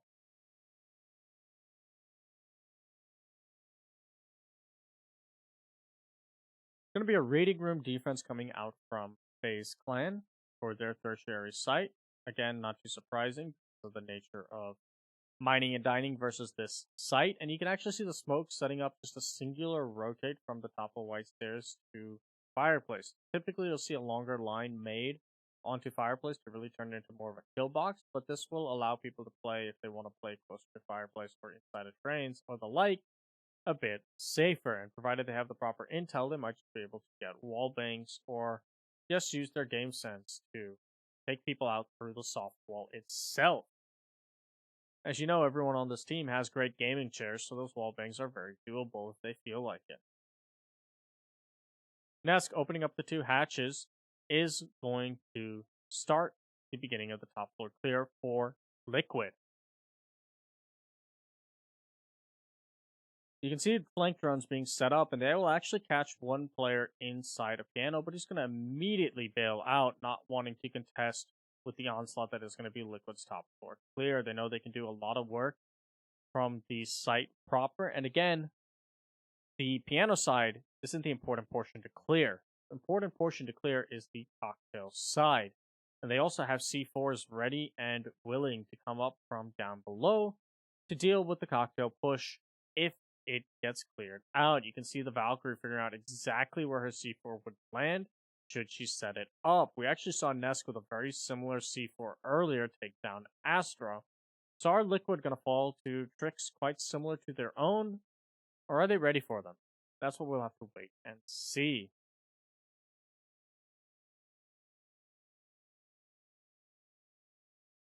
A slower take to the round compared to some of the other rounds we've had as we're into the final minute, and so far, Liquid's still just trying to push into the cocktail portion.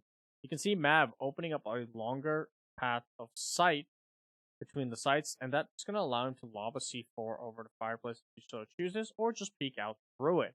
Yuna, though, will get the C4 kill we've all been waiting for onto the Thermite as Nesk tries to push into the reading room proper. He's getting peeked by the Valkyrie, and he's going to exchange some bullets with her, but ultimately both of them will be fine. Astra will gun him from above, though, as he still has not been cleared out. And Moringa, trying to make his rotate and swing onto these players, will not find as much success as he wanted. PSK, though, will tag in and find said success. And Liquid is getting that top floor control that they wanted, but they don't have a lot of time. They have to get through these gas canisters. The mute will be taken out by Paula, so it is going to be an even split, but Cameraman's going to see through it that man advantage is still in their favor, and Mav's just going to tack on. It's all up to Moringa, once again in a 1v3 against his former teammates. He's been the hero of a number of these clutches against FaZe Clan, but will he find that same success here? He doesn't really have the operator for the job, but he finds two. It's a 1v1. It's all of a sudden seeming doable, but he's too slow to find the last member who was up top. He doesn't have diffuser, and Moringa's heroics will fall short in the dying hour.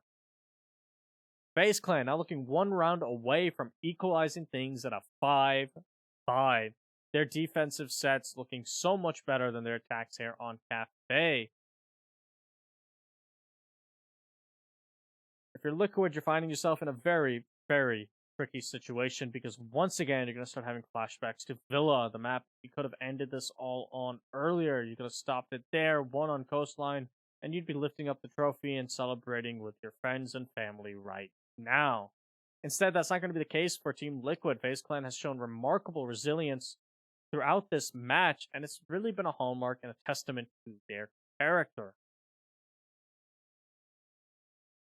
FaZe Clan was the team that seemed to be just about out of the running end of the first half of Season 9, and then went on to be undefeated in Pro League for the second half, a streak that has continued to this day. They've had a couple draws here and there, but no one has been able to best them, and that's been a real showing just how much mental fortitude is on this roster. We used to talk about FaZe as being an emotional team that once they started letting their emotions get to them, would start choking and slipping away and not being able to come back from huge deficits. That has really changed with FaZe in recent times, and they've been one of the most resilient teams now, period. There are very, very few matches where you can really count them out ever. And so far, they're trying to argue that this match on Cafe, despite the 5-1 split, is not going to be one of them. Mav, once again, making some sort of holes into the window so that they can hear on any sorts of repels, as well as meleeing below it, so in case they want to go for the run, they can. You can see a Valkyrie camera has been dedicated all the way over to the skylight, so they will always have information there, but it should be easily taken down by PSK. Should the IQ make sure to use their scanner. It's one of those difficult black eyes to sometimes justify, because while it can be useful if you have to retake against the skylight to know when they're peaking and what they're doing, it's both very easy to get rid of and not something you can capitalize on any other situation. Cameraman, missing his C4, will now rotate over to White Stairs, and he's going to play around the middle of it, position we've seen a number of players play this match, and pretty much all of them have had pretty good success. It's a very powerful position for a defender to play, but he does have to worry about the window behind him, where he could be taken down. Ion's trying to set up some ADSs that will catch anything thrown his way, And they're just going to have to hold and wait as Liquid are taking their time. Nesk has swapped over to the Twitch, and that's going to make taking these Electric Claws a little bit easier if they can catch Astro unawares. But it's also going to give him a lot of potency and a powerful gun. Sexy Cake somehow dodging a Mozzie, which might just have been in a different room. And that means that piano control is now in Liquid's favor. And you can see Nesk getting both Electro Claws with that Twitch drone, the Electro Claw tricking from the kid not being successful, Sexy Cake opening up the wall, and that's going to force Astro back. We saw how powerful he was on that position previously, but this time they're going to have to do without him there. You'll have to fall somewhere else and take a different gunfight entirely. As you can see, Ness just challenging anyone to peek into his F2, and one will, and they'll pay for it, but Moringa will actually be the one to get the kill onto Astro. Sexy Cake starts to go for a plant, but he will fall off of it, and Nesk is aware that someone's in freezer. He's going to take the head of Ion. That's your Jaeger off the board. The Mozzie is going to trade with the Ash, but ultimately, Yuna will get another kill onto Sexy Cake. Moringa's there to trade him back, but Mav will get one onto Moringa. It's a 1v2 for the Valkyrie, and Nesk, there with the FAMAS, pushes Liquid to map and series point. One round away from lifting up the trophy. They're hyped, they're ready, they're amped, they're roaring to go. They want to go home, and they want to celebrate. One round stands between them and the grand prize. One round stands between them and their first victory in BR6, defeating the two-time champions of Faze Clan in the process. Can they do it? Can they get some gold? Or are they going to have to wait until the 6th Invitational for their next shot at a major victory?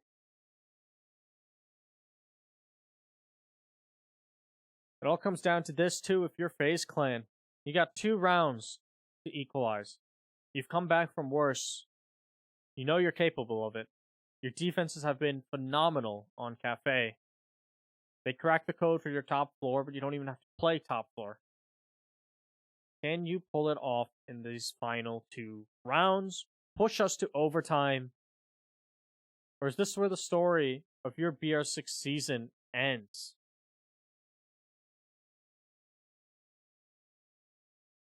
18 seconds for Liquid gets unleashed onto the table. Take the fight against Faze Clan to see who is going to come out on top. And you can see on Liquid's side of things, 4 members at or nearing double digits, whereas Faze Clan only has a lone player in that position, being a bit more balanced across the scoreboard. Astro, going for an aggressive spawn peek, will not connect with anything, and he's going to fall off of that position, but he doesn't lose his life in the process either. So really, no harm, no foul for the Rook. Now, this was where Ion was able to play so effectively previously with that smoke shotgun. And the question is if Liquid has an adaptation. They're not running something like the Capitao that could have just forced him out of said position. But again, Nesk has swapped on over to the Twitch, so that FAMAS and that deadly rifle that we know Nesk is so effective with will be rearing its fangs once more.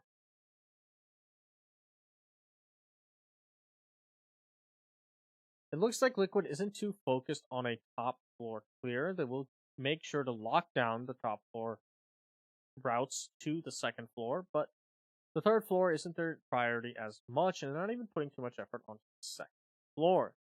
It looks like primarily they want to make sure they can deal with these players positioned around the site, both in Bakery and towards the VIP section, and find some success there. Moringa will smoke off the long angles that can be played from the VIP, but Nesk gets peeked by Yuna and fails to play Whack-A-Mole. The Echo taking down the Twitch, but Sexy Cake will get the refrag onto Astro. The Echo's going for another onto the Gridlock, but he's going to have to fall off of the angle as he starts to get pressured by the Thermite, who will begin to open up the wall from Bakery. Paula is the only member on this top floor clear, and he's going to turn his back to a player coming down red stairs, and he's going to eat a lot of damage because of it, but he is still alive. It's going to be a gunfight between him and the Jaeger of Cameraman. Moringa tries to get in position to cut off the rotate, but he's a little bit too late. The Ash, though, still clear to start opening up above, as she was not finished off. Liquid extremely low on health, but it is still a 4v4. And the Thermite's going to be rearing in to start making the push onto the site proper. They have the bakery control they want. They're trying to find this Echo drone, and they eventually will. The IQ was likely giving them pings from outside, but Yuna's going to take down what little was left of Maringo as he maneuvers in to try and find Sexy Cake. He'll finish off the downed body, and it's going to be a 2v5 for Paula and PSK to work out of. The Echo of Yuna just showing so much dominance right now and being unmovable from this position, and that's going to be 4 for the Echo. Can he maneuver in for the ace against the IQ? She knows where the Jaeger is, and she'll take her down. That's Cameraman off the board, and Mav is going to steal the ace away, but FaZe Clan, one more round. You can see Cameraman shouting it, even if you don't understand Portuguese. 1 round stands between FaZe Clan and pushing us to overtime. 1 round stands between Liquid and winning this outright. This next round is going to be one of the most intense rounds of their lives, and by far the most intense round they're going to have for quite a few months. Although FaZe Clan will have the chance to have even higher heights at Raleigh, depending on how far they get.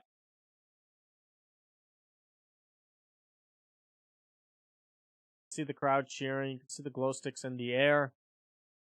They know it's all come down to this, the first year-long season of BR6.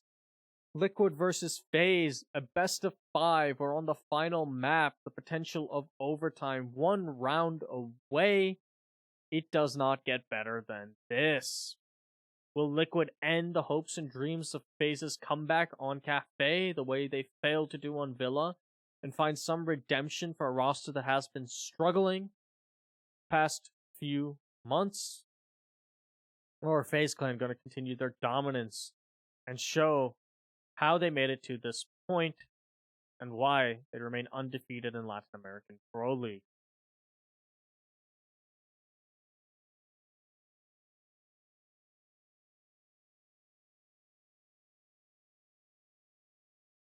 Final attempted bomb site is going to be the top floor. We saw Liquid break through the Kaid with the Twitch. Now, there are ways for FaZe Clan to be ready for it. In fact, they even have the Mozzie, who can force the Twitch drone to have to utilize one of her zaps before she gets close to the Electric Claws, and give Astro or someone else the opportunity to take it out. But we've seen Nesk just be so good on that drone. Maringo, once again, on his perch, and if you want to figure out how to get there, there's how. And it's a long angle to be playing early on, but hey, it paid dividends last time Liquid attacked, taking down the Jaeger after he traded with Yash. Going to be hoping it finds some similar success. At the very least, it's going to make the Jaeger not feel confident jumping out of a window, knowing that the Gridlock likes to play an obscenely long angle for the first minute or so of the round. Instead, he's going to be down inside of reading, and he has Cameraman nearby to support him as they go for the second floor roam. We saw Liquid utilize this roam to throw out C4s later, and indeed the Cameraman, or so the Mozzie of Cameraman, will have one available, and there's going to be a lot of intel to let them know where to C4. If they don't clear him out, or at least lock him in position, that C4 could prove detrimental for FaZe Clan.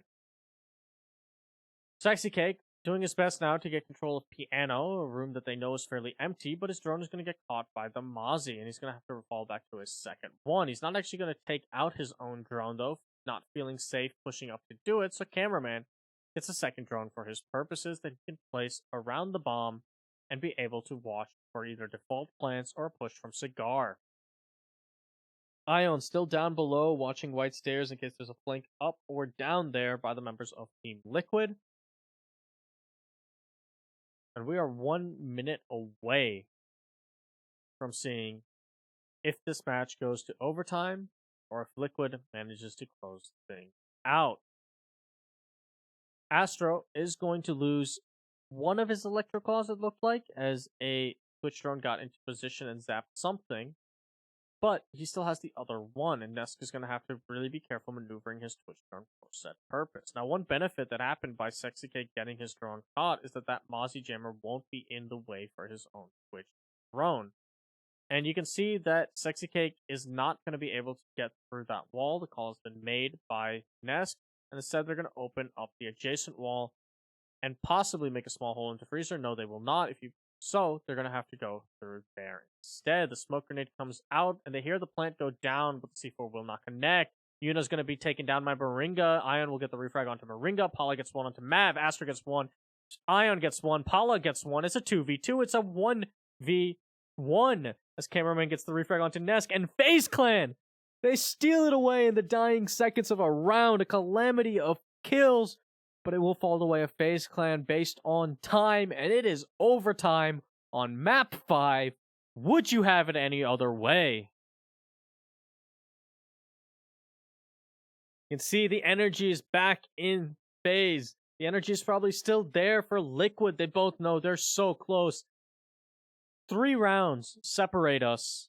So I'm not sure if there's infinite overtime, but I do not believe there is. So 3 rounds separate us from crowning a new BR6 champion. And if there's infinite overtime, we might be in for the long haul. In which case, my voice will not work tomorrow. But hey, today's the last day I have to cast, so let's make it a good note to end on.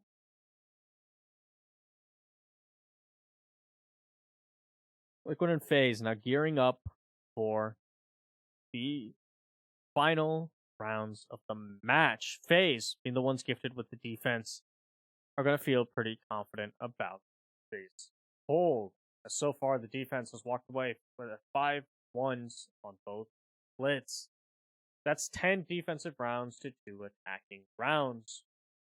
And Faze Clan, having the advantage of starting on the defense, are going to make sure to take advantage of that fact.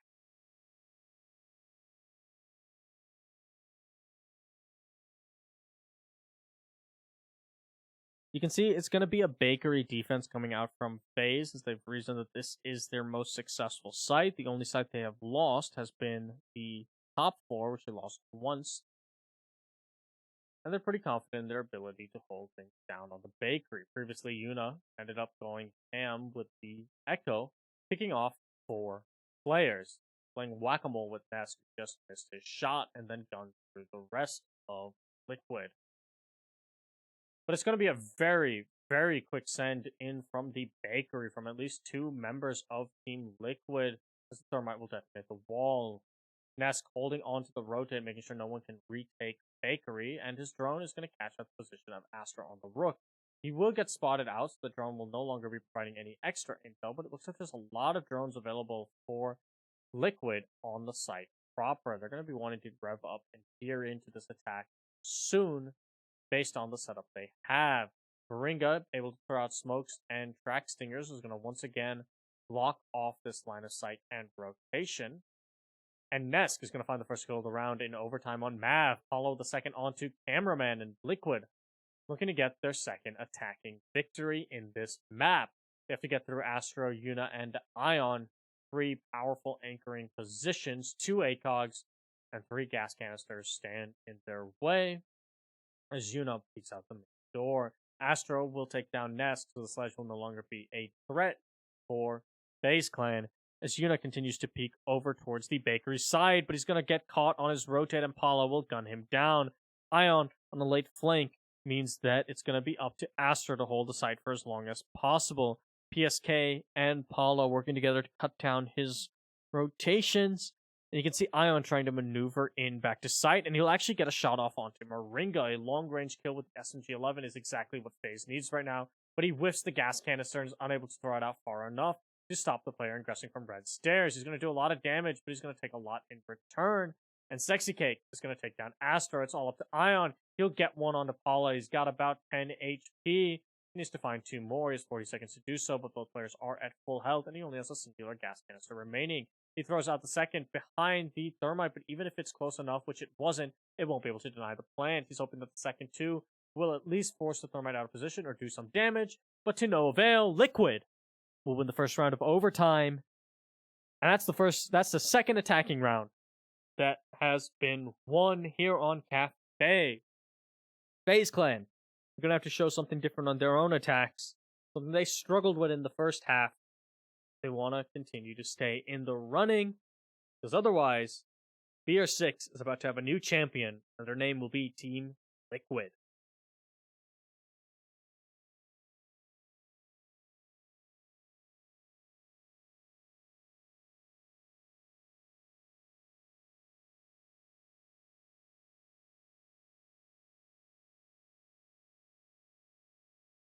see both teams tense. This is the potential final round. This is the best opportunity for Liquid to close things out now that they're back on the defense. And on the other hand, for FaZe Clan, this is potentially end of their 2-time streak of BR6. No hat trick for FaZe Clan. Should Liquid best them. Here you can see 4 members of Liquid have surpassed the double-digit mark, whereas on FaZe Clan, only 2 have. Mav, Ion, and Astro lagging a bit behind the rest of their teammates. But ultimately, FaZe has still been winning these rounds.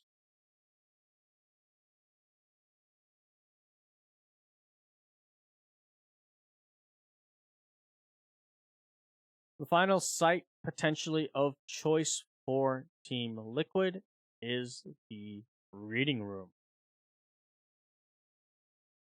This was one of the sites that FaZe only gambled with once and they won on, but it's not really a gamble based on how powerful it is. Liquid feeling pretty confident in the ability of their top floor roamers to stall out and buy time, and Moringa, I'm sure, is feeling right at home on the smoke, tasked with holding down reading room. You can see the abundance of intel once again available to Team Liquid, and it's been very hard for FaZe to crack this shell. Sexy Cake and Nesk have been playing this position time and time again, and last time they played it, Astro lost his life early thanks to that C4 that was replaced by the Bandit. He's unlikely to be caught by such a trick once more, but it is going to still slow them down. You can see they're trying to apply some pressure on the eastern windows. Bullets come raining in from there, while Ion has drones to assist him for this clear. It's actually going to be Ion on the Zofia, Astra going over to the IQ this time for their clear. So an operator swap between these 2 players, and we'll see if it's the play. Concussions ringing out to both burn ADSs and catch out where these anchors up top is really what Nesk and Sexy Cake are, where exactly they're playing on this top floor hold of Cocktail, and can we pressure them effectively. You can see Astro now working his way in through the freezer, and he has his gadget out so he can know if he's being spotted or if there's a nitrocell waiting for him from below. Either way, the IQ should have been caught unawares like he was when he played Zofia, but Paula is still going to get a C4 onto Mav. Things are looking dire for FaZe Clan as Astro is also extremely low on health. And they have a minute left to crack this top floor before they can even contest below. And Nesk is going to end the days of cameraman, but Yuno and Astro will respond to Paula and Moringo. So it's still a 3v3, and Ion knows where one other player is on this cocktail hold. And can he get the kill? Indeed he can. Sexy Cake goes down, but PSK peeks out and around, so it's still a 2v2. The members of FaZe Clan left alive, and Yuno and Astro are extremely low on health, but in Siege, 1 bullet is all that matters as PSK is called back to site. The Bandit already waiting inside of reading room. It's up to the Thermite and the IQ to push in. They know where this push is coming from. Astro just trying to pre-fire, catch the Bandit unawares, but unsuccessful so far. But it'll be Yuno to win out as Nesk peeks into him. But Astro, he doesn't know the PSK was behind the wall. Can PSK win the gunfight? Indeed he can! Liquid will be your BR6 champions of 2019! The first time the Team Liquid has lifted the trophy at BR6. They may not have qualified for Raleigh, but they still stand atop their region. And the first time since group stages of Season 7 that Liquid beat FaZe in an official match that wasn't a forfeit. And what a way to do it in a best of 5 in overtime. Winning 8-6 on Cafe. What a story for Team Liquid, a roster that has been doubted every step of the way since Zig's retirement.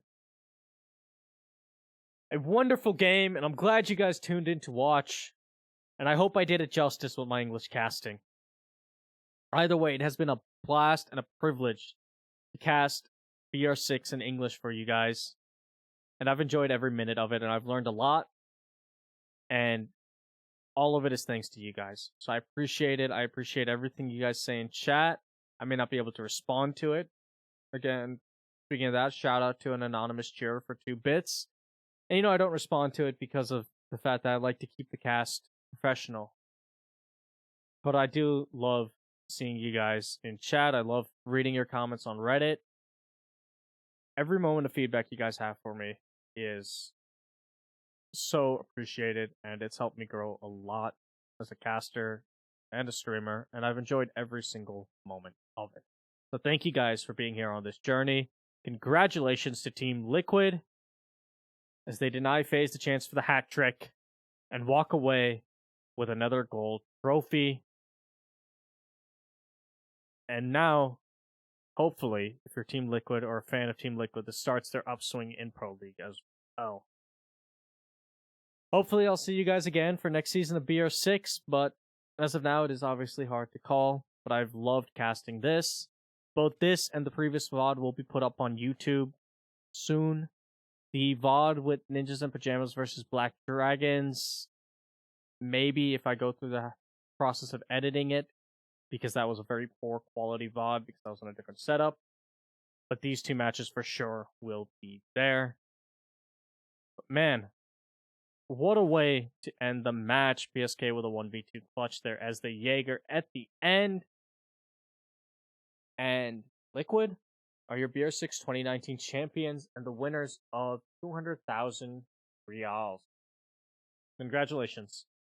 I'm glad you guys tuned in. Thanks for watching. Adios.